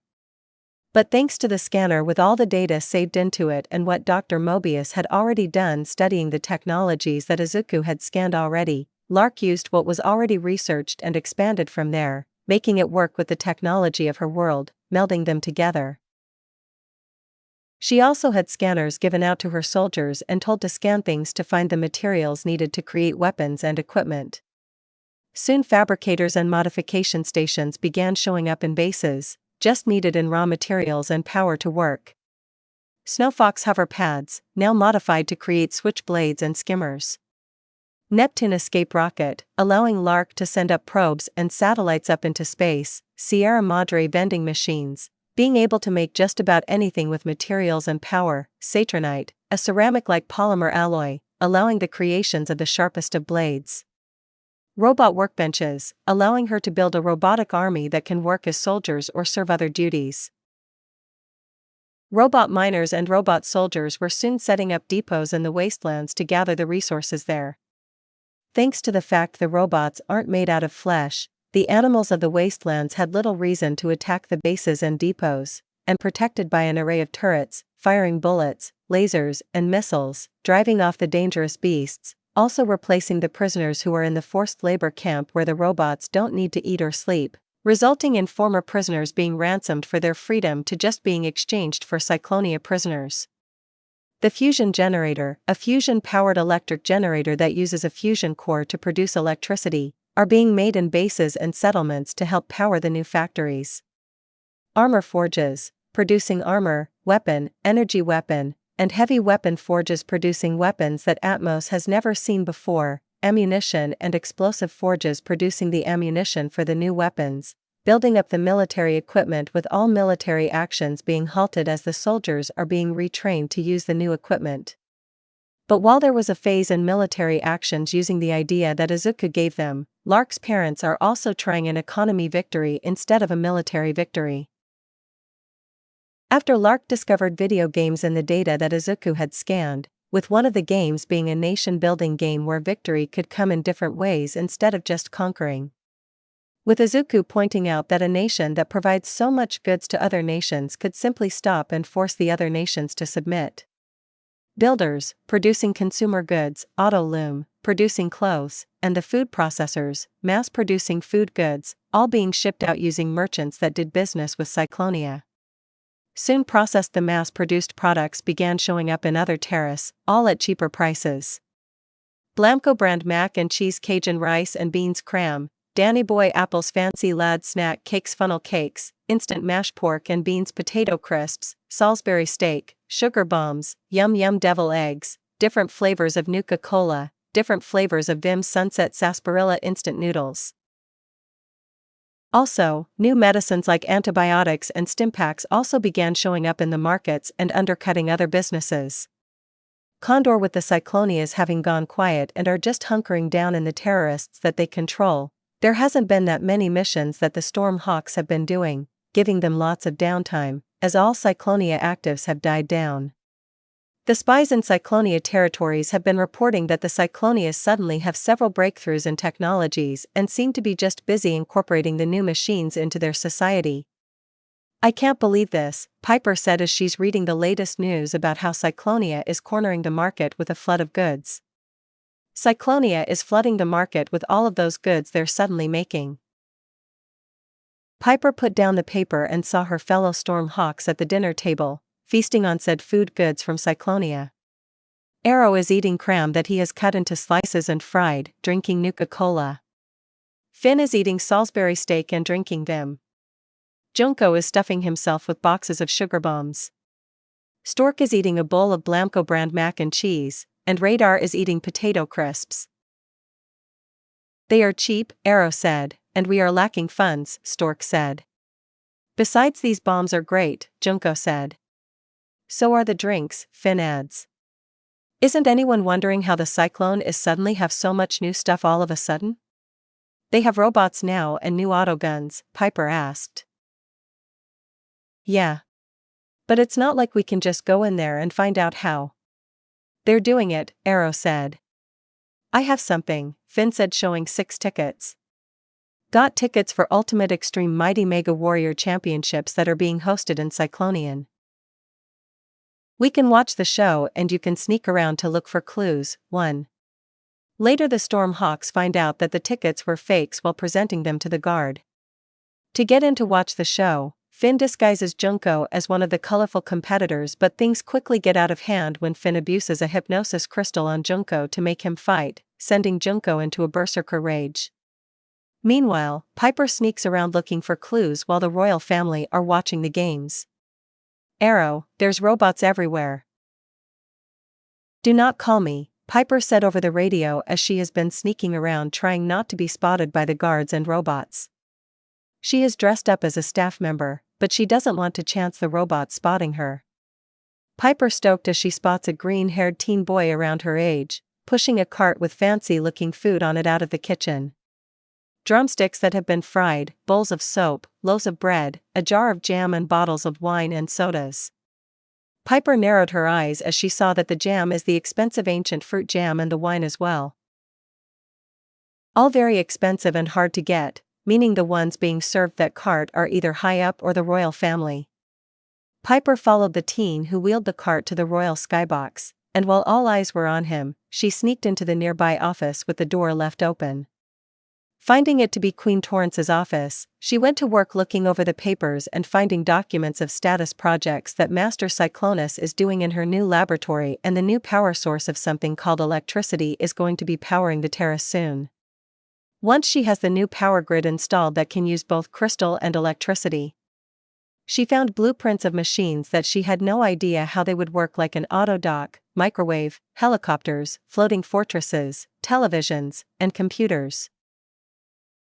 And the reports also mentioned someone named Izuku, helping Master Cyclonus out in her experiments. The door opened and Piper quickly hides as Master Cyclonus and the green-haired teen entered the office. "You're just lucky that there's a shower in here," Master Cyclonus said. "Sorry, Lark," the boy said. "Izuku, you had to only serve me a glass of soda and instead you sprayed me with it," Master Cyclonus said. "Sorry, Lark," Izuku said. "Close the door, don't want anyone coming in, use the new lock I installed," Master Cyclonus said. "Why does the lock have to be unlocked from the inside?" Izuku asked, closing the door and it locking behind him. "So that if anyone sneaks in can be locked inside." "Now undress me," Master Cyclonius said, entering the bathroom. "Yes, Lark," Izuku said, joining her in the bathroom. Piper, having gone into hiding in the laundry basket, took in all the information she overheard.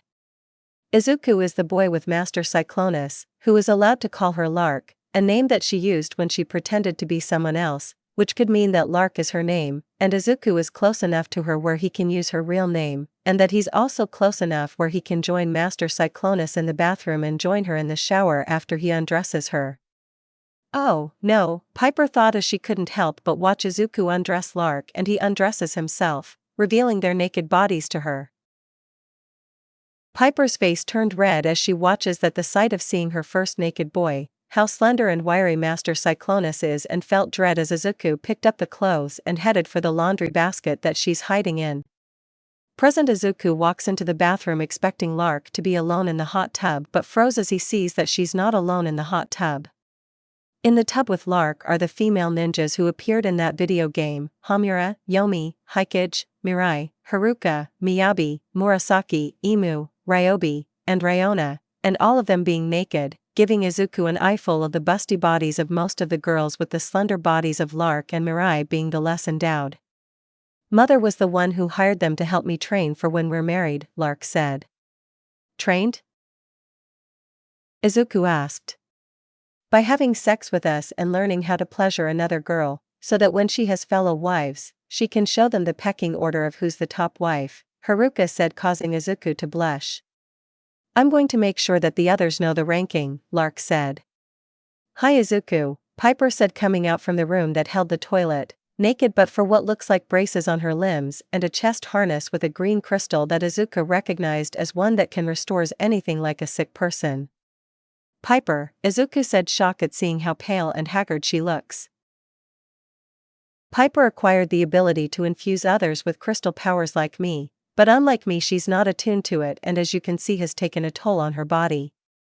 She's now serving me as a personal servant like you used to, in exchange for treatment and exchange for the freedom of the other Stormhawks," Lark said. "How did that happen?" Izuku asked.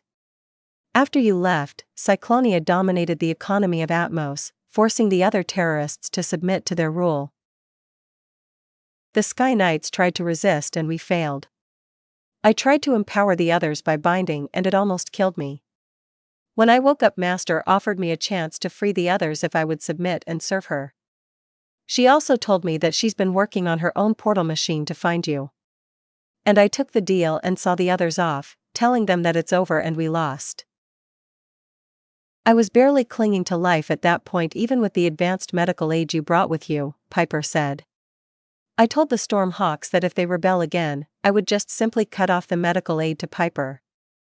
They've been quite since, and Piper helped me in the portal machine," Lark said. "How is Piper?"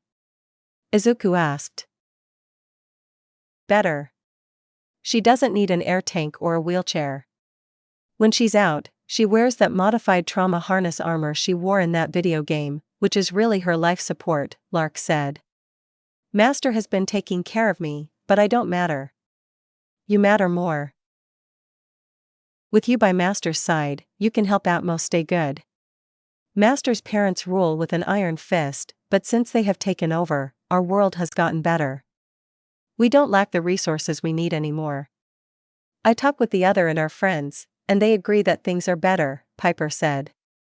She knows that fighting wouldn't work now, but if Izuku were to marry Master, he can lessen the harsh rule. You need medical aid, Izuku said, seeing how weak and sick Piper is compared when he last saw her.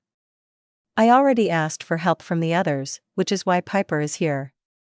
The advanced medical science of Cleopatra's world should be able to help her, Lark said. Is there anything else? Izuku said, remembering Chloe. There is to be perfectly attuned, but it does require someone to bond with like me and you, Lark said. What? Izuku asked. Remember how I looked before and after you began serving me? Father told me that you just being around me has caused my attunement to advance faster than his own attunement, which took him years. Somehow, your very presence around me allowed my body to adjust faster. Piper, on the other hand, just tried to brute force it, and the energy all but destroyed her body, seeing how she tried to face me with no training and trying at full power, then doing it little by little, like me. Both father and my grandmother had slowly strengthened my body as I was growing up, exposing me to the crystal energies little by little. Piper, on the other hand, just drove head first into it, and as bad as she looks now, she was much worse, Lark explains. So if I stayed around Piper long enough, she will get better? Izuku asked. That's my best guess, Lark said. And since you're here, you can stay over for tonight. Stay over? Izuku asked, not liking the looks the girls are giving him. Izuku, will you stay? Piper asked, pressing her naked body against his and looking hopeful at him. Later Izuku found himself pinned between Lark and Piper, who are pressing themselves on his sides as they slept in Lacquer's bed. The other girls are sleeping in the other beds in the bedroom with two of them, Yomi and Emu. Both of them are sleeping on the sides of Lark and Piper on the large bed. He is glad that all of them are in their night clothes and not naked, which Lark told him that she isn't that eager to have children yet, as they still have some years to come of age.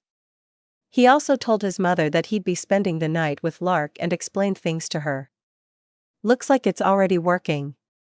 I haven't seen Piper sleeping so peacefully, Lark said, looking at the sleeping face of Piper. In the game, you and Piper are a dual boss, and if Piper is taken out before you, who go berserk? You must really care for her, Izuku said. I guess a bit, Lark said, being honest. What happened to the other Stormhawks? Izuku asked. I put their skills to good use. They're now working in the transportation department, Lark said. Condor Arrow sighed as he missed the days of being a Stormhawk instead of working for the Cyclones as freight haulers. Finn and Junko are loading the last of the pallets in the cargo bay. Stork and Radar are at the bridge, getting the ship ready to set sail to deliver the food supplies to the depot. They all wanted to fight, but with Piper being in the hands of Master Cyclonus, they couldn't.